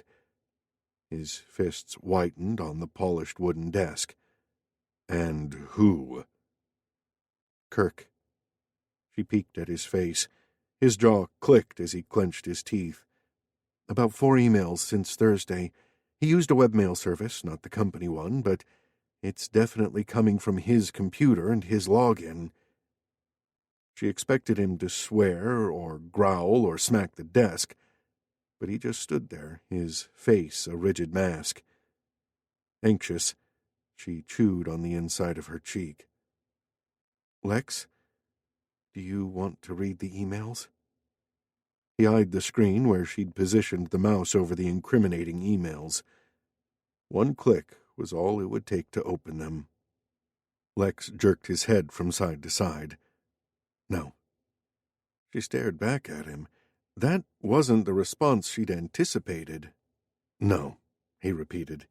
He crossed his arms over his chest. "Kirk isn't that stupid. He wouldn't use his company computer to send emails to the opposition." But he did use a webmail service. She wouldn't be doing her job correctly if she didn't point out that Kirk's behavior was suspicious. "Don't you want to find out why?" Muttering an expletive, Lex turned away to stare out the window. "If I read those emails," he said, "I'd be crossing a line I can never uncross. I don't know if I'm prepared for that." Her heart rose. So there was hope after all. If he thought the worst of Kirk, he wouldn't hesitate to read the emails. So his reluctance spoke volumes. "You don't want it to be him. I understand that." She shut down the monitoring program and closed the laptop. He spun around, still wired. "I didn't say I wouldn't read them. Just not today. If we don't find any other evidence soon, then I'll have to look at those emails." "Okay. Let me know when you're ready, then." "Thanks, Jacinta." His glacier blue eyes flicked over her. "I appreciate it. If I had to have some stranger, some employee of mine telling me all this," his knuckles tightened again, "I don't think I could have handled it." He pressed her shoulder, causing her heart to skip at the genuine appreciation in his gesture. "I'm glad I could help," she murmured. Exhaling, he straightened his shoulders. "Let's forget this spy business for now. It's my grandmother's birthday today, and I don't want to ruin it with a bad attitude." She stood and gestured at her casual clothing. "I guess I'd better get changed before the guests arrive." He nodded. "I'll wait for you downstairs in the conservatory." It took her just a few minutes to change into the cream-embroidered silk dress that she and Lex had both agreed suited the occasion. She completed her makeup and swept her hair into a classic chignon. In her brand-new high-heeled shoes, she made her way downstairs carefully. Lex was in the conservatory, as he'd said, together with his grandmother. "Oh, you look absolutely charming." Nana Alice nodded her approval at Jacinta before turning to Lex. "Doesn't she look charming, Lex?" "Almost as charming as you, Nana." The corners of Lex's lips edged up. He seemed calm and assured, the stress of a few minutes ago masked. Eyes sparkling, his grandmother clasped his arm. "You are a one. Oh, I'm so happy. You too. Well, I couldn't have a better present on my birthday." She beckoned Jacinta closer and drew the two of them toward her. "Yes, it's wonderful." Over the elderly lady's snow-white hair, Jacinta met Lex's stare, as baffled as he was by his grandmother's babbling. He lifted his eyebrows in silent query, but she could only shrug her shoulders. "Nana," Lex said, slowly drawing back, "you're being very mysterious." She chuckled. "Yes, it's a big secret, but I'm sure all will be revealed quite soon. Won't it, Jacinta?" Jacinta shook her head. She was about to ask what she meant, but before she could do so, Nana Alice glanced toward the terrace outside the conservatory. "Ah, I see Nancy has just arrived." She looked up at her grandson. "I thought you and Jacinta might keep an eye on her from time to time. Make sure she's looked after." I think she's capable of looking after herself, Lex replied. Peering through the glass doors, Jacinta blinked in surprise at the sight of Nancy Bird trailing behind a fresh group of guests approaching the house. She wore a prim gray dress with a small cameo brooch pinned at her neck. A number of company executives had been invited to the party, but she hadn't expected Lex's personal assistant to be one of them. "You know Nancy isn't comfortable in these sorts of social events," Lex's grandmother gently chided him. "I'm counting on you, dear. After all, you are her boss these days." "Fine, Nana." Nana Alice bustled off to greet the guests, leaving Jacinta to raise her eyebrows at Lex. "Did you invite all your administrative assistants?" "I didn't invite Nancy. My grandmother did. Nancy's been with the company for so long, she's practically part of the family. She put up with a lot of long, unsociable hours when she was working for my dad. I guess Nana wanted to show her appreciation." "She doesn't look too comfortable," Jacinta observed Nancy's pale face with some sympathy. "It's probably the long car ride. Let's go outside. I see Carl and Brooke have arrived, too." Jacinta drew in a breath as she stepped into place at Lex's side. Showtime. Time to go out there and play the part of the adoring girlfriend. Except it was beginning to feel more real than make-believe to her. Chapter 10. Jacinta had anticipated it would be difficult to pretend to be Lex's girlfriend in front of 300 illustrious guests, but she found it surprisingly easy, and all because of Lex. As the crowd swelled, he stayed by her side, introducing her to dozens of guests and easing the conversation whenever required. He touched her lightly and easily, his hand on the small of her back as he ushered her from one group to the next. His attentiveness helped her to relax as she chatted with the guests. In some, she sensed a curiosity about her status, which she put down to Lex's superb acting ability. He played the considerate boyfriend so perfectly even she was partway convinced. Halfway through the party, he was called away by his uncle to prepare for their speeches. Jacinta had just set down her champagne flute when Carl walked up to her. "My first chance to talk with you all afternoon," he said with his easy smile.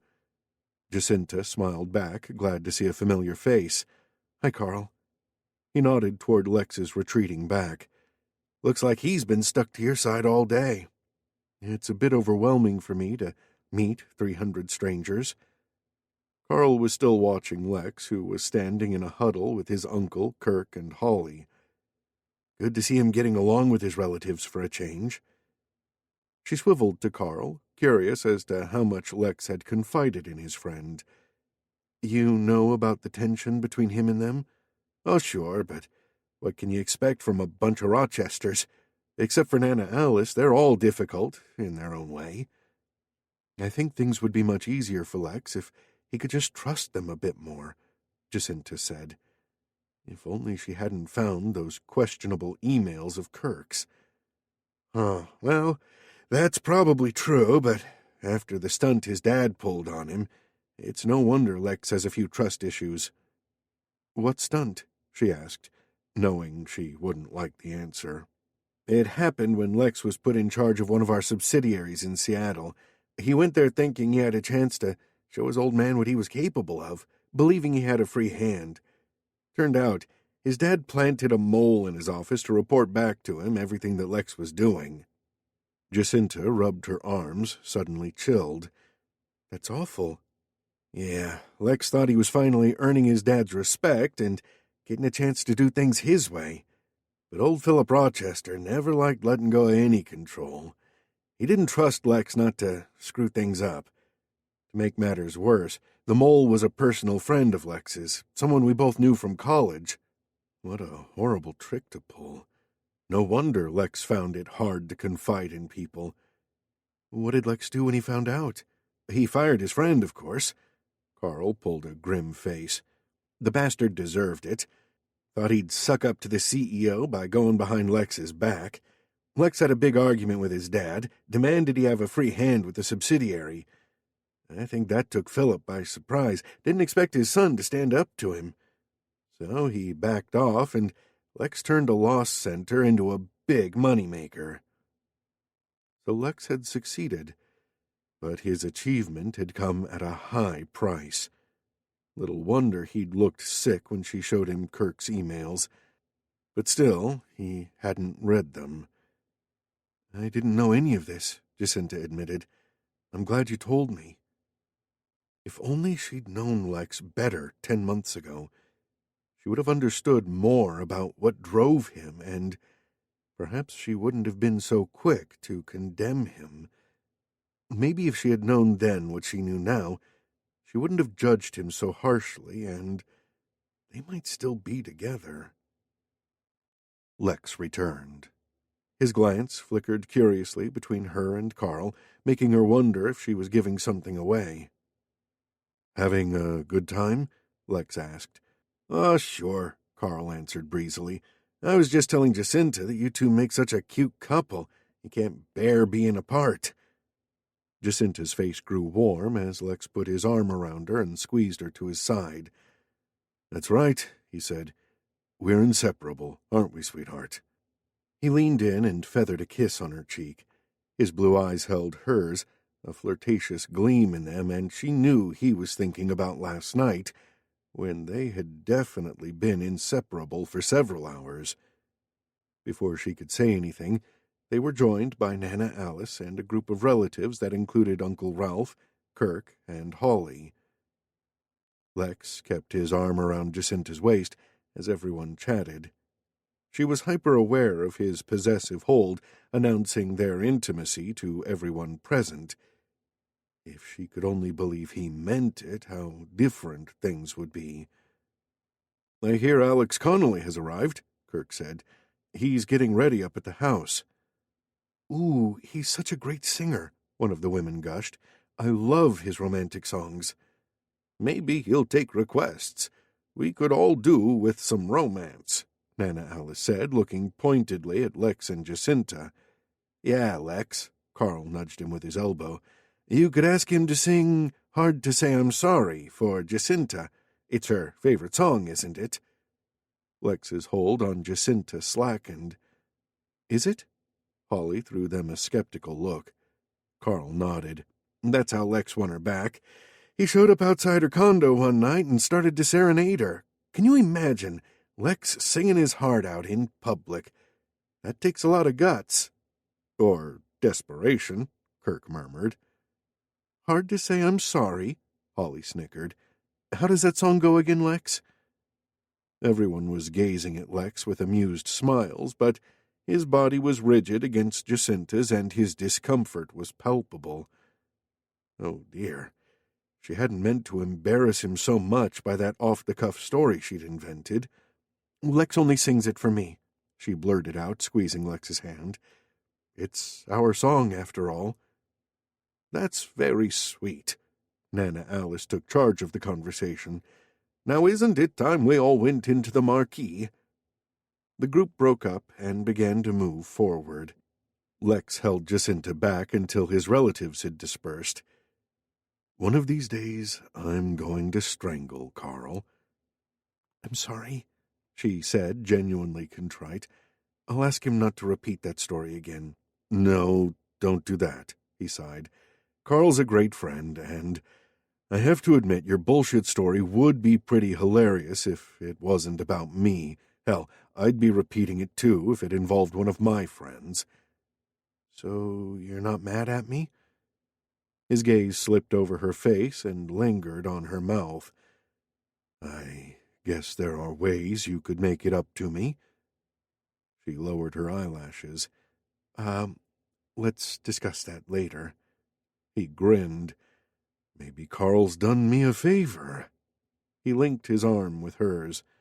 "Okay, we'd better go in." They followed the other guests, streaming into the giant marquee, where rows of chairs had been arranged in a semicircle around the dais. Lex left her at the front row with Carl and Brooke, while he joined his grandmother and the rest of his family on the dais. The marquee quickly filled up. When everyone was seated and the hubbub had died down, the speeches began. First Ralph, then Lex, Kirk, and Holly rose and delivered speeches that were short but filled with affection. Nana Alice watched on and drank in every word, and finally she stood up to give her own speech, her warm and witty words bringing a lump to Jacinta's throat. Then the stage was cleared, and Lex sat down beside her as the first of the performances began. There was a ballet recital, followed by a string quartet, and finally the star of the show, Alex Connolly, appeared to a burst of applause. His performance riveted the audience for 40 minutes, and when he finished, he spent some time charming Nana Alice and the other fans pressing forward. Jacinta stood back from the crush surrounding the dais. Everyone, it seemed, wanted to mob the singer. Lex was at his grandmother's side in the middle of the mass. She'd lost sight of Carl and Brooke, so she made her way out of the marquee by herself. As she exited the tent, she spied Nancy Bird standing by herself. The assistant's face was flushed, beet red with anger, as she scowled after a man striding away from her. Jacinta blinked, wondering what was going on. The man who was stalking off looked suspiciously like Lex's uncle, Ralph. What had he said to make Nancy so furious? It was none of her business, but the woman looked so upset Jacinta couldn't help approaching her. "Nancy, are you all right?" "Of course," she said. "Why wouldn't I be?" "It's just—" Jacinta gestured in the direction where Ralph had gone. "You seem to be upset about something Ralph Rochester said." Nancy pressed her lips together, her throat working. "He's trying to intimidate me, but I won't let him." "Intimidate you?" Jacinta started in surprise. "But there must be some mistake." "No mistake. And this isn't the first time he's tried to bully me. But I won't give in. He can badger me all he wants, but he won't get it." She clasped the strap of her purse tighter, as if she feared being mugged. Jacinta was mystified. "What does Ralph want from you?" The woman fished a cotton handkerchief out of her pocket and pressed it against her lips. "My clock." "Your clock?" "Yes," Nancy sniffed. "The clock left to me by Mr. Rochester, Philip Rochester," she added as Jacinta continued to gape at her. "I don't understand. Why would Ralph want your clock? He's rich enough to afford any one he wants." "Exactly, that's what I said to him. But he insists that his brother meant to leave him my clock. I won't give it up, but it's hard when he—" The woman faltered and dabbed at her eyes with her handkerchief. Jacinta reached out toward her. "Don't upset yourself any further. It's wrong of Ralph to bully you like this. You should talk to Lex. He'll get his uncle to see reason. Or, if you prefer, I could tell Lex and—" "No, I can take care of things," the other woman said, shaking off Jacinta's hand. "I don't need your help." "Okay." Jacinta stood back. Well, at least the party will be over soon and you'll be able to go home." Nancy blinked at her. "I'm not going home until tomorrow." "Oh, I see," Jacinta replied, not seeing it all. "The meeting. Tomorrow morning. I'm taking the minutes." "The minutes?" Nancy's lips twisted. "Yes, I'm here to take the minutes. God forbid I should be invited to Mariposa just to enjoy myself." She frowned at Jacinta, as if remembering who she was talking to. "Excuse me, won't you?" She hurried off, clinging to her purse and handkerchief. A moment later, Jacinta was still gazing after Nancy when Lex appeared beside her. "Well, the famous Alex Connolly is left. Do you want to grab a drink?" Jacinta turned to him. "I've just had the strangest conversation with Nancy Bird." "How strange?" "She said your uncle has been pestering her to give up some clock your dad left her in his will." Lex's eyebrows shot up. "Oh, first I've heard of it. You didn't know your dad left her a clock? I know that. I didn't know about Uncle Ralph wanting it. She was acting very strange about the whole thing.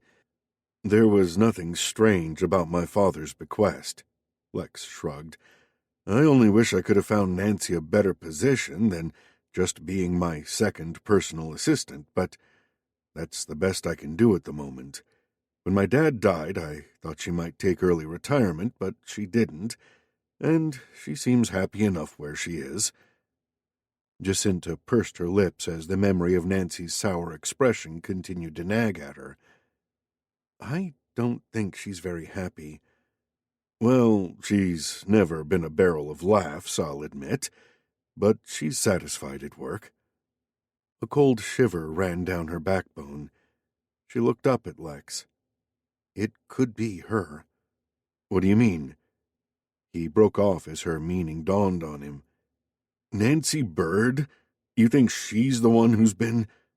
He stopped again to check if they were attracting attention.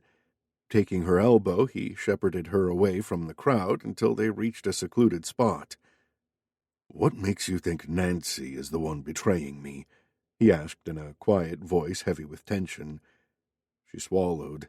The scents of rosemary and lavender hung in the summer air. It's just the way she spoke to me. She sounded bitter, resentful. Lex shook his head. I can't understand what she would feel resentful about. She's the only admin we invited to this party. She said she's here to take the minutes at your meeting tomorrow. So she usually takes the minutes of meetings. Doesn't that give her access to all your private discussions? Yes, but... His frown deepened before he shook his head again. But she's completely trustworthy. She was my... This peaceful moment is yours. Rest in it, breathe in it, and let it soothe you before the story resumes.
father's assistant for decades. She has nothing to gain by being disloyal. God, she used to give me money out of petty cash to buy candy when I visited my dad's office. No, I just can't see her wanting to sabotage the company." Doubt surged over Jacinta. She had no real evidence against Nancy, just intuition. She'd only spoken briefly to the woman a handful of times, so clearly she didn't know her as well as Lex did. Maybe she had misinterpreted Nancy's attitude. "I guess she doesn't have a motive," she said. "She'd be shooting herself in the foot if she damaged the company." "She's a tough nut, that Nancy. She had to be to survive for so long under my dad. But still, you shouldn't discount her. She's had just as much opportunity as any of your family. I'm adding her to my list of suspects. In fact, when I get the chance, I'm going to audit the activity logs from her computer and logins and cross-check that with the dates of your meetings and the leaks." Lex still looked dubious. "Okay, but my money's on Holly." "Why?" "Because she and I never got along, and she's always been on Kirk's side. She'd think this was a brilliant plan to show up my incompetence and help Kirk take over. Plus, she wouldn't waste any time crying if the company got into financial difficulties. Yeah, it's just the kind of stunt she'd pull." Jacinta thought about his spunky, sassy cousin, how she'd spoken up for Kirk, and the obvious warmth between her and her brother. "I agree she has the chutzpah to do this, but I don't know. I don't think there's that much malice in her." "So it's just your feminine intuition telling you that, huh?" "Oh, yes." She lifted her chin. "And it's just as reliable as your good old male gut instinct." "Huh." He grinned briefly before sobering up. "Well, I did ask you here to help find the likely suspect, and if I can't trust my family, then I shouldn't trust Nancy either." Heavens, she didn't want to make him more distrusting. "You were great on stage with your family, all reminiscing about your Nana. I'm convinced you could all get along one of these days." "You mean when I've uncovered the spy? But I wouldn't count on it. Even if the company is saved, it'll mean a huge disruption. It's a lose-lose situation as far as family unity is concerned, but I'll have to handle it. I'm going to get to the bottom of this, and soon." Her heart sank. "I understand why you don't feel you can trust your family." She hesitated, plucking a leaf off a lavender bush before deciding to plunge on. "Carl told me what your dad did to you, setting up your own friend to spy on you. That was a terrible breach of trust, but you don't have to make the same mistakes as he did." She stopped, wondering if she'd said too much. "Carl, huh?" he finally growled. "Christ, that guy's been shooting his mouth off." She blew out a huff of exasperation. "Carl is your friend. He cares about you." "I care about you." She bit back the words just in time. Lex made an impatient gesture with his hands. "Carl thinks he knows more than he does. My father was testing me, seeing if I was up to the task of leading the company. He didn't want to leave it to me just because I was his son. I had to prove I was capable, and I did." "And now?" she wanted to demand. "What about now, when the company was floundering after years of his father's mismanagement?" Lex didn't want to share the problem because of some need to protect his father's reputation, undeserved though it was. Despite everything his father had done to him, Lex was still determined to be the good son. Jacinta sighed. Last night, she'd shared such an incredible physical connection with Lex, but now he seemed too complex for her to ever fully understand. "Okay. Well, obviously I shouldn't have said anything." To her surprise, he shook his head slowly. "No, I'm glad you did. You don't seem afraid to stand up to me on anything. I kinda like that." She pulled a wry face. Do you? Even when I'm contradicting you? It's refreshing. His lips edged up into a slow smile. Not 10 months ago, it wasn't. She bit back the snarky comment. 10 months ago, she thought she'd had him all figured out, but now she knew there were a lot of extenuating circumstances to his behavior. She curled the lavender leaf around her forefinger. That makes a change. Speaking of Carl, he took her hand and unwound the leaf from her fingers. You still have to make it up to me for feeding him that serenade story he can't shut up about. Her senses, ever alert to him, began to hum at his nearness. I didn't promise anything. I said we'd discuss it. We are discussing it. Holding her hand, he stroked the leaf back and forth across her palm. I can't wait until tonight. The warm huskiness of his voice started to unwind her senses. I don't know. I do. It's going to be even more fantastic than last night. The feel of him playing with her hand threatened to turn her brain to mush. But she managed to get out, Aren't you being presumptuous? Just because last night we had an amazing time? She flushed. It's not right. We're not in a relationship. We told each other to go to hell. We're not cheating on anyone.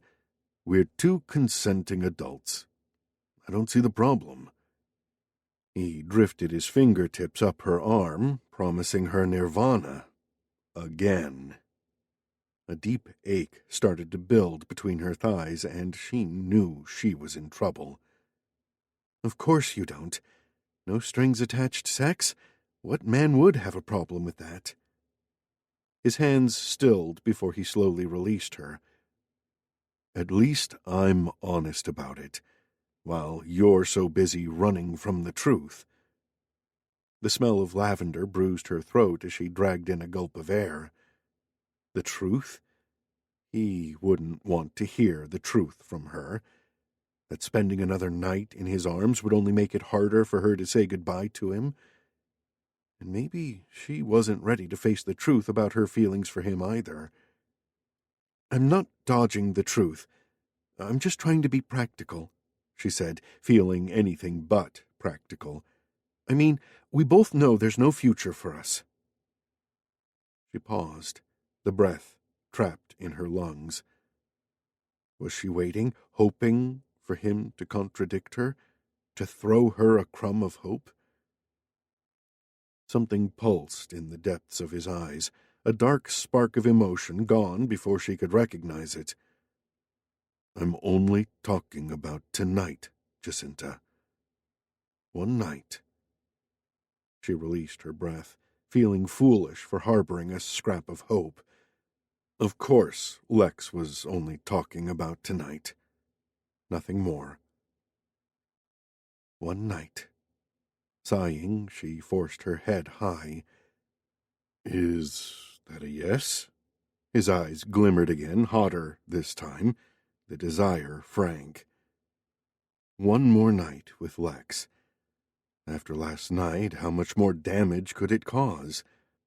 Her body was vibrating, every cell screaming yes, so why not give in, take what pleasure she could, and never mind the consequences? One night only.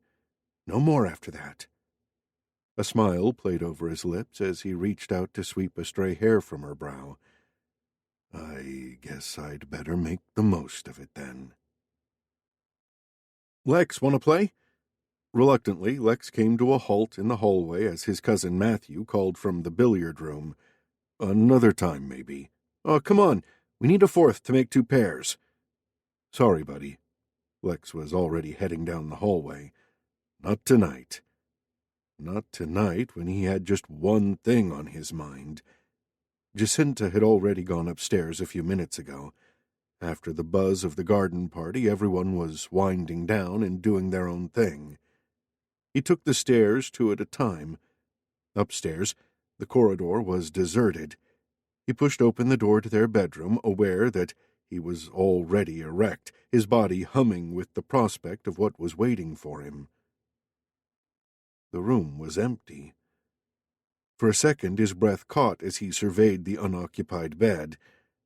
Then a muffled noise from the walk-in closet alerted him. He started breathing again as he stepped toward the closet and towed the door ajar. Jacinta was in there, slipping her dress onto a hanger. Clad in her cream silk underwear, she reached out to hang up the dress. The sweet curve of her bottom, barely covered by a film of silk, made his lungs constrict again. Jesus, she was bad for his breathing. As he entered, she turned. The filtered light from the bedroom glinted on her chestnut hair and glimmered on the smooth cups of her bra. She licked her lips, surprise showing in her eyes. "I'll only be a minute here. I'm just hanging up my dress." Unable to contain himself any longer, he stepped up behind her and ran his fingers down the sides of her body, exploring her undulating curves. "Take all the time you want," he muttered. "I'm fully entertained." "What is it with you and dressing rooms?" she said, but there was a rosy tinge in her cheeks and a quiver in her body she couldn't disguise. "At least we don't have a saleswoman outside the door." He skimmed his fingertips up and down her torso, relishing the smoothness of her skin. "Let me be your assistant tonight." The creaminess of her skin had his pants straining at the zipper, but he was determined to slow things down a little. Brushing her hair to one side, he fit his mouth onto the curve of her neck and laid a row of playful nips across her skin. Her answering shiver was all he needed. With his lips, he nudged down the strap of her bra and nibbled at her shoulder. "I think I'd better check your bra size." He undid her bra, tossed it aside, and covered a breast with each palm. He was painfully hard now, his control rocking on a knife edge. Her generous breasts filled his hands perfectly. The feel of her nipples growing rigid against his palms didn't help his restraint. Neither did her little moan as she arched her back, leaning her head against his shoulder and pushing her breasts against his teasing fingers. If he didn't contain himself, he'd have her up against the wall in 5 seconds flat. She'd always had this devastating effect on him. He swore no other woman had ever had that power over him. Unable and unwilling to break free of her spell, he closed his mind to those unsettling thoughts and let his libido take over. He explored her curvaceous waist and buttocks, all the while kissing her neck and shoulders. She writhed up and down his length, rubbing her butt against his groin until he almost snapped. This time he managed to get rid of her panties without ripping them. The scent of her steamy moistness filled the small closet. He eased her around to face him and lowered his head to lick the curve of her breasts. I didn't know sales assistants did this," she murmured between quick gasps. "My tongue is a very accurate measuring tool. Let me give you a demonstration." He lifted a breast and took a deep mouthful of her, swirling his tongue around her nipple.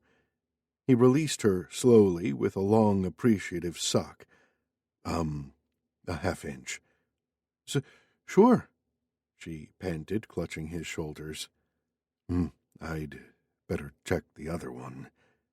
He dipped his head and took her other nipple between his lips, enjoying the feel of her fingernails digging into his shoulder. He suckled her deep before lifting his head. "Yep, they're a match." "Thank God for that. I've always wanted matching nipples."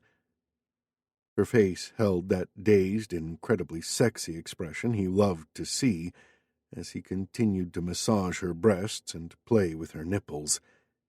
Eventually, he let his hands slide down her sides and knelt in front of her.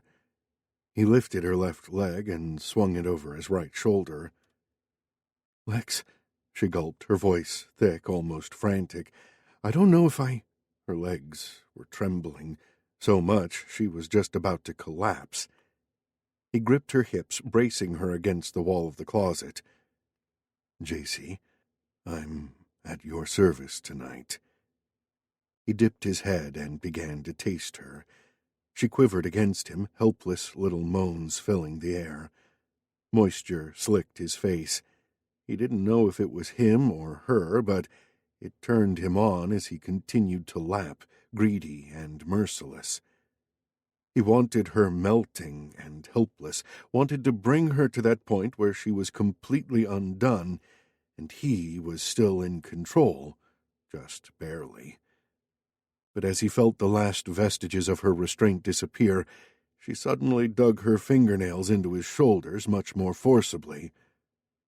"Stop," she said, her voice so gruff he almost didn't recognize it. She hauled her leg off his shoulder and pulled him upright. "Stop?" He licked his lips, wanting more of her taste. "But we were just getting to the best part." "The best part is you inside me. Now." When had Jacinta started being so bossy about sex? The extra blood thudding in his groin told him he liked it. Her fingers fumbled for his waistband. He helped her, ripping off his shirt, unzipping his trousers, and letting his engorged cock spring out. His own fingers weren't quite steady as he found the condom in his pocket and rolled it on. Jacinta ran her hands all over him, pressing soft little kisses into his chest as she pulled him closer, lifting a leg so he fitted into the space between her thighs. In the heaving dimness, her eyes glowed and her lips were full and sweet. "Quick," she whispered, her urgency thrilling him. "Now." He didn't need to be told twice. Lifting her leg higher, he thrust his full, engorged length into her slick channel.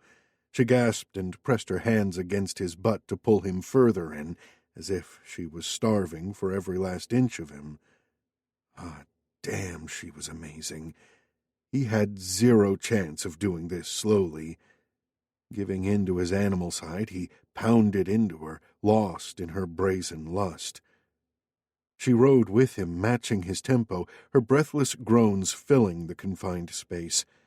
The scent of her perfume mingled with the salty smell of sex, sending him further into uncharted territory. He was lost and mindless to everything except his craving for her and her only. Dazed, he looked at her, at their drenched bodies fused together, and he knew he'd never seen anything more beautiful. She smiled up at him, her face glistening and sweet, and then she circled her arms around his neck, pulled herself up, and kissed him, her mouth eager and honeyed. The feel of her tongue flirting with his pushed him over the edge.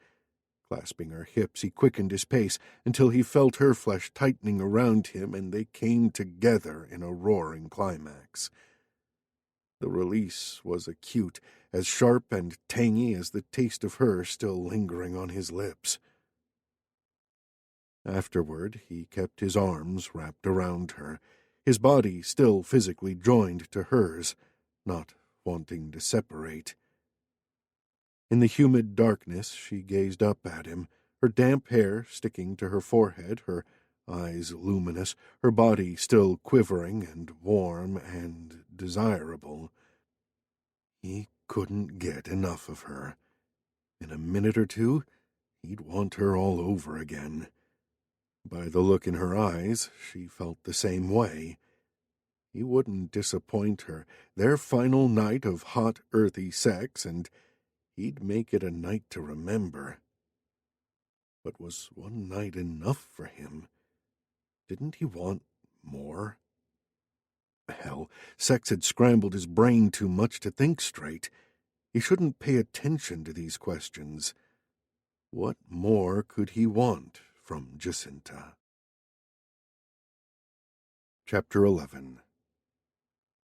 Jacinta woke first the next morning. For a while she indulged herself by gazing at Lex's slumbering face on the pillow next to her. It was so rare for her to be able to study him like this, but now she could watch him to her heart's content and take in every detail of his mussed-up hair, his sleep-softened cheeks, his relaxed jaw with the dark stubble showing through. In sleep he looked so different, so open and restful and sweet. This was the last time she'd see him like this. Her heart fisted in her chest. Stupid, useless daydreams. She wasn't going to get caught in them. She slid out of the bed and padded quietly to the bathroom. By the time she'd finished showering and returned to the bedroom, Lex was already awake, yawning, and looking very relaxed. "Morning. Bathroom's free." She made herself sound breezy, carefree, as she wandered over to the walk-in closet. "Thanks." He tossed back the sheets, revealing himself in all his glorious nakedness as he rolled out of bed. Her feet stumbled, her mouth dried, her eyes boggled as he sauntered toward the bathroom, the taut muscles in his butt flexing with each stride. God, how she wanted to rush after him and join him in that shower. How she'd love to get him all wet and soapy and hard. Somehow she forced her buckling legs to carry her to the closet. Get a hold of yourself. You had your final night with Lex, and that's the end. No running after him into the shower. No making him suspect she was getting hung up on him. No risking her self-respect. She pulled on jeans and a casual cotton shirt and twisted her hair into a ponytail. She pulled out her suitcase and started to pack. When she reached for her pajamas, she found herself frowning. The pajamas were still crisp and clean, because both nights she'd spent naked with Lex. "Everything okay?" He spoke from just behind her. She spun around to find him close by, a towel hung around his hips. His chest glowed, droplets of water clinging to the hairs. "You startled me." She gave a laugh she hoped sounded light. He flicked the sweep of damp hair from his eyes. "For a minute there, you looked kind of down. Is it about last night?" She chewed her lip as conflicting emotions warred. "I'm just—" She shook her head, tried to focus her thoughts. "I'm not like you, Lex. You have no problem jumping in and out of bed with different partners." His eyes narrowed. "You make me sound like a complete man-slut. It's different for you. I know you've had a few—" Floundering, she waved her hand. "Other women since we broke up." Why on earth was she bringing this up? What did it matter now? Lex's jaw hardened. "Who told you that?" "It doesn't matter. It's irrelevant." They'd split up. Lex was a free man. He could do what he wanted, sleep with whomever he wanted. It was none of her damn business. Except the thought of him with other women made her feel like she'd drunk bleach. He pushed his fingers through his wet hair, his expression thoroughly riled. "Christ, JC, what the hell do you want me to say?" That it's all a lie? That you could never be with any woman except me? But she knew that couldn't be true. "Nothing. Nothing at all." She gave him a bright smile that almost tore her lips. "I'm being stupid. Please just ignore me.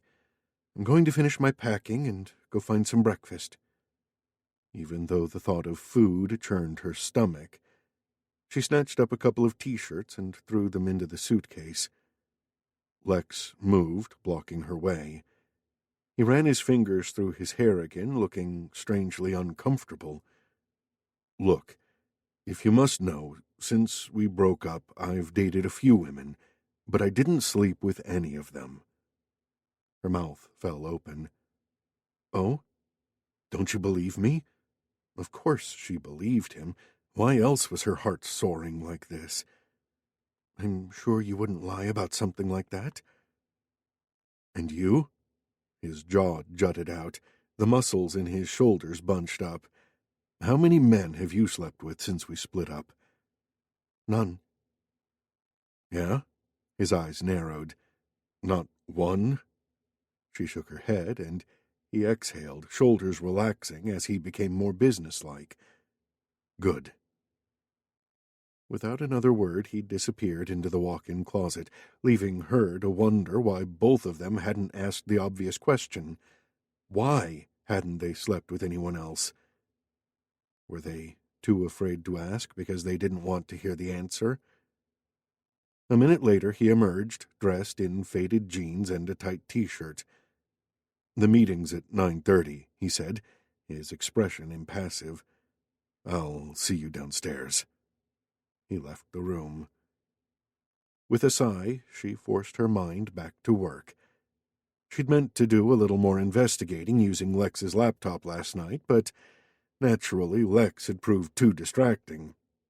Now, abandoning her packing, she sat down at the desk, powered on his laptop, and flexed her fingers. She had to uncover this mole soon, because the more time she spent with Lex, the harder it would be to say goodbye in the end.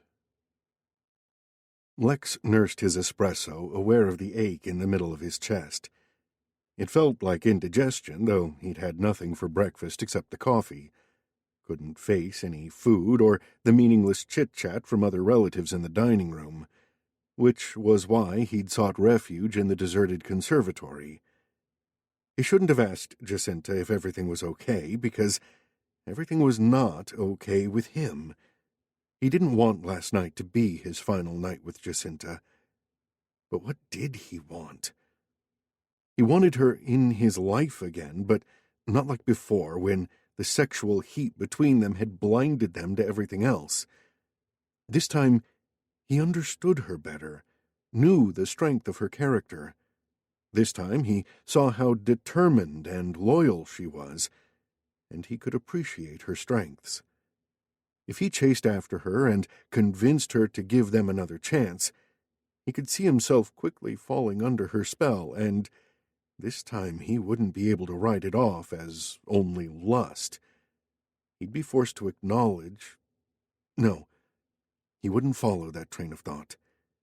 He downed the last of his espresso and rose to his feet, determined to go through the meeting agenda or some paperwork or anything except dwell on Jacinta. A tap at the French doors penetrated his roiling thoughts. "Oh, Lex, just the person I was looking for," his grandmother said. He turned to find his grandmother entering the conservatory with Jacinta in tow. Somehow he managed to gather himself in a couple of seconds. "Good morning, Nana," he said, marveling at the evenness of his tone. "Yes, isn't it a wonderful day?" He blinked in surprise. After yesterday, he'd expected his grandmother to be tired, but she seemed to be filled with more energy than ever before. She moved closer, drawing Jacinta with her. He allowed himself a quick glance at Jacinta. She looked wary and slightly puzzled. Nana Alice's voice lowered to a conspiratorial tone as she linked her free arm with his. "Now that I have you two alone with me, I need to ask you a big favor." Her eyes shone with unnatural brilliance, while her lips twitched, threatening to break out into an enormous grin. Alarm bells went off in Lex's head. "Yeah? What is it?" "I want you to humor an old lady." She squeezed both their arms.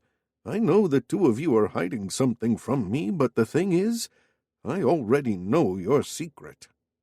His stomach lurched. "You know?"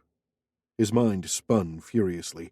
How the hell did she know about him and Jacinta? Had she picked up something from their behavior? Had they given something away? "Oh, yes." Her expression grew a little sheepish. "I have a confession to make. The first night you were here, you two were sitting alone out in the garden, and I overheard some of your conversation. Just a little bit, but it was enough.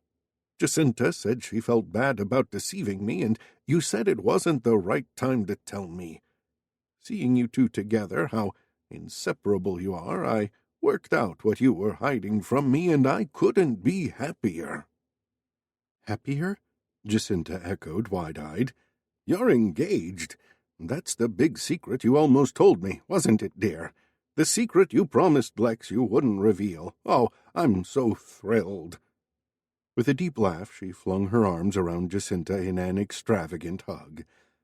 Over his grandmother's head, Lex's gaze clashed with Jacinta's. She looked completely gobsmacked, just like he was.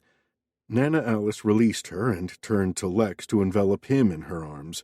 "You're such a sweetie, Lex. I can guess why you wanted to keep the engagement a secret. You didn't want to upstage my birthday, that's it, isn't it? But you've given me the most wonderful birthday present of all."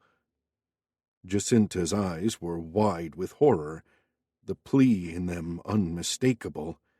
Make this awful mistake right. Light-headed with shock, he hauled in a gulp of air to steady himself. Gently, he disentangled himself from his grandmother to hold her at arm's length. She might need his support when he broke the bad news to her. Her face was like a child's on Christmas morning. Beneath her cashmere cardigan, her frail arms were like twigs. His gut twisted. This was going to crush her. Finding out that there was no engagement, that it was all a figment of her overactive imagination. He cleared his throat.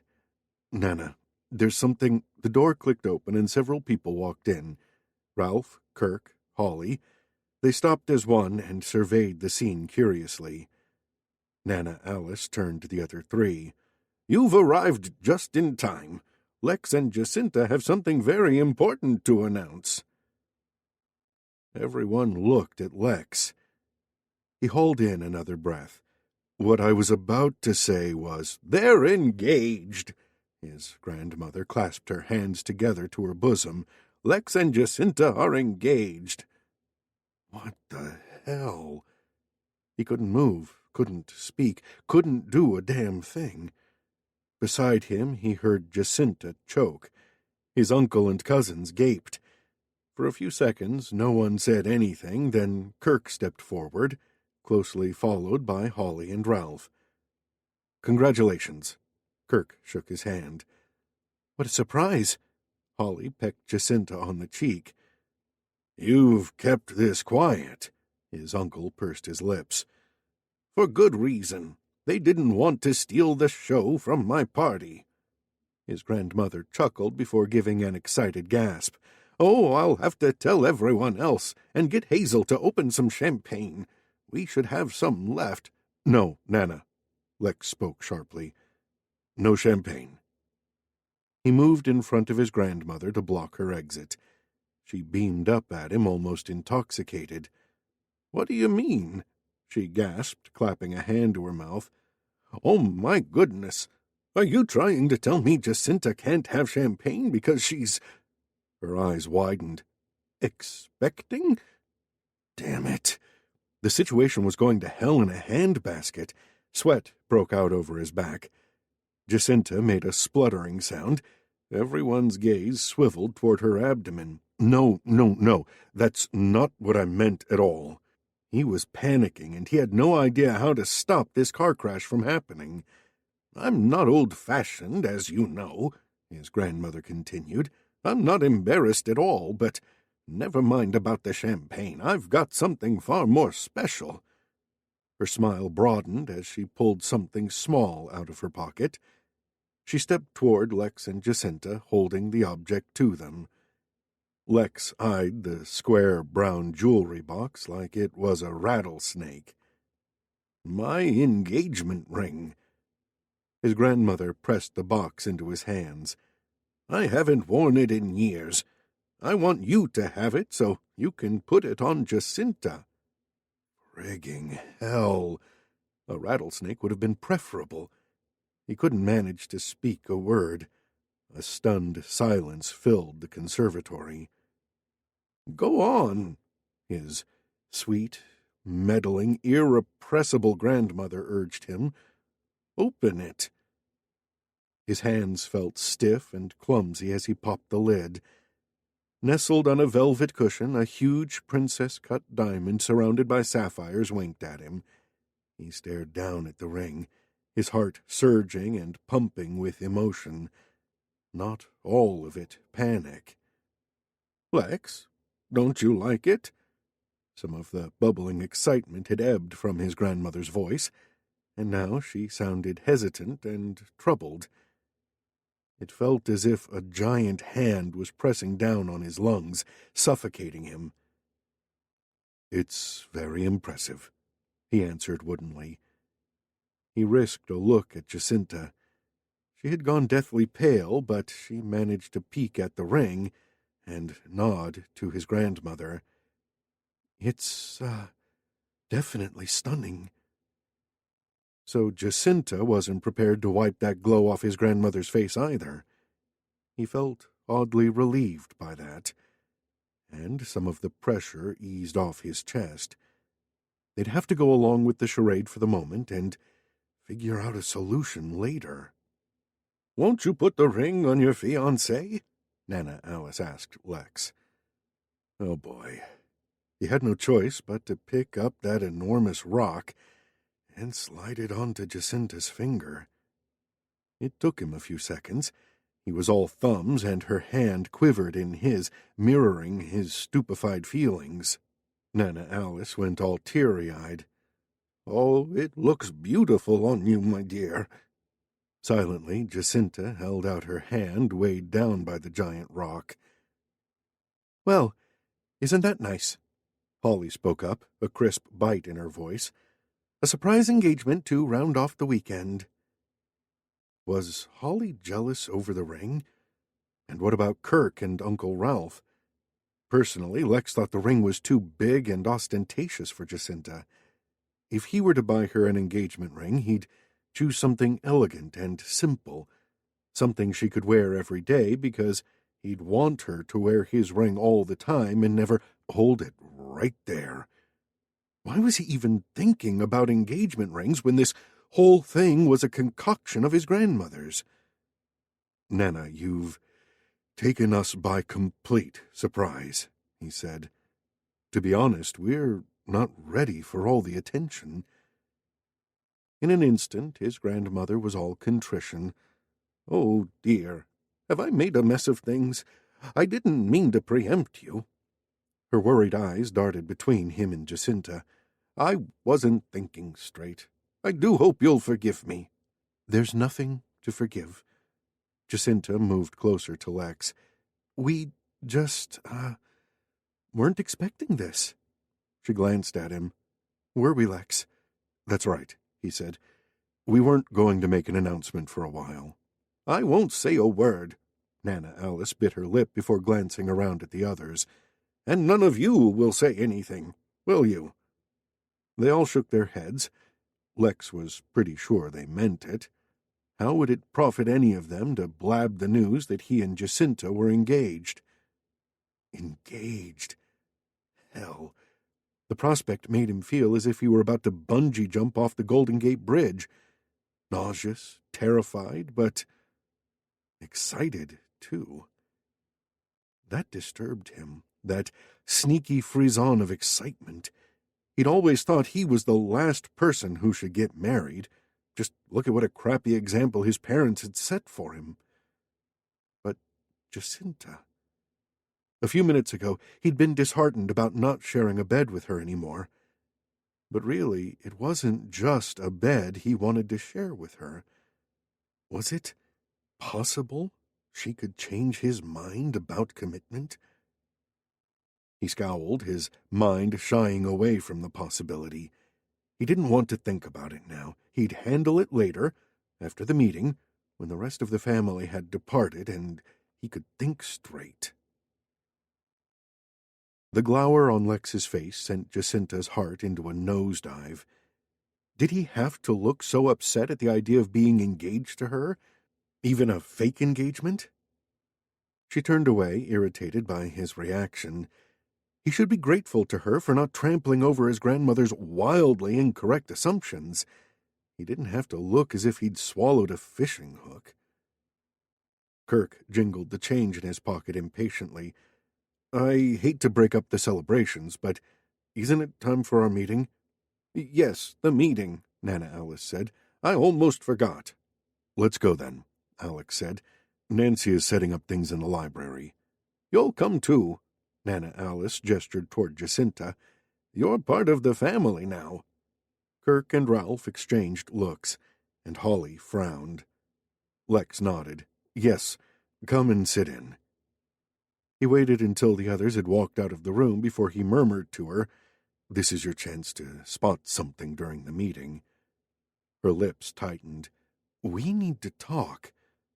Grimacing, he checked after the others to make sure they wouldn't be overheard. "About the engagement, yes. You don't have to worry. I'll explain to her as soon as I get the opportunity." A lump formed in her throat. "You should do it quickly," she said, "before she starts sending out wedding invitations." "We can't have that happening, but first, let's get this meeting over with." He held out his hand to her and sighed impatiently when she hung back. "We're supposed to be a newly engaged couple, remember?" He curled his fingers around hers, and the pressure from his hand seemed to tighten around her heart as well. She was just another item on his to-do list. Family meeting, find mole, break off fake engagement. As Lex led Jacinta into the library, he struggled to focus on the agenda of the upcoming meeting. How could he even remember his own name when his head felt like an overloaded, overheated dryer? He had to get this engagement misunderstanding sorted out pronto. After the meeting was over, he'd have a quiet word with Nana. The library was cleared and tidy for the meeting. Nancy Bird was already there, a pile of documents in her arms. She shot Jacinta a surprised squint over her steel-rimmed glasses, but said nothing. Jacinta moved away from Lex and chose a chair in a corner as if to emphasize she was just an observer. He watched as she sat down and crossed her legs, the giant ring winking at him as her nervous fingers played with the ends of her ponytail. His fiancée. A burning sensation swelled up in his chest. Christ, how was he going to get through this meeting with that thought prancing through his mind? A faint disturbance behind him caught his attention. He turned to catch his uncle confronting Nancy Bird. Ralph had planted himself in front of the assistant, his chest puffed out. $10,000, Ralph muttered. "That's my final offer." The assistant clenched her jaw. "I've told you before, Mr. Rochester, I'm not selling." "Oh, come on. 10,000 is twice what it's worth. Why are you being so stubborn?" The sheaf of documents quivered in Nancy's grip. "The clock is mine. I'll never sell it." "You're being ridiculous." Lex stepped between them and eyed them both. "What's going on here?" "This is a private matter," his uncle scowled at him. "Nothing that concerns you." "It is my concern if you're harassing my assistant," Lex retorted, his voice deceptively smooth. "Are you hassling Nancy to sell you the clock my dad left her?" A thick vein pulsed in Ralph's forehead. "That clock was meant for me. Philip always promised me he'd eventually let me have it, and then he leaves it to his... He jabbed a bony finger in Nancy's direction. "Her." Lex shook his head. "I don't understand. It's just a clock. You can afford to buy any other clock in the world." "It's not just a clock." Ralph glowered at him, his face an unhealthy puce. "Trust a Philistine like you to think it's just a clock." Lex folded his arms. In spite of his uncle's rudeness, he was determined to keep his patience. "So tell me what makes it so special." "It's French, antique. Frédéric Berthaud, not that you'd know who he was. It's part of a 3-piece set together with a pair of candelabra. I managed to buy the candelabra years ago, but Philip refused to sell me the clock." I remember that clock. He used to keep it in his office. Lex shrugged. I can see why you'd want to complete your set, Ralph. But the fact is, the clock belongs to Nancy. She doesn't know anything about clocks. She doesn't deserve it. Nancy inhaled a sharp breath. Her hair trembled as she glared at Ralph. I deserve much more than just a gaudy clock. After everything I've done, after all the years and all the sacrifices. Her lips shook. After all that, to be left just a silly, useless clock that has to be wound up all the time. It's an insult. Lex shifted his feet. Nancy, I didn't realize. What more did you expect? Ralph burst out. You're just a friggin' assistant, for God's sakes. Someone in the room gasped. You think I was just Philip's assistant? Nancy wheeled about, sweeping her gaze across the others. You all think I was just his assistant. But I was more, much more.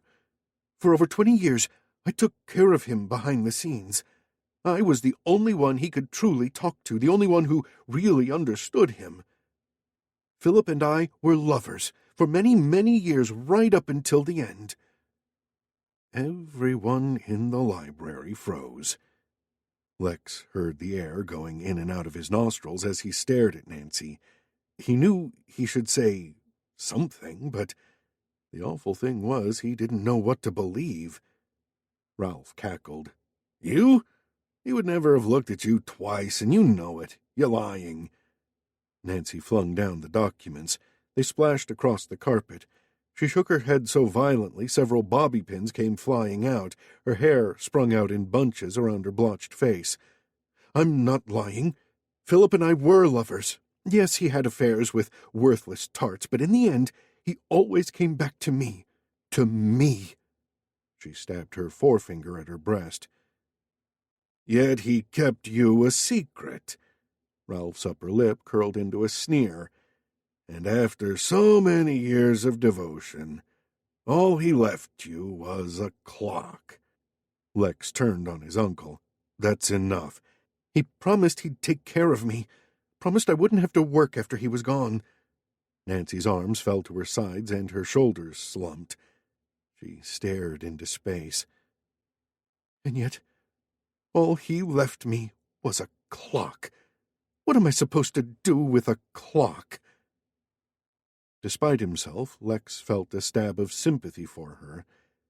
If what she said was true, and he had a feeling it was, then his father had well and truly betrayed her, just as he'd betrayed so many others before. Even in death, Philip had managed to humiliate a faithful employee and friend. He stepped toward Nancy. Miss Bird, I can see you're very upset over this, but I think it's best if you and I discuss this later, in private. She turned on him, and he had to brace himself not to step backward, so unexpectedly malevolent was her expression.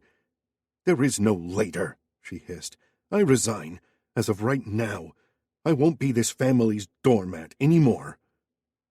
The sight of her contorted face triggered a shrill warning bell in him. As she swung away, he clamped a hand on her shoulder. Before you leave, I have a question for you. Are you the person responsible for the leaks we've had these past few months? Her eyes darted around like a hunted animal's. I don't know what you're talking about. Don't you? Her expression hardened. No, she snapped. I haven't the faintest idea. His heart sank as Nancy met his gaze defiantly. He'd trusted this woman all his life, but now he was convinced she'd betrayed him. Was there no one he could count on? He paused, winded by his isolation. Then Jacinta spoke from the corner, her voice clear and dispassionate. Nancy, you've been present at every meeting where a leak has occurred. You've just admitted harboring a grudge against this family ever since Philip Rochester died and failed to provide for you. Earlier this morning, I examined the work logs from your computer, and after each family meeting, I found a pattern of activity at odd times of the day and night. Now, I don't know exactly what you were doing, but once your computer is audited, I'm sure the truth will come out. Do you still insist that you're innocent?" Lex stared across the library at Jacinta. She must have done her investigations after he'd left their bedroom. Her calm, decisive manner appeared to dent Nancy's defiance. I... Nancy turned red. "What right do you have to go snooping around my computer?" "Lex asked me to help him because I'm an IT security consultant. I only started suspecting you yesterday after your altercation with Ralph, but now I'm 99% convinced you're responsible for the leaks." From red, the assistant's face grew ashen. I didn't realize." The woman gulped before she drew herself upright and addressed the room. "Well, so what? Why should I be the only one to suffer?" Nancy's smirk made Lex's stomach turn. The repercussions of what she'd done sunk in, and anger began to rumble through him. "Do you have any idea of the damage you've done? You've betrayed me, my family, and Jubilee, the company that employed you for the past 25 years and placed you in a position of utmost trust. You've betrayed everyone." A roar built in his ears as he moved toward Nancy. She flinched and backed away from him. "I don't have anything against you personally, but I couldn't let Philip get away with what he did to me. He took the best years of my life from me and left me with nothing." Her words barely penetrated the angry mist foaming inside his head. "You two-timing backstabber. You made me suspect it was one of my own family. You made me mistrust those around me, and all the time it was you, the person right under my nose." He thrust his fingers through his hair. All these months of mounting business problems, of growing suspicion and stress, all because of a gullible woman betrayed by his father. God damn it! How had he let things get so screwed up? Just as he thought he'd burst a blood vessel, he felt a light touch on his arm and looked down to find Jacinta at his side. "Lex?" He couldn't trust any woman now. He shook her off impatiently. "What's this about leaks?" Uncle Ralph pushed Nancy to one side to plant himself in front of Lex. "Did I hear right? There have been company leaks for several months, and you haven't even considered telling any of us about them? Why not?" Lex swallowed hard. Shit. He'd been so shocked by Nancy, he'd revealed more than he'd meant to. "Because he suspected it was one of us," Kirk drawled from behind his father. "That's what you just said, right, Lex?" "One of us?" Ralph glared at Lex, his lips working furiously. You mean to say you thought it could have been me, or Kirk, or even Holly?" A muscle spasm contorted Lex's shoulder blades. He glanced from Ralph to Kirk to Holly. 3 grim faces stared back at him. "Yes, I thought it was one of you 3. You don't trust us, your own flesh and blood." "He doesn't trust any of us," Kirk said. Lex mashed the heel of his hand against his forehead as pain burst inside his skull. "I worked on the facts before me," he said tiredly. "Some of the information leaked could only have come from the family meetings we've been having. I'm sorry for suspecting it was one of you, but I had no reason to think it was Nancy." "While we all hold grudges against you, is that it?" Holly piped up from the fireplace where she'd been leaning against the mantelpiece. "Me for protesting against the company and embarrassing you, Dad for resenting your cutbacks to his art collection, and Kirk, well, just for being Kirk, maybe. It's a shame you couldn't have taken us into your confidence from the beginning, because then we might have found out about Nancy a lot sooner." She tossed the meeting agenda she'd been holding into the fireplace and dusted her hands. Well, as always, the Rochester business has been a laugh a minute. I guess this meeting isn't going to happen today, so I'll go finish my packing and head out as soon as I can." Holly's right. Uncle Ralph crumpled up his meeting agenda and flung it aside. No point in having a meeting if we can't trust one another. He spun on his heel and followed Holly out of the room. The hammering between Lex's eyes reached a crescendo as he confronted Kirk. His cousin's blue, fathomless eyes repudiated him. "And you?" Lex asked. "Aren't you going to stalk out, too?" Kirk's mouth contorted into a dark smile. "I guess when it comes to trust, you follow in your dad's footsteps after all." He turned to Nancy. "Miss Bird, you will accompany me back to San Francisco now, where we'll be met by company security officials. We'll be confiscating all company property in your possession. Let me assure you that a thorough investigation will be conducted and, if necessary, criminal charges will be laid."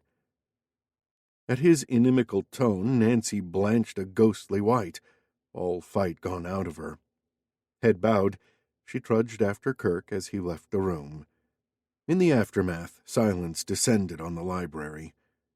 Lex saw his grandmother groping for her walking stick as she struggled to get to her feet, but when he hurried to her side, she waved him off. "I'm not yet a corpse," she snipped as she hauled herself upright. "I need to go after them. I need to talk to her." "Holly?" "No, Nancy, of course." "Her? You want to talk with Nancy?" She drew away from him, her face drawn, all her previous joy snuffed out. "Somebody has to." He could only watch as his grandmother limped from the room without another word. Only Jacinta remained in the library. In the stillness, he heard the blood pounding inside his skull. "Well?" He swept his palm across his brow and realized he was covered in sweat. "Aren't you going to say I told you so?" She shook her head. "I'm sorry it turned out this way for you." She pleated her fingers together, then unpleated them.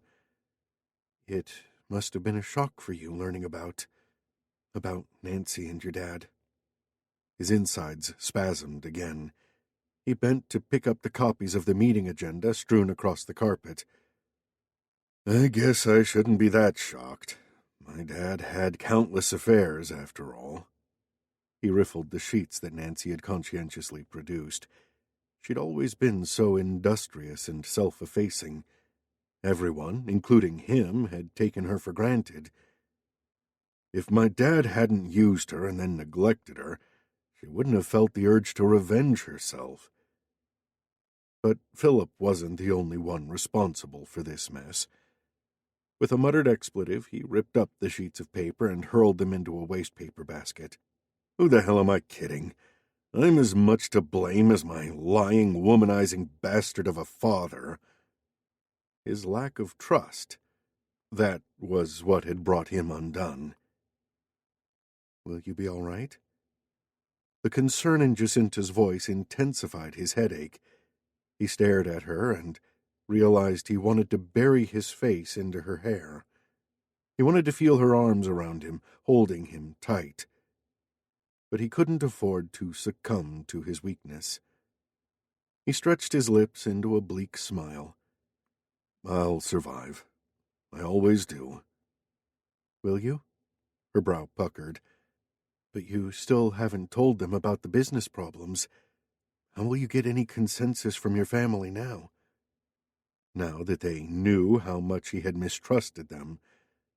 But right now, he didn't want to think about it. He affected a nonchalant shrug. "I'll think of something. It's not the first time I've had run-ins with my relatives." The line remained between her eyes. It irked him to see her so worried.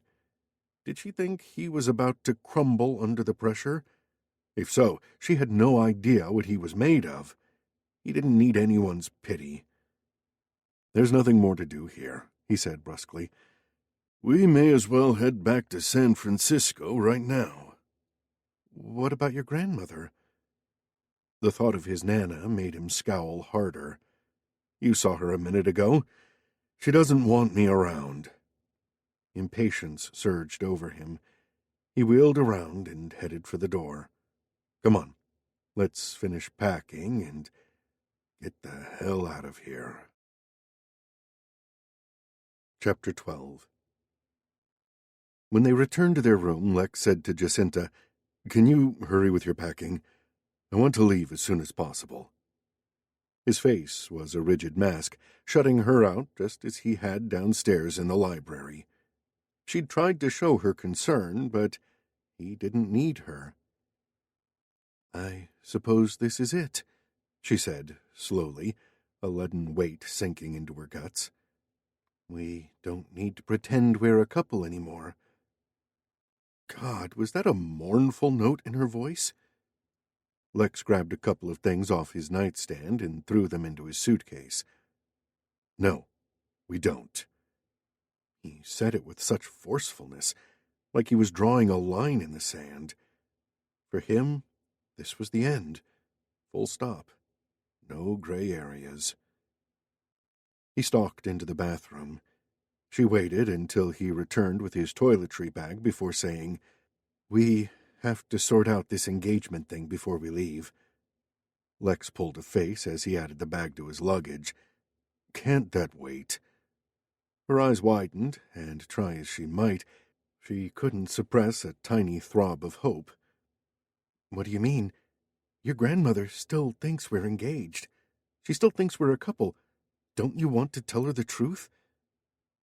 "She's had a stressful morning. I'm not going to add to her troubles. I'll tell her later." It felt as though her heart was deflating. For a second there, she'd thought that maybe, just maybe, Lex might want to prolong their fake relationship for his own enjoyment. But of course he didn't. "Fine," Jacinta sighed. "But you can give me the ring now, and I'll keep it safe." "Oh." Her back stiffened. "What do you mean, keep it safe? You don't trust me with this ring? Think I'm going to run off with it?" Temper flashed across his dark face. "For Pete's sake, I just found out the woman I trusted for years was going behind my back. You think I'm in the mood for a lecture about trust? And you made me sign a piece of paper promising I'd keep my mouth shut, so I know you have trust issues. But I'm not Nancy, or your father, or your college friend. I'm me. I thought we were in this together." "You didn't want to help me until I'd jumped through your hoops," he shot at her. "You're only in this because of Kevin. We had a business arrangement, that's all. And now that business is finished, so you can hand my grandmother's ring back to me." Her spirits slumped even further. She glanced at the glittering ring weighing down her finger. When Lex had slid it onto her finger, and she'd felt his hands trembling as much as hers, for a surreal moment she'd imagined they truly were promised to each other. But it was all a mirage. She tugged at the ring, but it wouldn't move. It stuck. She wrestled with it again, still without luck. Lex was beginning to look exasperated. He probably thought she was faking having trouble with the ring just to annoy him. She thrust out her hand to him. "Here, you do it." He twisted the ring, his hands still gentle on hers, but the ring remained stubbornly in place. He swiped his forearm across his brow. "Shit, this thing is stuck like cement." A hint of panic lurked in his voice. "Let's try some soap." He grabbed her by the hand and marched her into the bathroom, where he briskly lathered up her hand with soap and resumed his efforts. "We gotta get this off. Damn it."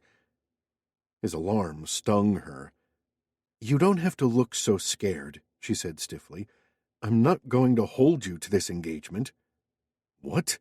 The hell I'm scared. Then why are you so anxious to rip the ring off my finger?" He dropped her soapy hand, rinsed himself off, and grabbed a towel.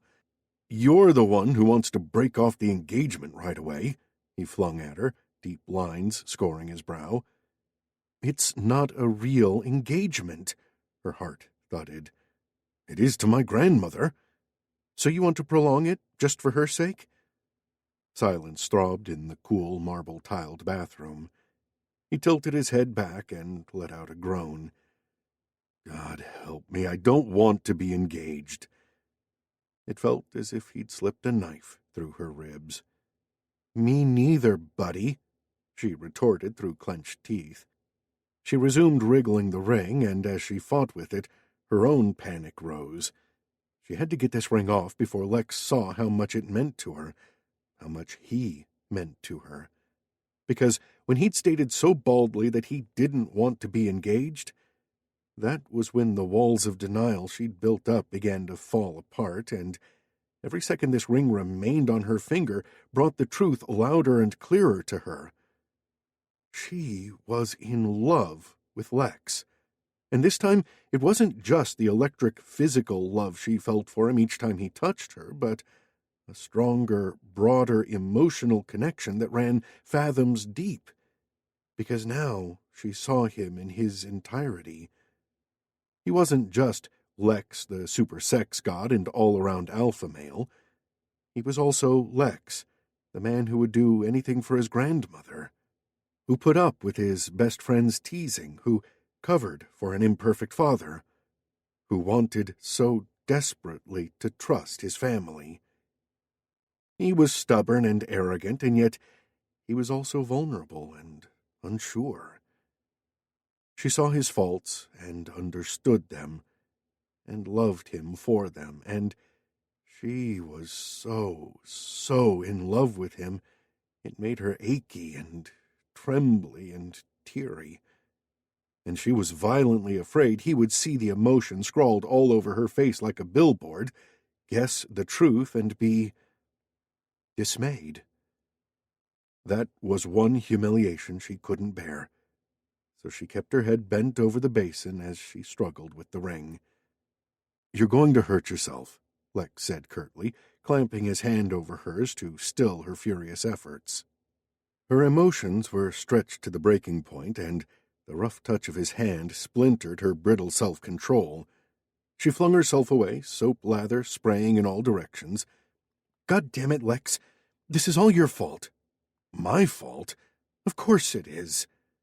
Yes, anger was good. Anger kept the mushy feelings at bay.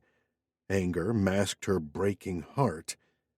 None of this would have been necessary if you'd only been able to trust your family. No need for snooping around and pretend girlfriends and fake engagements. I didn't force you into this. You did it because you're so blind about Kevin. Don't drag my brother into this." She glared at him. "Why not? You're so busy blaming everything on me, you can't see your own faults. My fault was going along with you on this visit. Hey, it wasn't all bad." His blue eyes swept over her. "We had some awesome sex." If all he thought they had in common was awesome sex, then there was no hope for them. He could never love her 1/10 as much as she loved him, and she was never going to settle for second best from Lex.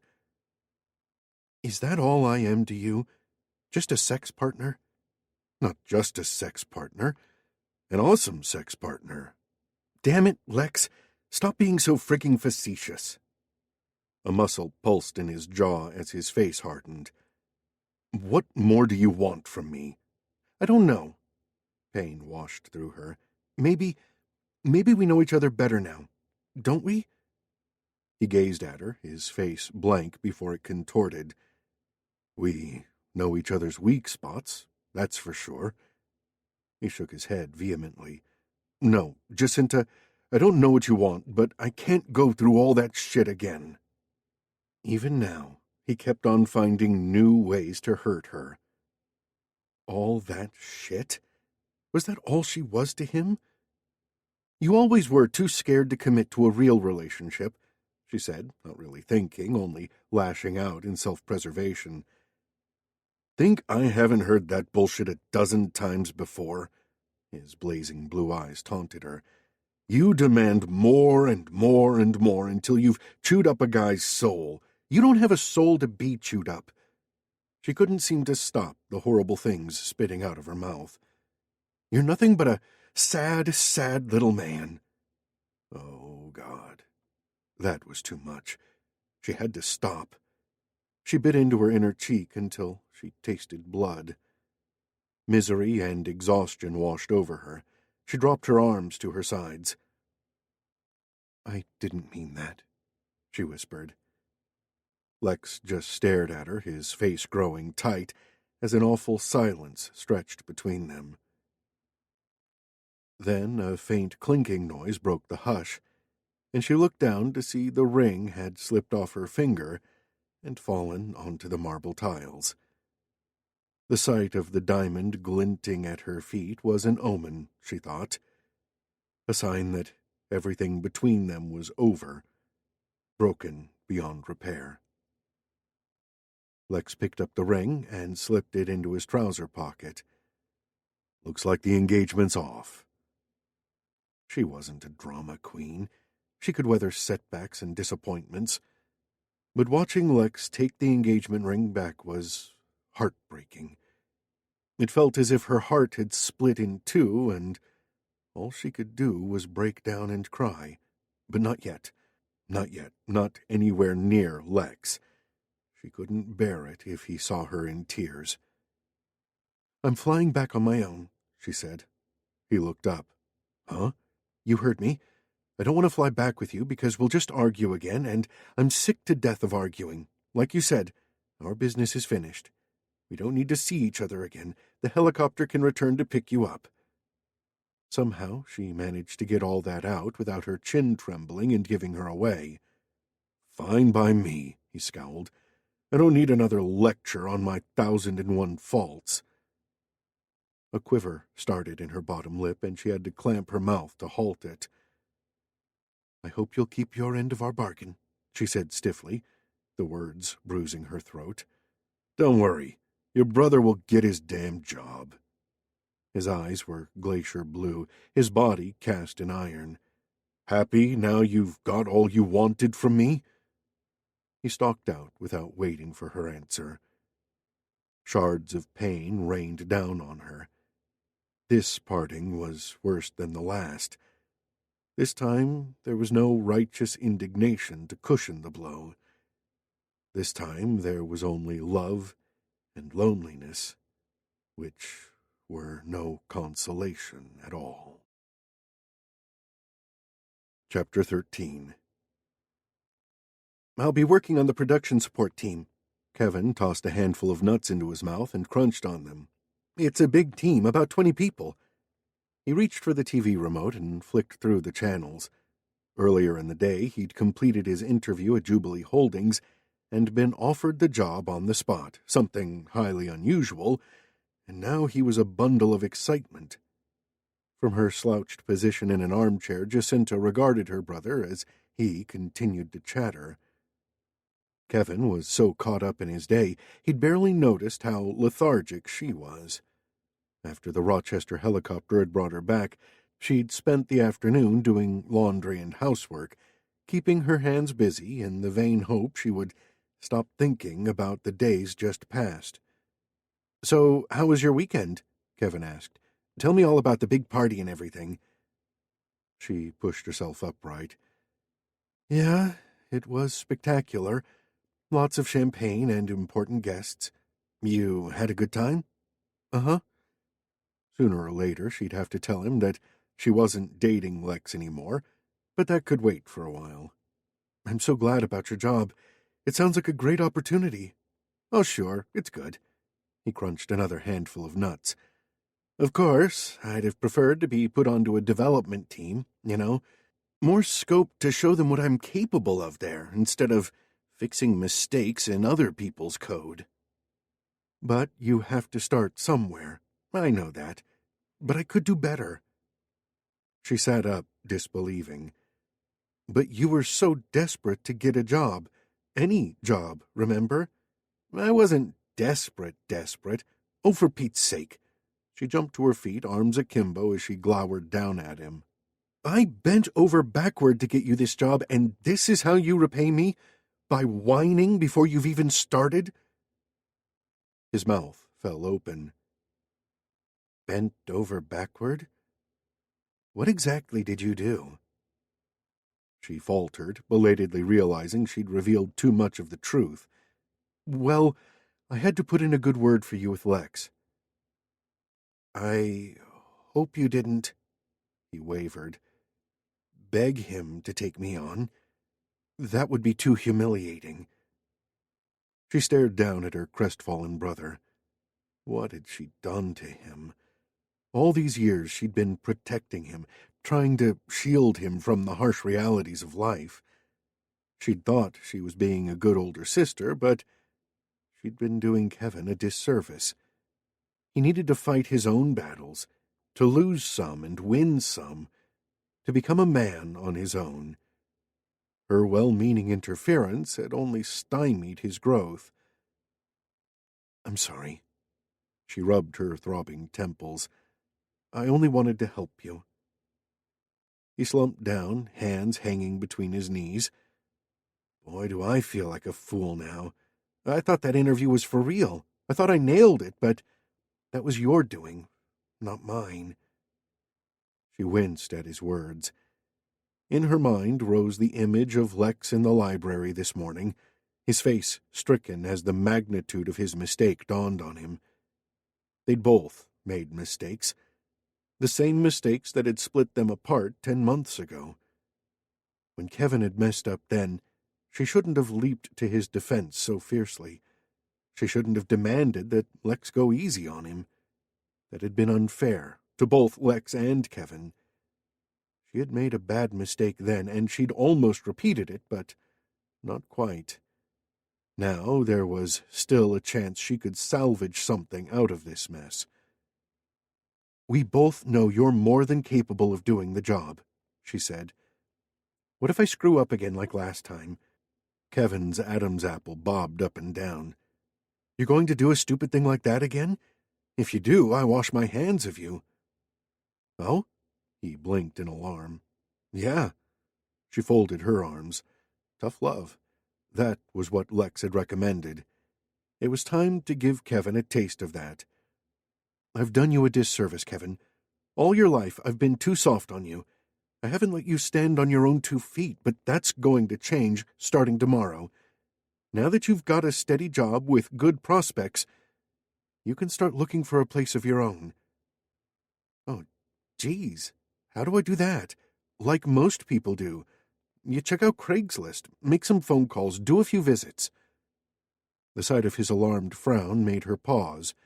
Look, it's not that difficult. Yeah, maybe I should move out. Rubbing his hands on his knees, he gave her a watery smile. You probably want more space now that you and Lex are, back together. It was her turn to plaster a smile on her lips. There's no rush. Settle into your job first. She didn't have the heart to tell him that she and Lex were no longer seeing each other. Though their reconciliation had been pure make-believe, the pain of the parting wasn't. Not for her. All she could do now was force herself forward, one step at a time, until she had put enough distance between herself and her feelings for Lex. Late afternoon the following day, Lex found himself alone in his office. It had been a hectic 24 hours. After he'd flown back to San Francisco, he'd followed up on what was happening to Nancy Bird. As promised, Kirk had confiscated every item of company property, both at the office and her home, and the security guys were trawling for some hard evidence. Now, Lex was exhausted. His muscles ached, and his eyes felt gritty and sore. As he rummaged in his drawer for an aspirin, he noticed a piece of paper with a familiar signature and pulled it out. The confidentiality agreement Jacinta had signed. The dry legalese mocked him now. He closed his eyes, but the image of her burned even brighter in his mind. Her chestnut hair flowed down her back as she lifted her chin and smiled at him. Damn, why did he remember her like that? Didn't he remember yesterday when she'd gazed at him with such contempt? You're a sad, sad little man. She didn't mean that, did she? He sucked in a breath, and it felt like all his ribs were cracked. Oh, shit. He was breaking up because he'd lost the only woman he'd ever loved. Yes, finally he could admit it now that he was beaten down and alone with his thoughts. He was in love with Jacinta. But she was gone from his life, and she hated his guts. This was far worse than the first time they'd broken up. Then they'd barely begun to know each other because the sex had been so powerfully distracting. They had split apart because she'd put her loyalty to her brother ahead of his need to follow the rules to the letter. He had disagreed with her, but hadn't he done the same thing by trying to protect the reputation of his father against his better instincts? He grabbed the agreement he'd made her sign, tore it into little pieces, and fed them into the shredder. But what use was it now destroying this pathetic piece of paper, this evidence of his lack of trust in her? Now he understood where her loyalty came from, knew she was smart, intuitive, kind, and funny. God, she was a tease the way she'd made up that story about him serenading her. That damned song was permanently engraved in his head. Yesterday, when Jacinta couldn't get that ring off and started hinting that they could be more, he'd panicked. Yeah, he could admit that now. He'd plain freaked out. Seeing that ring stubbornly stuck on her finger had made him lose his head and say things he didn't mean. He didn't know how love was supposed to work. He didn't want to risk getting hurt, and what if she didn't love him the way he loved her? But what if he went to her now and asked, begged, for a second chance? Could he risk getting kicked in the teeth? Before he could think, he was already on his feet, instinct ahead of intellect. Just then his cell phone beeped. He answered it impatiently, but seconds later he froze as he listened in growing horror to Hazel, his grandmother's housekeeper. Nana Alice had suffered a heart attack not long ago. Within minutes, an ambulance had raced her to the local hospital near Mariposa, but now she was about to be airlifted to UCSF Medical Center, where she was due to arrive within the hour. When the call ended, Lex slumped back in his chair.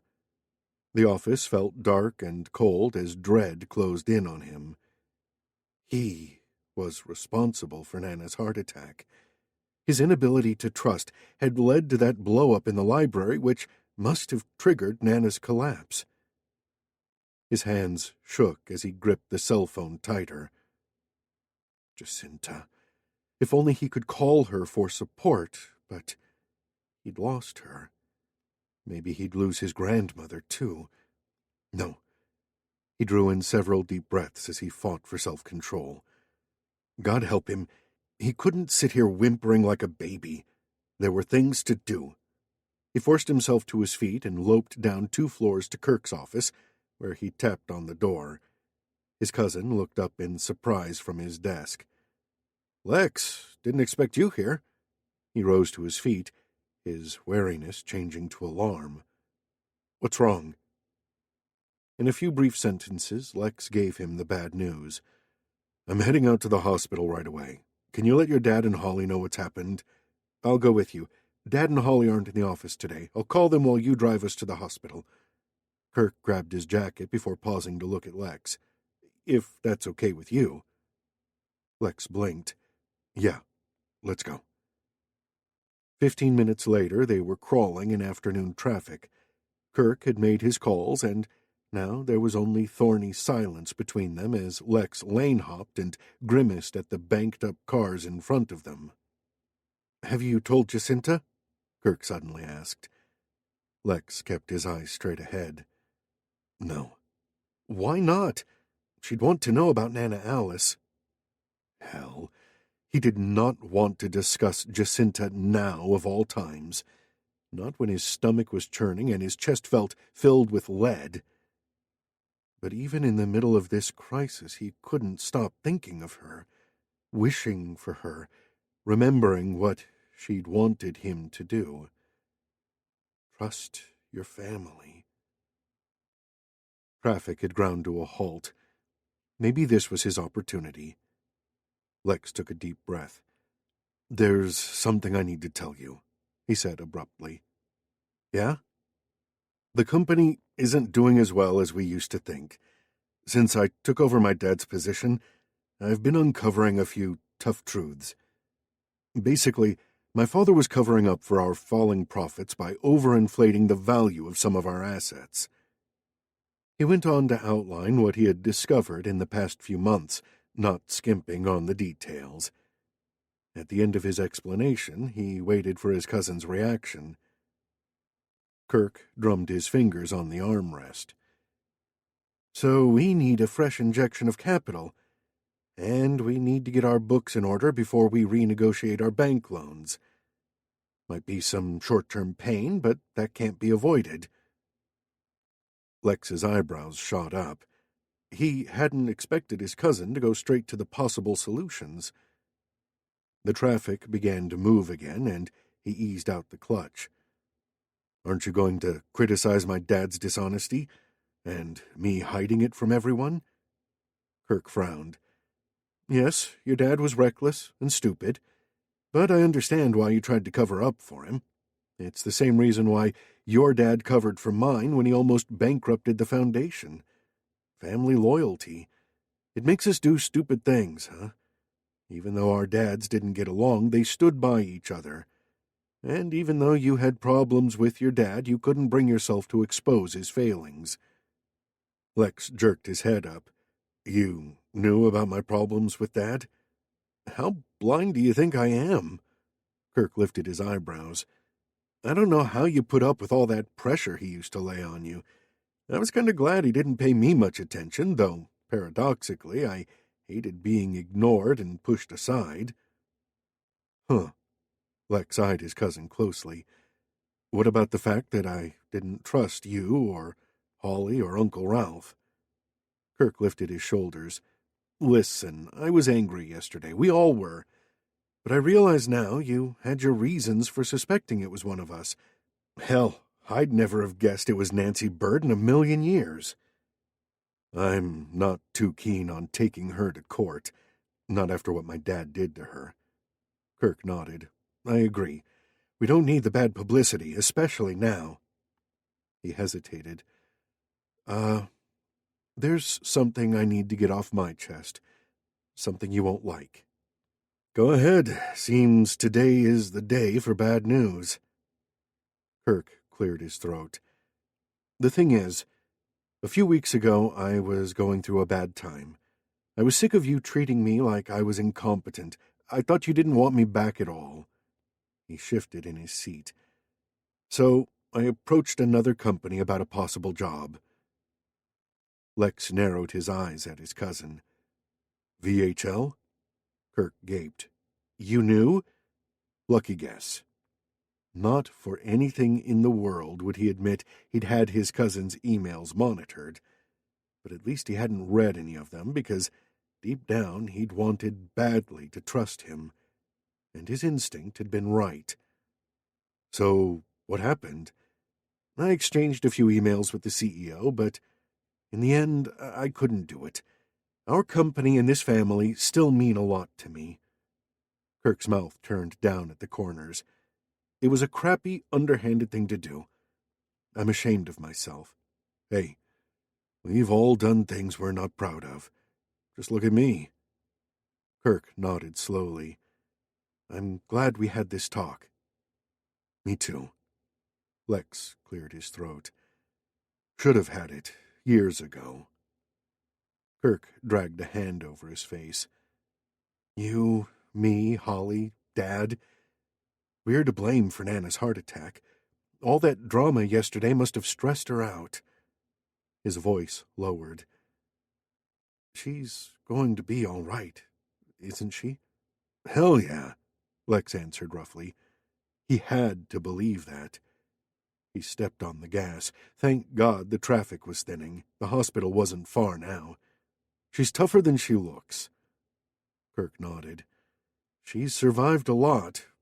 And she won't want to miss anything now you and Jacinta are tying the knot." The leaden weight in Lex's chest reformed, and he could only manage a grunt. Why hadn't his cousin guessed that his reunion with Jacinta had been a complete sham? And then he knew why. He hadn't been faking it. All along, subconsciously, he'd wanted the reunion to work. Maybe it could still work. Half an hour ago, he'd been on his feet ready to charge after Jacinta when the call about his Nana had come through. His heart thudded painfully. He couldn't lose either one of them. For Nana Alice, he'd have to put his faith in modern medicine, but for Jacinta, it was all up to him. He had to go to her, talk to her, tell her how he really felt. His stomach rolled in a queasy slide at the thought of baring his imperfect soul for the first time ever, and to the person who meant the most to him. But if he didn't, he'd have to live with this burning hollow inside him forever, and that was even worse. Chapter 14. Jacinta slouched in front of her TV, drained from all the activity she'd forced upon herself in the past few days, but still unable to shake her depression. The evening news was just wrapping up when there was a knock at her door. She sighed, wondering if Kevin had forgotten his keys again, but when she opened the door, her heart seized up. It wasn't her brother. "Hello, Jacinta," Lex said. The first thing she noticed was the deep shadows under his eyes, then his 2-day stubble, the half-knotted tie, the lines carved into his face. Her body went cold. "Lex? What happened?" Because just one look at him told her that something bad had occurred. "Mind if I come in?" She nodded and stepped back to let him in. "Are you sick?" she asked. A faint sheen coated his forehead, and his hair stood up in dark, damp clumps. He shook his head. "It's my grandmother. She collapsed yesterday at Mariposa with a heart attack. She's here at the UCSF Medical Center. She's stable now, but still very weak." "I'm so sorry." She bit down on her lip to steady herself. "Will she be all right?" "She had an angiogram last night. They did an angioplasty to remove a blockage from her artery." He frowned and examined his shoes.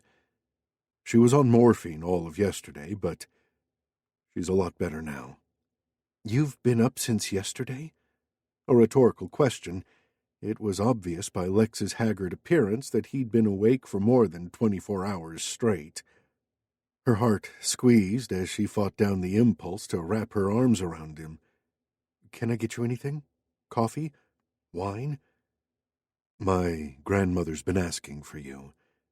She wants to see you. I've tried to dissuade her, but she's very insistent. She can't seem to settle until you visit her. Will you come?" She didn't bother to answer, just dashed to her bedroom to pick up her purse and denim jacket. In a few minutes they were in Lex's car and speeding toward the hospital. The drive seemed to take forever, but at long last they arrived at the hospital, where Lex swooped the car into the first available spot before hurrying her inside. "She was in ICU until this afternoon," Lex said as they speed-walked down a crowded corridor, "but she's been transferred to a private room." "What about your uncle and cousins? Are they here as well?" "Everyone's here. Hazel, too, and some of the relatives." They arrived at a waiting room, and she saw it was crowded with the people he'd just mentioned. She exchanged dazed nods with some of them before Lex hurried her on. He came to an abrupt halt in front of a door. "She's in here." He plunged his fingers through his hair as though he'd done it 1,000 times already that day. "Jacinta, I haven't had time yet to tell her about us." She gulped as her heart sank further. "I kind of guessed that, or she wouldn't be asking for me. Don't worry, I won't say anything to upset her." I know it's a lot to ask. She held up her hand to silence him. I care about her, too. Without waiting for his reply, she brushed past him and pushed open the door. The sight of Lex's grandmother lying in bed, attached to tubes and bags and surrounded by blinking monitors, brought her up short. Hazel beckoned her to come closer before retiring to an armchair in the corner. Nana Alice? It's me, Jacinta. Hesitantly, she touched the hand that lay on the sheet like a fallen autumn leaf. For a moment she thought Nana Alice was fast asleep, but then the papery eyelids flickered open. Jacinta? Is that really you? Yes, it's me. Lex brought me. She shot a glance at Lex's shadowy figure standing on the other side of the bed. I came as soon as I heard. I'm so glad you're awake. So am I, child. A smile flitted across Nana Alice's pallid face. Her fingers twitched on the sheet, then tugged at Jacinta's hand. You're a much more welcome sight than all those doctors and nurses fussing over me. I won't stay long. You need to rest. I've been resting all day. I wanted to see you. She plucked at Jacinta's hand again. Why, what's happened to your ring, child? Jacinta's lungs constricted. It's with Lex until we get it adjusted. It's, a little tight for me. I don't have your lovely, slender fingers. Oh, you have beautiful fingers. She sighed, and her face relaxed. You must come and visit me with the ring on as soon as it's fixed. I know I'm being silly and sentimental, but you'll humor an old woman, won't you? Of course. What else could she say? You and Lex make such a darling couple. I know he can be very difficult, and sometimes you probably want to throttle him. But he's so in love with you, and he'd do anything for you. She squeezed Jacinta's hand. But why am I telling you this? You know it already. Jacinta's throat was too clogged for her to speak. She lifted her eyes and met Lex's tired, relieved gaze across the bed. She wanted to throttle him right there and then. He was only looking at her like that because he was grateful for her visiting his grandmother. That was all. You should rest now, Nana, Lex said. I'll be right as rain in no time, you know, she murmured as her eyelids fluttered closed. Nothing is going to stop me seeing the two of you get married. Not even death. Jacinta clapped a hand over her mouth. If she didn't get out of here, she might spill the truth. She backed away from the bed, then turned and pushed her way blindly out of the room. In the corridor, she leaned against a wall to regather herself. A moment later, the door to Nana Alice's room swung open, and Lex appeared. All the emotion and stress she'd tamped down for the past hour welled up. You have to tell her the truth as soon as possible, she hissed at him.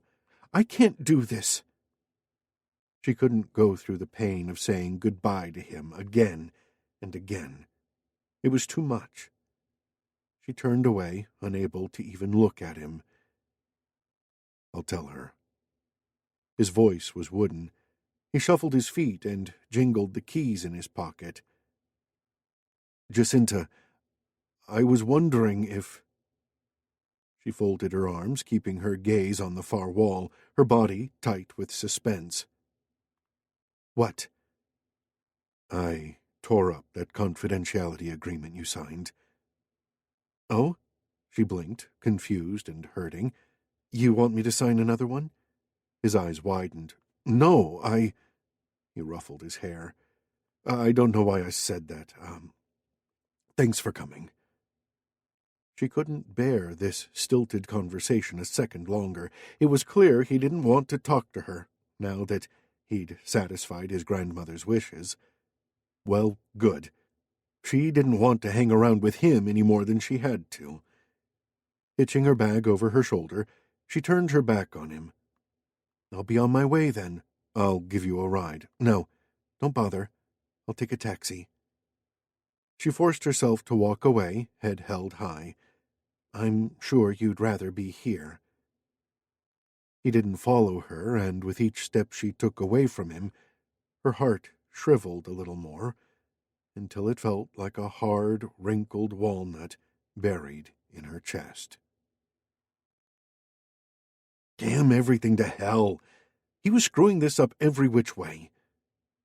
Lex stared after Jacinta as she hurried away from him. To his confused and overactive imagination, she was walking out of his life forever, and if he didn't do something now, she would disappear, and he'd never get this chance again. But what the hell should he do? He shoved his fingers through his hair a couple of times and then skulked after her. He didn't have a clue, but he hoped like hell inspiration would hit him before it was too late. She reached the waiting room where Kirk went up to her and said something. She replied and then continued on, heading away. Shit, he had to act now.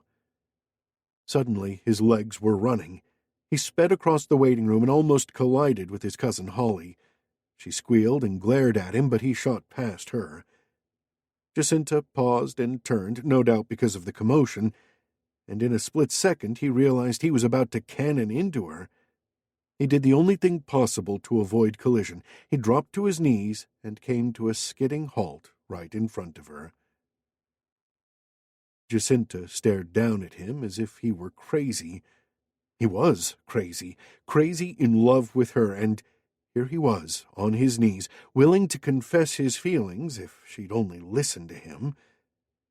But what words could he use to convey his seething emotions? Jacinta. She pursed her lips, looking skittish and ready to bolt. Shit. His mind was a total blank. He couldn't think of a single adequate word. He was the CEO of a billion-dollar company, but this woman had him tongue-tied. Then it hit him, and he knew what he could do to show her how he felt.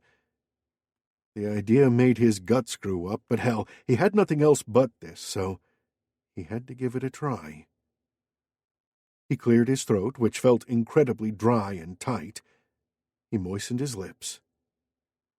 He started to sing, Hard to Say I'm Sorry. Holy hell, was that his voice warbling out? He never realized how crappy he was at singing. If only he had backup singers or a piano player, but he had nothing. Nothing except his blind desperation. His voice faltered. He paused to clear his throat again. Jacinta's eyes were like saucers, and the packed waiting room had fallen silent. All his relatives were staring at him, plus about 20 strangers. He felt their eyes drilling into his back as sweat prickled beneath his shirt and broke out on his palms.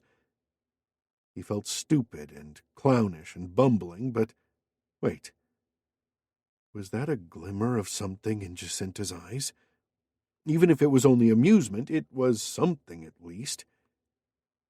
He drew in another breath and launched into the song once more. This time he sang with more gusto, and he was just as crappy as before, only louder. His off-key singing echoed in the beige room, the smell of disinfectant filling his nostrils with every breath. More people wandered into the waiting room, their faces wincing as he cracked the high notes, and a little girl clapped her hands over her ears in protest. But he didn't care, because all his attention was focused on the woman standing in front of him and the emotions playing across her face.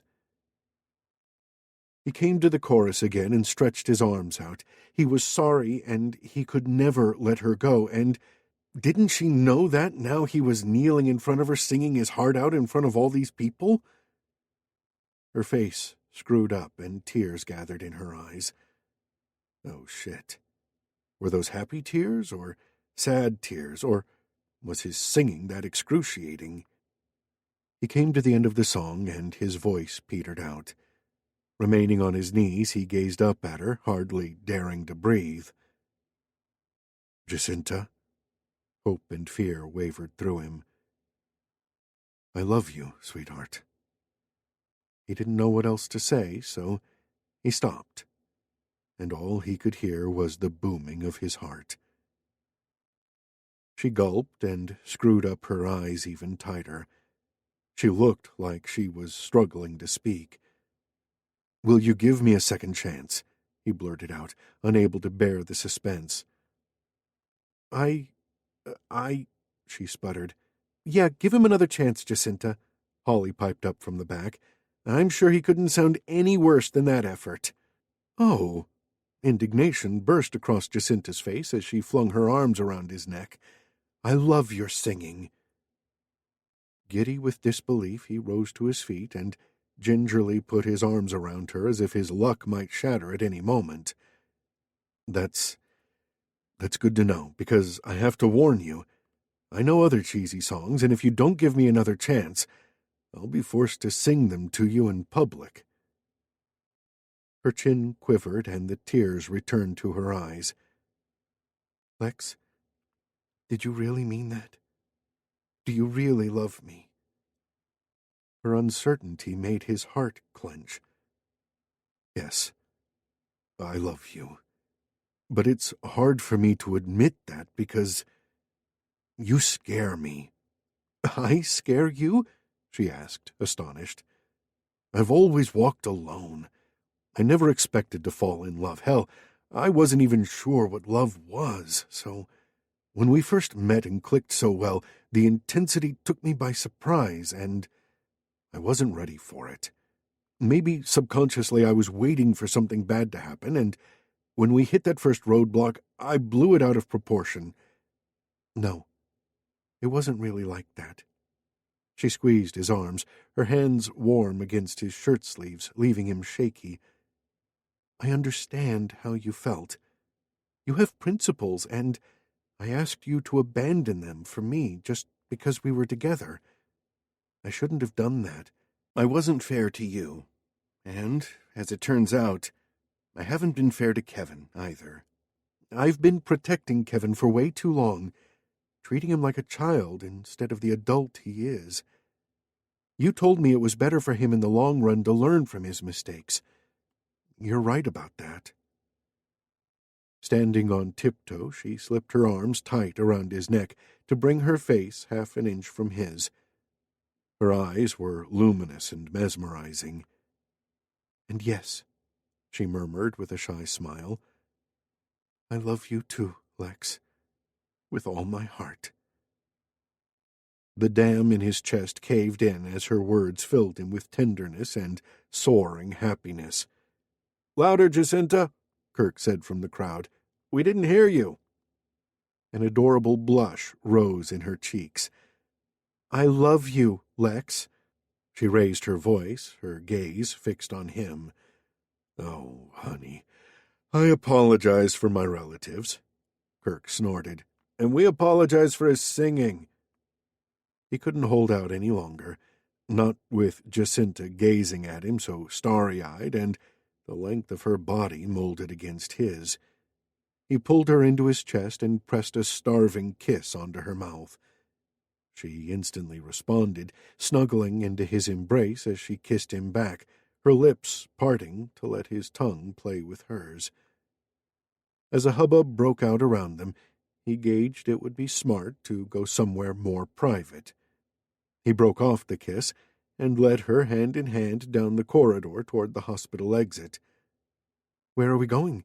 she asked, sounding excited and breathless. "I don't know.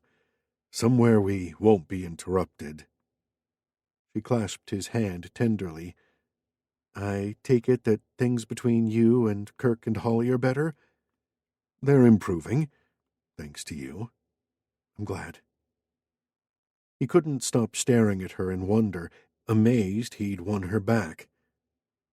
"JC," he swallowed as a deep happiness bubbled up inside him.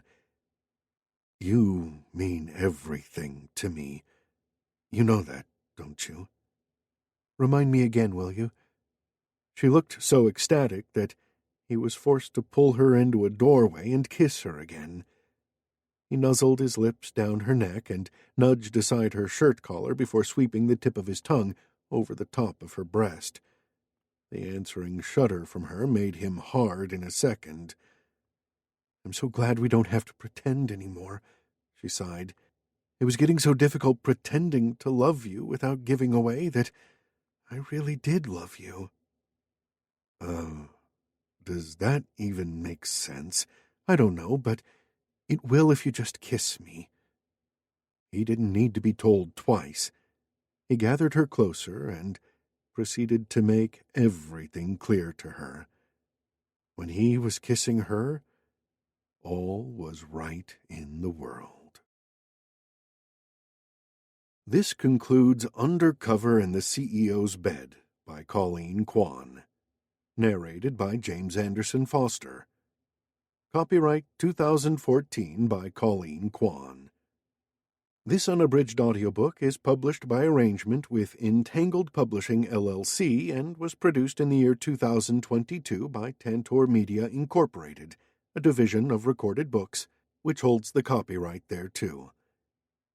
Please visit Tantor.com for more information on our growing library of unabridged audiobooks.